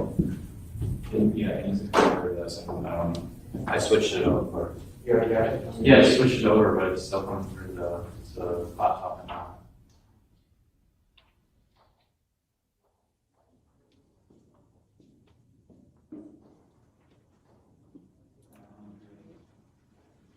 Mr. Tomas, are you planning on calling any other witnesses after this one? No. So is it your intention to arrest? It is. State, do you have any rebuttal witnesses? I have Detective Wilson, and I believe that's it. They're outside? They are. First reaction would be, what on earth are you doing, woman? Or whatever he calls her. What are you doing? Hey, can you test for you real quick? Yeah. That's good. Okay. That's better. Is that for you? If he can't hear us, we'll just, I'm sorry, if there's audio issues, we'll just ask him to keep his voice up. I can try one last thing, and then if not, I'll swap back phones. Can you just tell him to say something? If you could just say a quick sentence, okay, like hello there. Hello there. That's perfect. Thanks, man. We're good, Trevor? No, we're good. Okay, we're good then. I'll take it. This will wait here, please, down the front. Yes. Yeah, I can go there for the shades.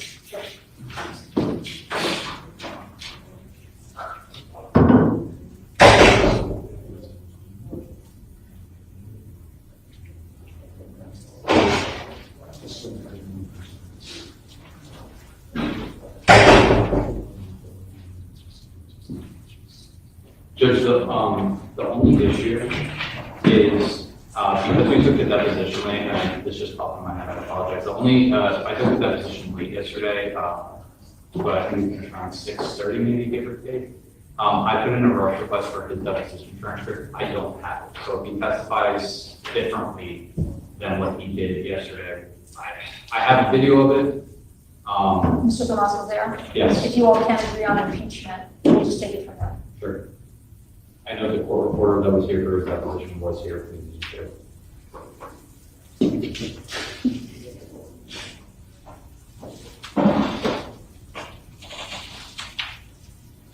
All right, that's better. Okay, let's go ahead and bring in the jury. All right, the jury.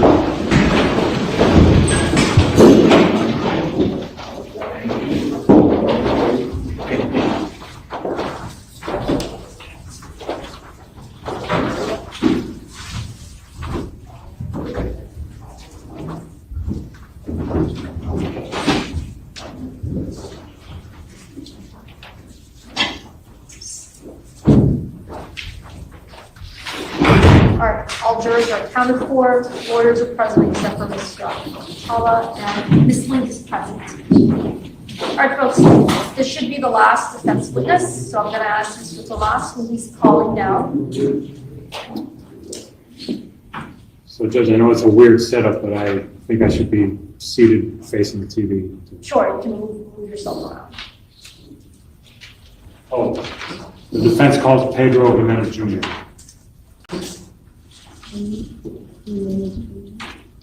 Vent baby stays with Pedro, can you see his me? parent. Can I tell him to raise his left hand? Oh, can you raise your right hand? Can you raise your right hand for me? Do you solemnly swear to tell the truth and nothing but the truth? Say yes. Yes. Okay. He sounds very young. All right, so, Pedro, can you tell us your full name?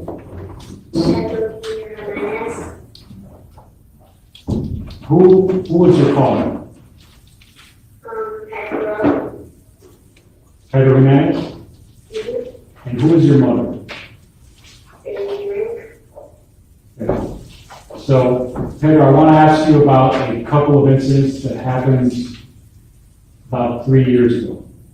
Do you remember back in June of 2022, do you remember an incident where your mother got hurt? Is that a yes? Yeah. Okay. What can you tell me about that incident? What happened that night?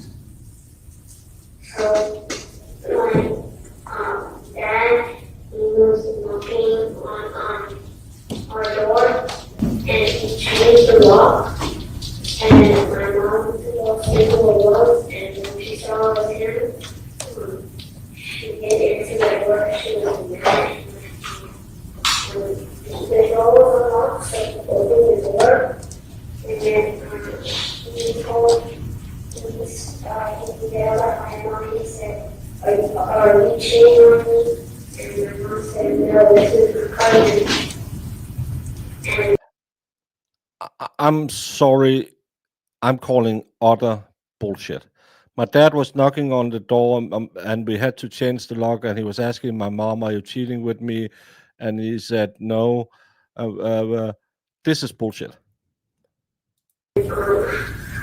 my dad pulled a gun out from his back pocket, and he pointed the gun at my mom, and he fired a shot, but he missed, and then he grabbed my mom and started hitting her head over and over with the gun, and my mom smacked it out of his hand. He was 9 years at the time. David kicked it away with him, so I gave my mom and David time to give my mom and everybody to get out of the house. Okay, so I want to back up a little bit. You said you mentioned somebody named David. Can you tell me who David is? David was my mom's cousin. Your mom's cousin? So David was at your mom's house that night? Is that a yes? Yeah. Can you tell me who else besides your mom and you and David, was there anybody else in your mom's house that night? Yeah. Who? It's David's kids. How many kids did David have with him? 4. 4 kids? And what about your sister? Was she there too? Yeah. Okay.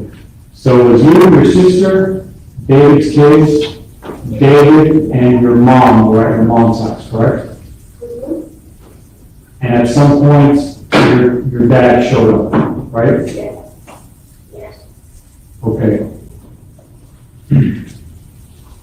Now, at some point, you said that your dad was beating on your mom. Was he hitting her with something? Yeah, they hurt with the gun. With the what? With the gun. Okay. Do you know how many times? This should be stricken and just thrown out. This is so much bullshit.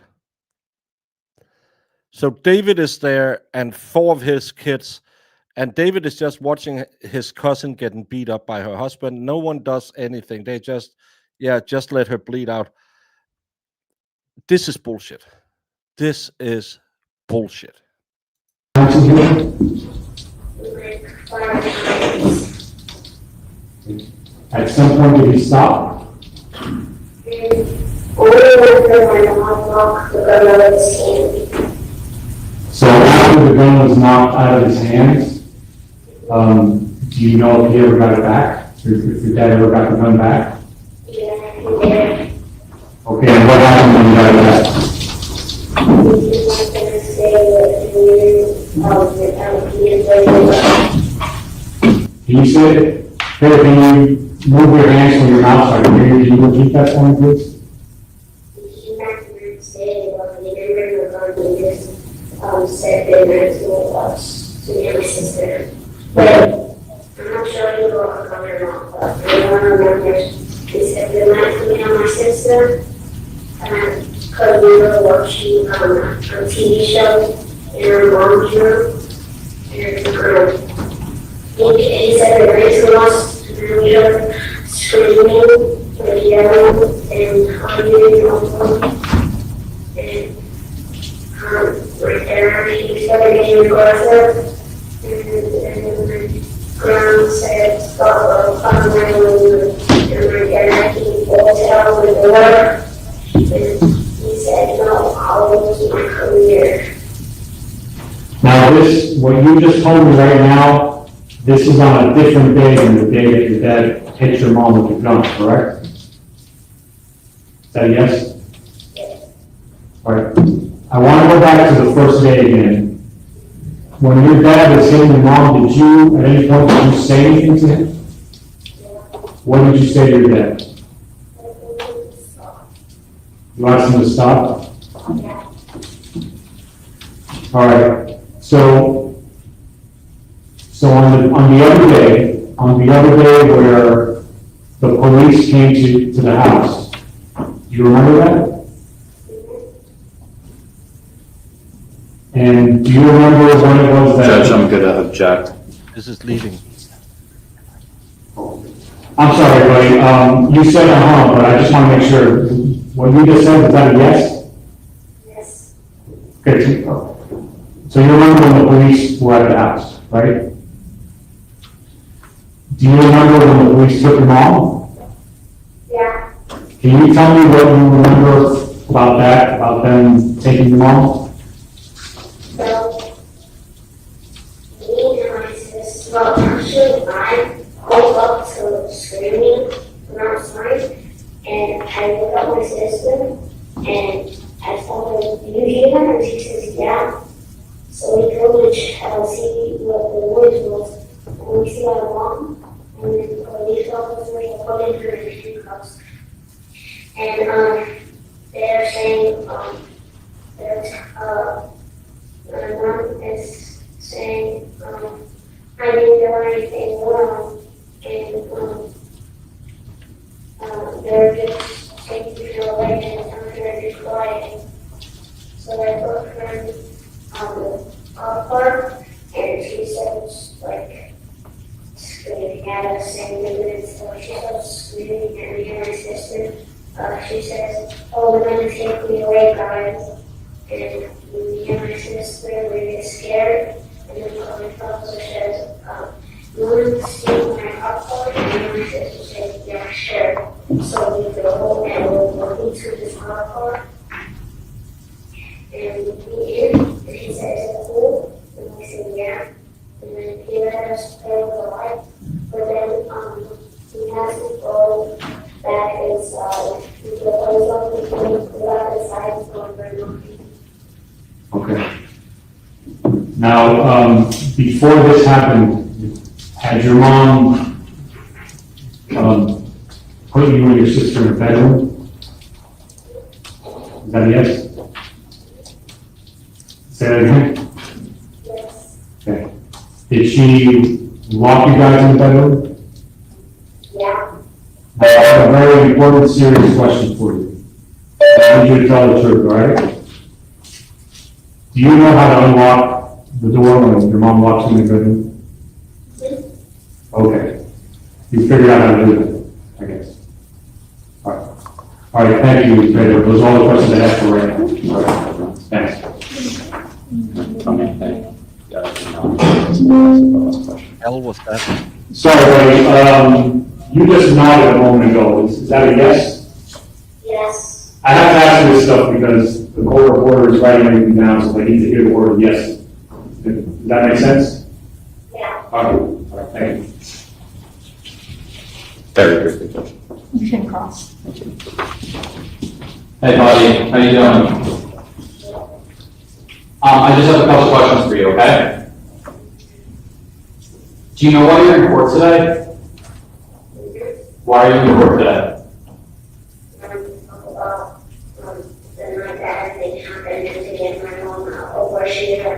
To get your mom out of where she is right now? Do you know where she is right now?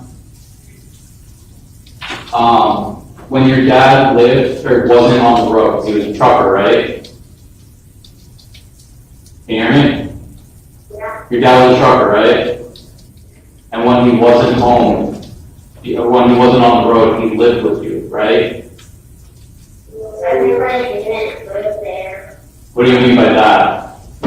He didn't live there. He lived with his truck, but he would come visit us, me and my sisters sometimes. Yeah, when he wasn't in his truck, he would stay at your house, right? Is that a yes? Stay at his mom's house. Okay. Do you remember talking to me yesterday? Do you remember telling me something different yesterday?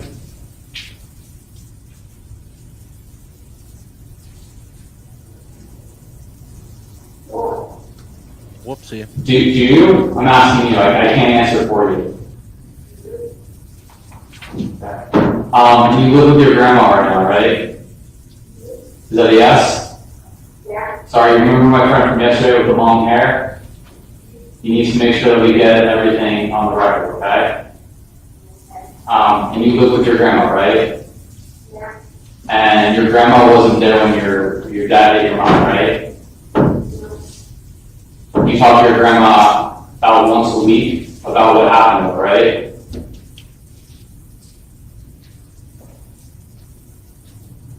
Is that a yes? Yeah. And sometimes you forget about what happens up there, right? And when you forget about that day, your grandma tells you what happened, right? Even though she wasn't there, right? Okay, no further questions, Judge. Can you redirect? You're allowed to lead on cross. Hey, Pedro. So, when we're doing this trial process, I ask the questions first, then Alex asks questions, and now I get to ask the questions again, so that's why I'm doing this again. You said that you talked to your grandmother, or your grandmother talks to you about what happened, right? Now, I want to be clear. Everything that you told us here today, is it something that somebody else told you to say, or is this what you remember?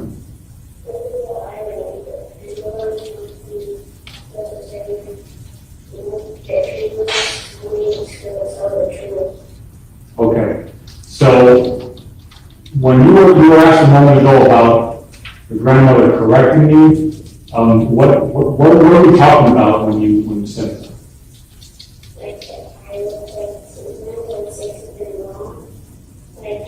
And she would say, oh, that's not how this is what. Can you give me an example?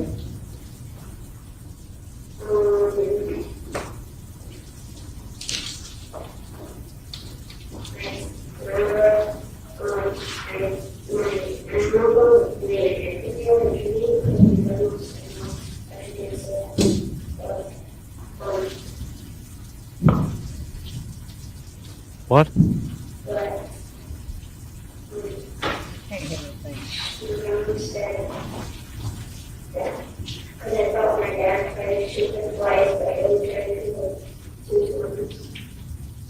So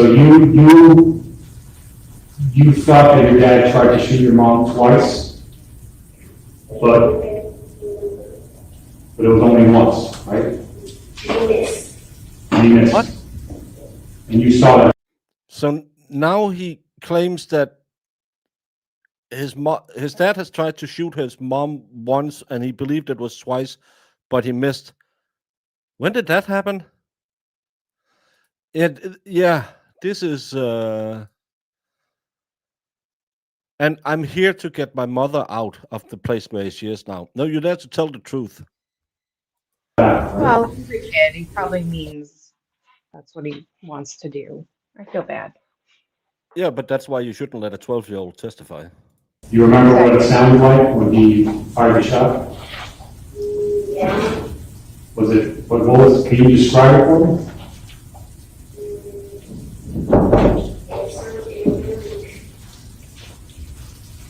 It wasn't like, it was like, Okay. What? All right, thank you for answering my questions. And listen, for whatever it's worth, whatever happens, you're gonna be just fine. You believe me? Good. All right, thanks, bud. Don't say stuff like that. Okay, so we're gonna have to get them off the Zoom. If the jury can please go back into the jury room, thank you. All right, the jury.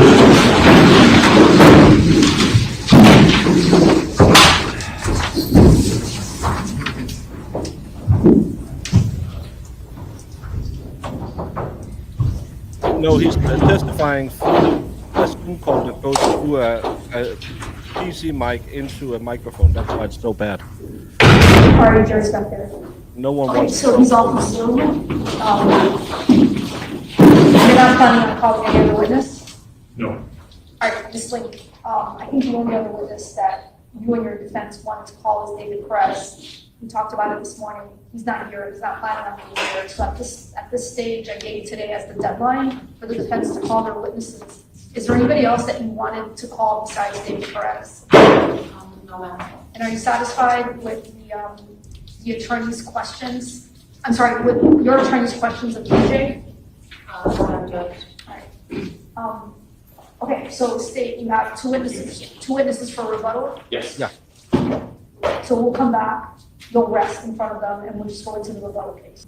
What I believe we need to prove. Oh. Of course they have to argue. I'm sorry, with your attorney's questions of stay back, you'll rest in front of them, and we'll just go into the rebuttal case. And I'll let the jury know that they are going to hear from state witnesses for rebuttal. And you said that you had two, correct? Yes. It's Sergeant Cruz and Cremesini. No, Sergeant Cruz. Detective Cruz is outside, but he's not testifying.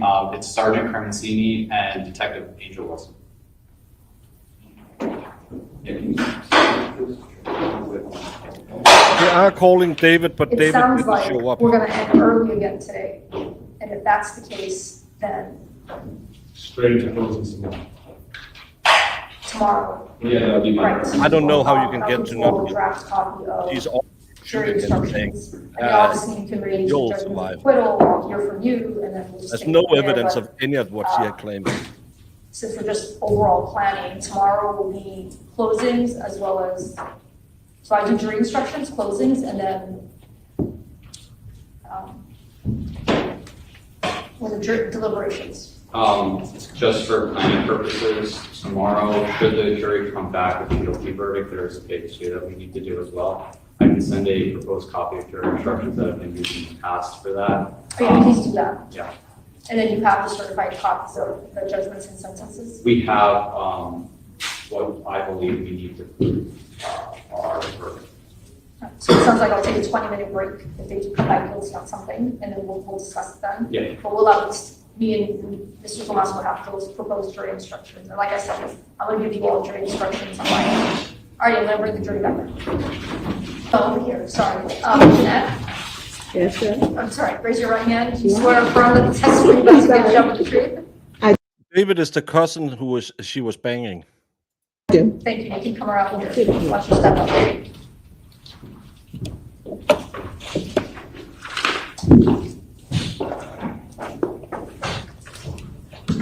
Good afternoon. Can you please introduce yourself? 78 votes and 83% thought that she made it worse. Hi, I'm Detective Angel Wilson, Detective Wilson, what department do you work for? Miami-Dade Sheriff's Office. How long have you been with Miami-Dade Sheriff's Office? A little under 21 years. And what assignment are you currently assigned to today? The Homicide Bureau. Back on June 25th, 2022, what was your assignment? I was assigned to the Special Victims Bureau within the Domestic Violence Unit. Now, do you know the defendant Daisy Link in this case? Do I know her? No, I do not. Did you ever come into an interaction or were you ever present with her when she was at the station on June 25th, 2022? Yes. Okay. Who was present at the station at that time? Detective Janoris. Why were you at the station? So in homicide, they have like a ride-along type of thing that they allow you to do if you are slated to come over to homicide or if you have interest in becoming a homicide detective, kind of like a shadowing program. So you were shadowing? Yes. Were you shadowing anyone in particular? So essentially, I was shadowing on a different squad, Sergeant Goldberg's team. However, Sergeant Waite's team at the time had got a fresh case. So I went over to go watch the interrogation. Okay, and who was at the interrogation? Who did you go watch? Oh, Brendan. So Detective Cruz and Detective Janoris. Was the defendant Daisy Link there with them? Yes. Now, did there ever come any time where you and the defendant were together at any point? Yes. Please explain.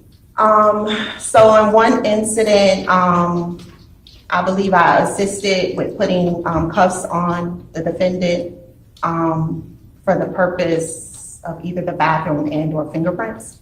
And I also went with Detective Janoris to do to take her to get fingerprinted as well as to use the ladies' room. So let's talk about when you went to go with her to get fingerprinted. Who was there with you as well as the defendant? Was there anyone else there? Just the individuals that work in that area. So who did you go with besides the defendant to go fingerprint? Oh, I'm sorry, Detective Janoris. I'm sorry. Was she there the entire time with you? Yes. Okay. When she went to get fingerprinted, did you say anything to her? No. Did she say Not that I anything to recall. you? Sorry, go ahead. Did she say anything to you? No, not that I recall. All right, let's talk about the incident. You said you also went with them to the bathroom. Yes. Was Detective Janoris with you the entire time as well? Yes, she was. Okay. And what happened at the bathroom? Detective Janoris and I were having a conversation. She was asking me where do I work, and I told her that I worked in the DB unit, and we talked about possibly taking a previous class together because she looked familiar to me, and so I was trying to figure out where I knew her face from. When you guys were having this, Well, that's why if you haven't watched this trial, I think you should go back and watch it. You'll see it on the video where she shoots him and just casually walks around. And go watch her family and her testimony. And I don't think that you can deem any case on a 2012 case. conversation, where was the defendant? Well, every case. In the bathroom stall. Of course, every case. You can do some of the cases, but just because something happened in 2012, 13 years later, you should look at every case on the basics and the merits of the case, not what happened to someone else somewhere else. So is this a conversation that she overheard? Possibly, since she was in the restroom with us. What happened when she came out of the bathroom stall? She asked me or alluded to me being a domestic violence detective, or asking me was I. Okay. And what did you respond? I told her that I was. Okay. And anything else that she asked or you said to her? She proceeded to talk about being like a victim of domestic violence. And what did you say to her? That she needed to talk to them about that she needed to talk to them, meaning the detectives, the homicide detectives. Did you try to continue that interaction that she was trying to get you to speak to you about? No. Did you at any point discuss anything else with her? No. Okay. No further questions, Judge.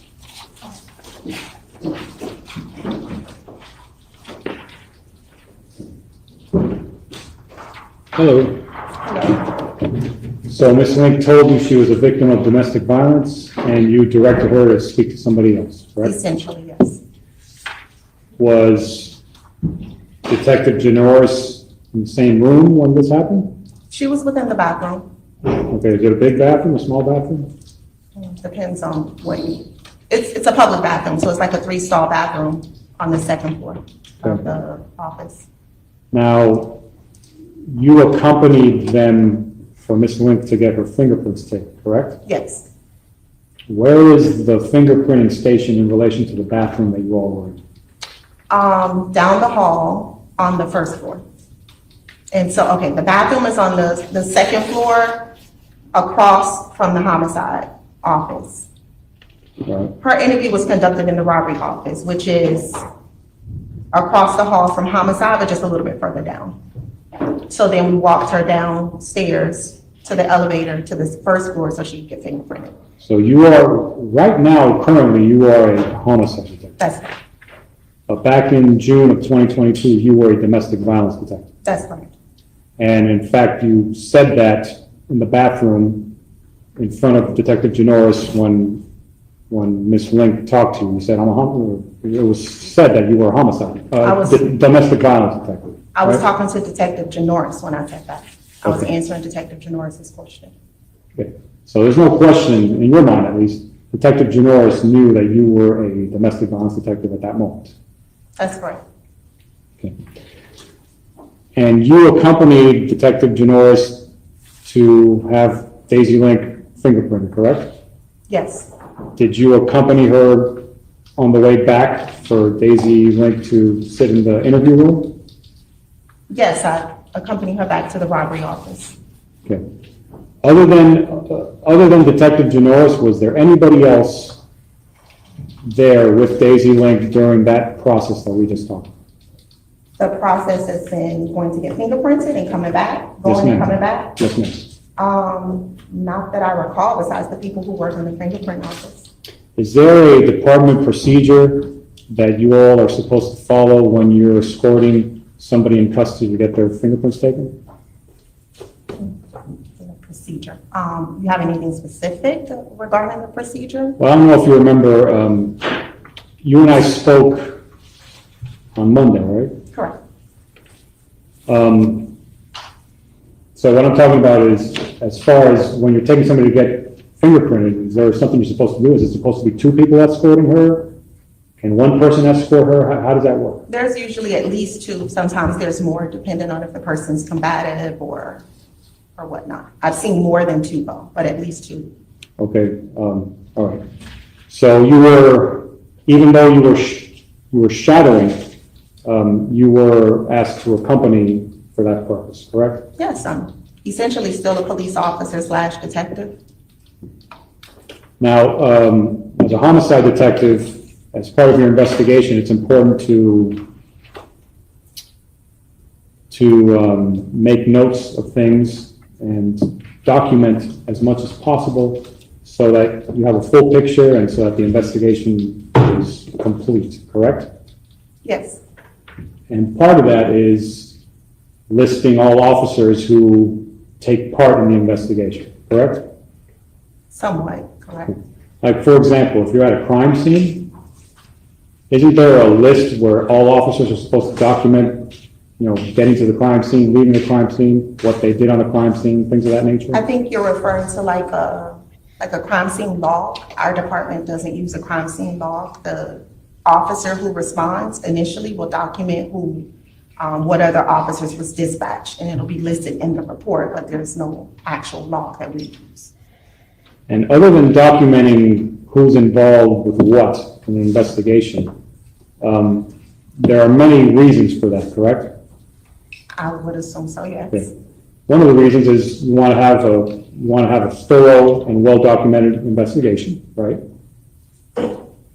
Yes.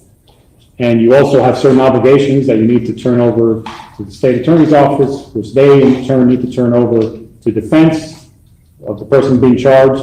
So that plays into everything as well, correct? Yes. Okay.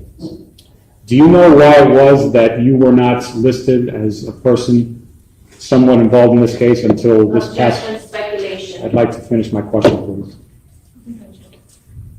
Do you know why it is that you were not listed as a person having information on this case until 3 days ago? No, I wouldn't know. Oh, you can answer. No, I wouldn't know why another person didn't do something.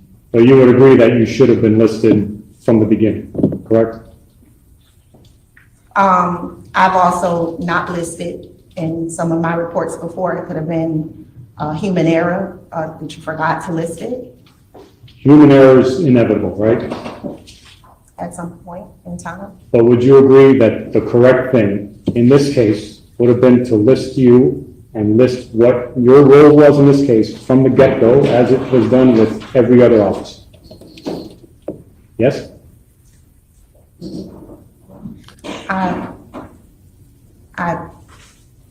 I don't, You're not sure? I don't think it's definitive yes or definitive no. She was on a ride along. She took her to the toilet. She took her to get fingerprinted, and she went back up and saw them interrogate her. She didn't participate in anything other than taking her to the toilet. This is, again, this is, yes, this is like selling elastics by the yard, because you can always just stretch it a little bit. This is stupid. But he needs to do it to try and say, well, they didn't do their job. I can see where you're coming from, but I know from other investigations that I've been a part of, whether I was the lead or not, that every single person is not listed in a detective's report. It depends on the role that they played in the investigation. If they have no investigative, they didn't do anything substantial.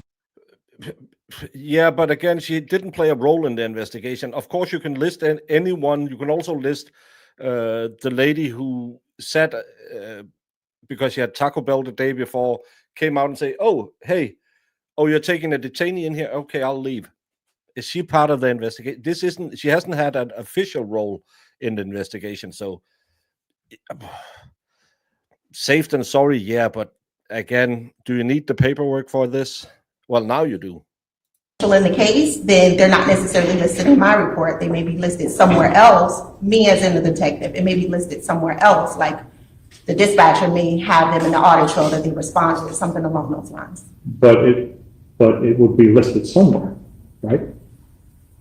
So would you agree that it was not correct for it not to be listed anywhere and for no notice to be given about your involvement until we are midway through a trial? That's not the right way to do it, correct? I can't say I agree with you wholeheartedly. I understand. No further questions. Thank you.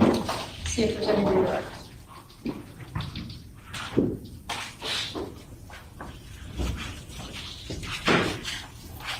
Detective Wilson, were you involved in any way in this investigation? No. Back on June 25th, 2022? No, I was not. Did you do anything substantive with this case? No, I did not. Were you involved in any collection of evidence? No. Were you involved in any speaking to the defendant during interrogations? No.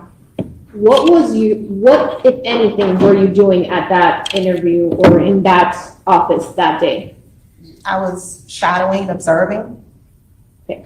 Now, we were also asked about homicide detectives and DV detectives. Can you please explain to the jury how is it that DV detectives get involved versus homicide detectives? So essentially, if you have a case where there's a report of like domestic violence, whether it's a simple battery or an aggravated battery, or even like an attempted murder, but it's related to like a domestic incident, a domestic violence detective would respond. If the person is expected to survive, that would be completely a domestic violence detective. The road officer will call the Special Victims Bureau. We would screen the call and determine if we need to respond or if we will come out later. But as far as homicide being involved in a domestic case, the person would have had to sustain life-threatening injuries where the doctor is deeming that the person is not expected to survive. Then at that point, I would brief the homicide detectives, and then they would take over the investigation. If the person did not have, if they were expected to survive their injuries, it would never go to homicide. So essentially, only a DV detective would respond. Homicide would never respond. So in this case, because a person didn't survive, would there have been a DV detective? No, unless they were transported and they were still viable at the time. Okay. And any other interaction that you had with the defendant besides that you mentioned earlier? No, not that I recall. Did you try and shut down the conversation that was being said to you at that time? Yes. No further questions, Judge. You can step down. Further question. Any other rebuttal witnesses? State Hall, Sergeant Clemency. Sergeant Clemency.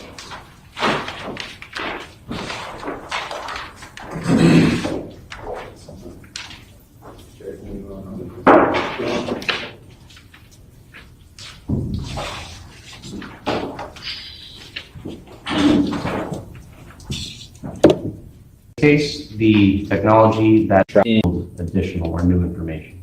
Now, cell phone technology, can you tell us a little bit about the technology change over time? In regards to obtaining the information or processing the information? Both. So there can be updates into what exactly, like which specific devices are available that we can conduct an examination.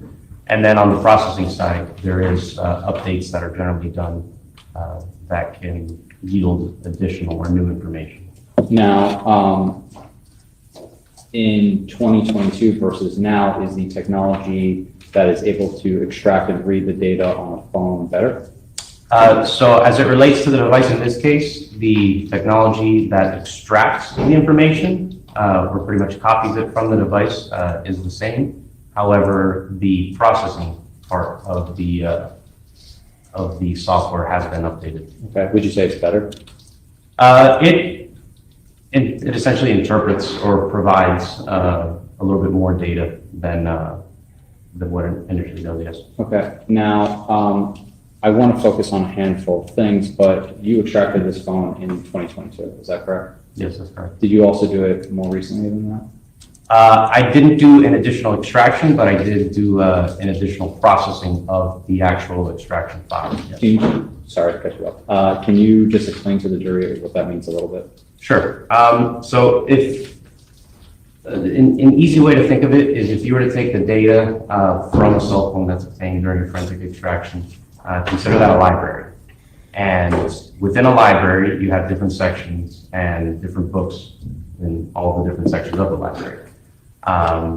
What the updates to these softwares do is that if we were to hypothetically think that in 2022, all the books that we were able to read were in English and Spanish, and then as time progresses, the ability to interpret new languages is obtained, which is pretty much how that technology evolves. So it doesn't provide new information that wasn't there to begin with, it just allows for the ability to essentially interpret beyond what it initially did. And you reinterpreted the data from that extraction? Yes. Can you explain to the jury again what hash marks are? So a hash is essentially, it's like a digital fingerprint that you can conduct on a file. It could be a file, it could be a folder. Thank you, Caddy Didi, for gifting Lacey Jane a membership. And pretty much if anything within that file changes, then that value for that hash is going to be different, letting you know that the actual contents are not the same. Mine is bigger. Did you verify those hashes from the 2022 reading of that data versus when you did it a few weeks ago? So the hash of the original extraction is the same. Are you asking in relation to a specific file, or? I will in a minute. Okay. But the actual data was the same, is that correct? Yes, that initial, so to speak, copy of the library, that has a hash value as well, and that is the same and has not changed. Now, specifically to, and what I have up, I'm going to ask you to sit down in a moment, videos on. That's because we have agreed with Sue not to be sued today. The defendant's phone from June 1st of 2022 up and through the incident date of June 25th, 2022. Were you able to confirm that the same data that was on this phone was the same as 2022 as it was in 2025?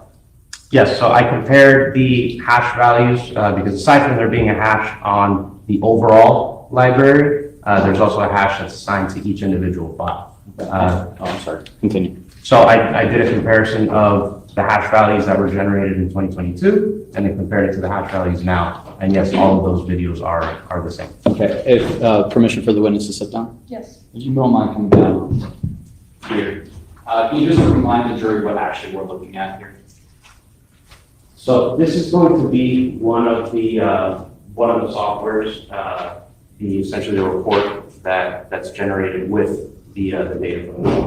Okay. Can you do me a favor and just publish to the jury the created date right there? June 18, 2022. Just go forward. And the next date? June 22nd, 2022. The next date? June 24th, 2022. And again, is that June 24th, 2022? Yes. Thank you. Everyone for the questions. You can ask. Let's see if there's any crosses. I don't have any questions. I don't have any questions. That's down.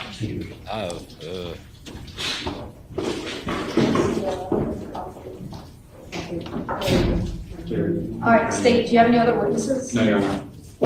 Okay, so you're resting on your remote case. Yes, Your Honor. Okay, so both sides have rested.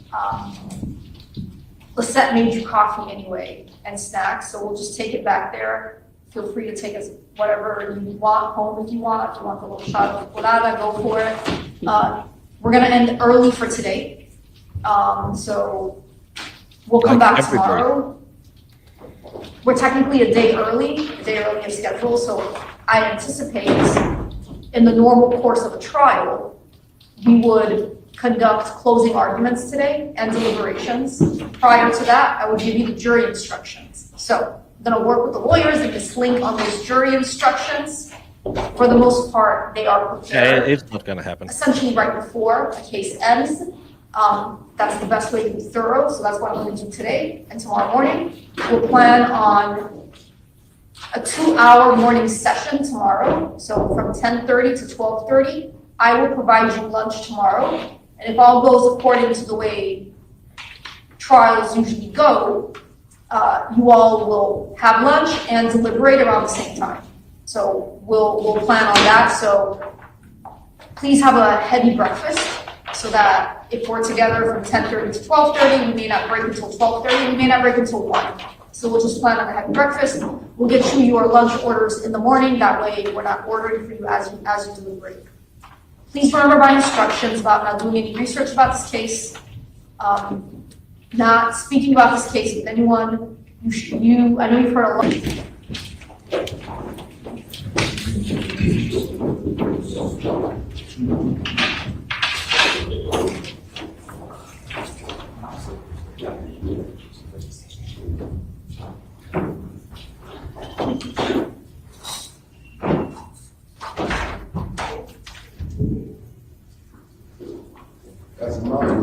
Don't make faces at the bailiff, you. Well, he knows you put out. So.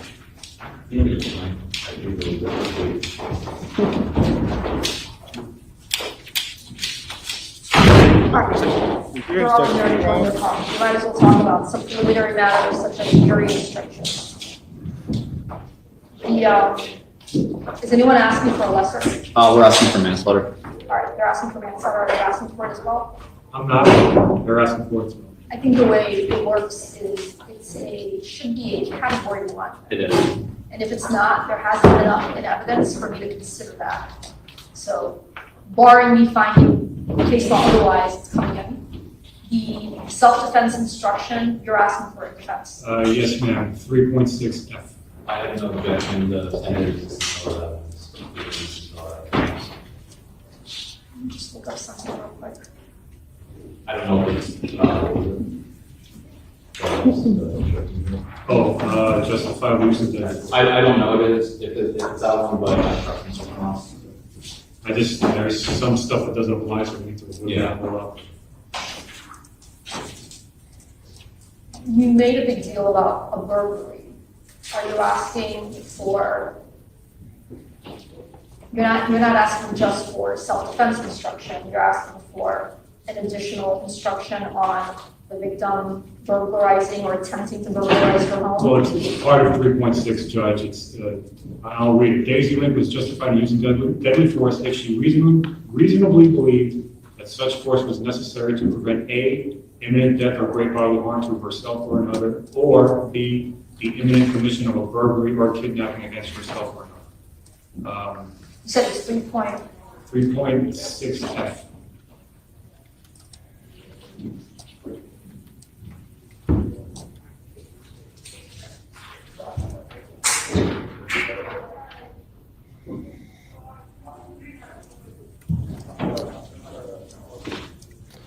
Well, it's your instructions. It's boring. Yeah. We're going to hear it all again tomorrow. Jamie, how many do you think would vote guilty right now in our chat with X amount of, with 69, giggity, giggity, giggity, 69 votes, how many do you think would find her guilty?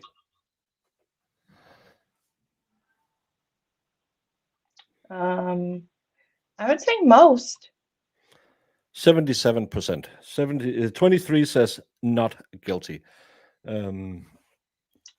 I have to be honest, I am guilty because I think it's very damning and her explanation just didn't make sense. This is in Florida. Yeah. So it's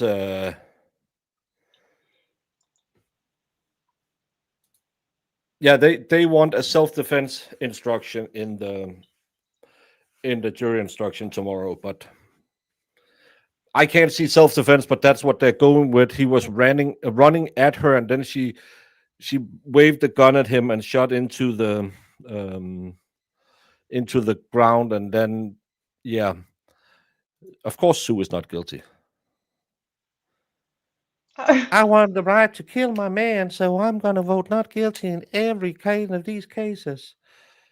True statement from Sue in the Discord. She's always, as long as it's the man who goes away, she's not guilty. Sue is a misandronist, but it doesn't make sense to believe that is what happened when you hear what the medical examiner. I think a lot of people forgot what the medical examiner told you. That I lost Bender. Jimmy, did you? Oh, there he is. What did you do with Bender? I feel like I missed parts so much that I can't really weigh in too heavy on one way or the other. But her testimony. This is the position that the medical examiner said he must have been in when he was shot through.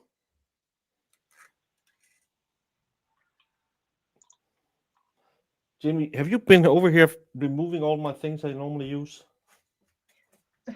I would have decorated for Halloween if that was the case. Yeah, I can't find my Halloween decoration from 2 years ago. This is the position that the ME told that the gun must have been fired through the lower part of the leg and into the thigh. And he said that this must be the position like someone is running. So it just doesn't make sense that she says, well, I was shooting into the ground. And there's no evidence provided that there is a bullet hole in the concrete outside of the home. So I'm sorry, I don't buy it, but hey, we don't have to agree. We agree to disagree. Yeah. But I just can't. I just can't make it square up with any. Her entire story is just bullshit. I'm so afraid of him. I go to a drug den where I know if he's on drug, the monster comes out. So I'll go and get him so my mom can yell at him. And there's no real reason why I'm getting him home. I just I just don't like him. And that'll be that. No, he didn't get shot in the behind. He got shot in the lower leg and into the thigh. And it clipped the thigh.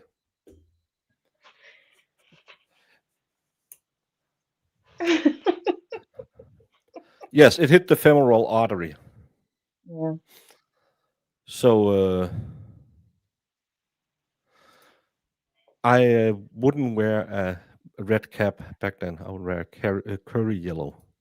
He's got to put his hat backwards. He's a cool. No, it's just because it annoyed me with the brim in front. Sometimes then men need punishing. Yeah, but don't kill them. Keep it at a reasonable level. Pour some molten candle or something on them. No, it didn't get his balls. Marissa, you are, ever since the Karen Reed case, you have been oddly obsessed with men's balls. Is she though? She is sitting every day and saying, I really wish we could go back. And I was dismayed when they moved Paul to the back of the court. You heard it, Jamie. She was putting out these company-wide complaints that I needed to call on Bev and make Paul's balls appear in front of her I again. feel like that was on behalf of you, not Marissa. I don't have any interest in men's balls, Jamie. I have my own. Yeah, they're fine. They're swinging. Stop it! Don't. As I said, I'm Donald Ducking it. You are not. Of course I am, Jamie. Stand up. I am standing up.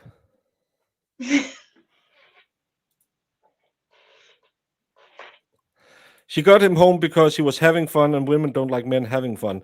Well, at the same time, he was so controlling that she couldn't do anything. She controlled him while she had kids locked in a room and her mom on the porch smoking cigarettes. It just doesn't make sense. No, that's where you saw the P, restless one. Don't you know that? Women really don't know biology. My lord.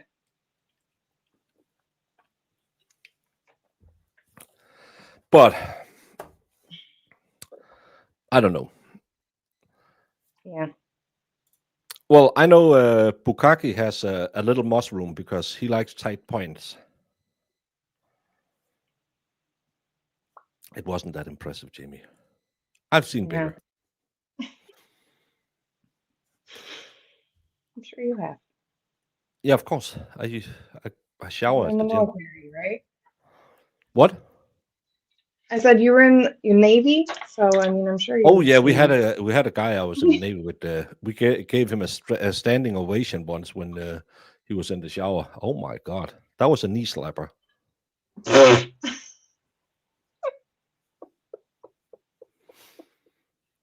If women had balls, they would be able to pee too instead of just sweating.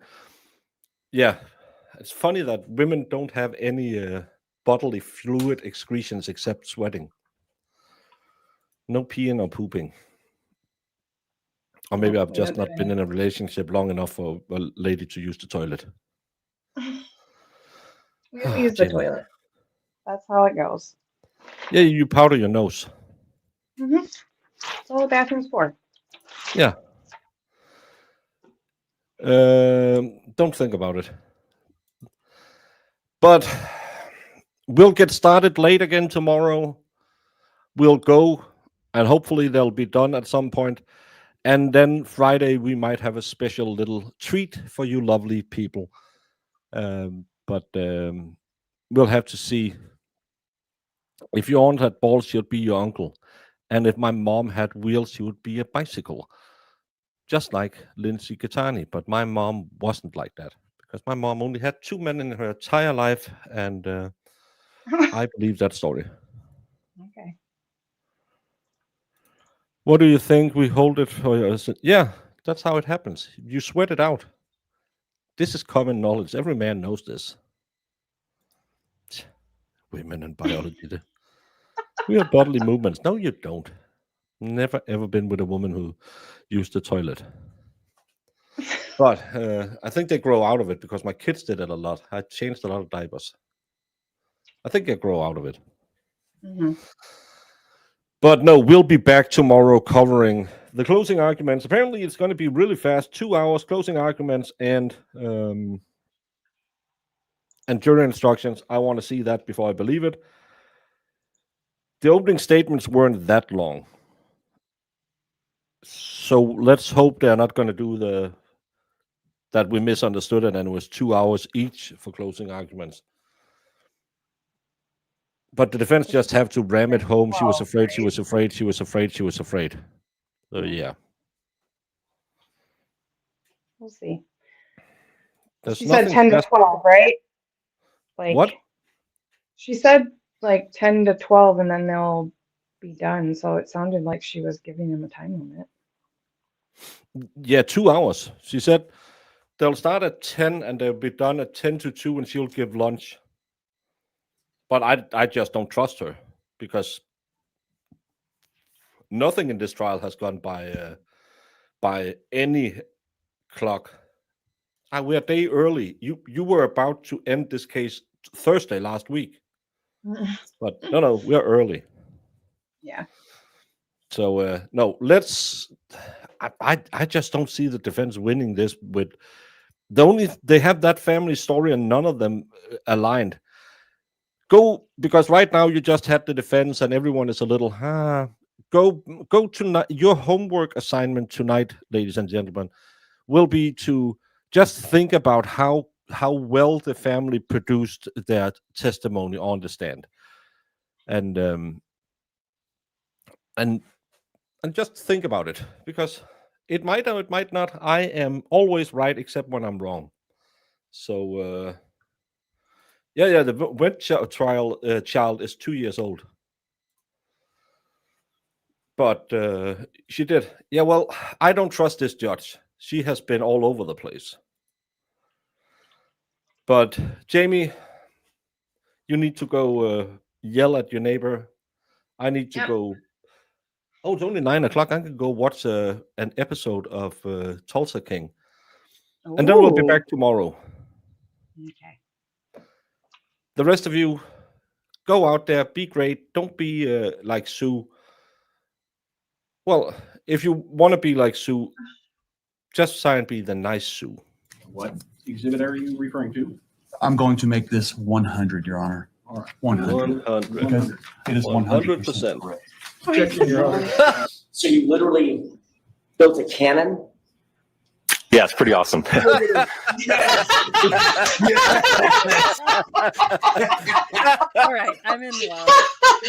back. Please do that again.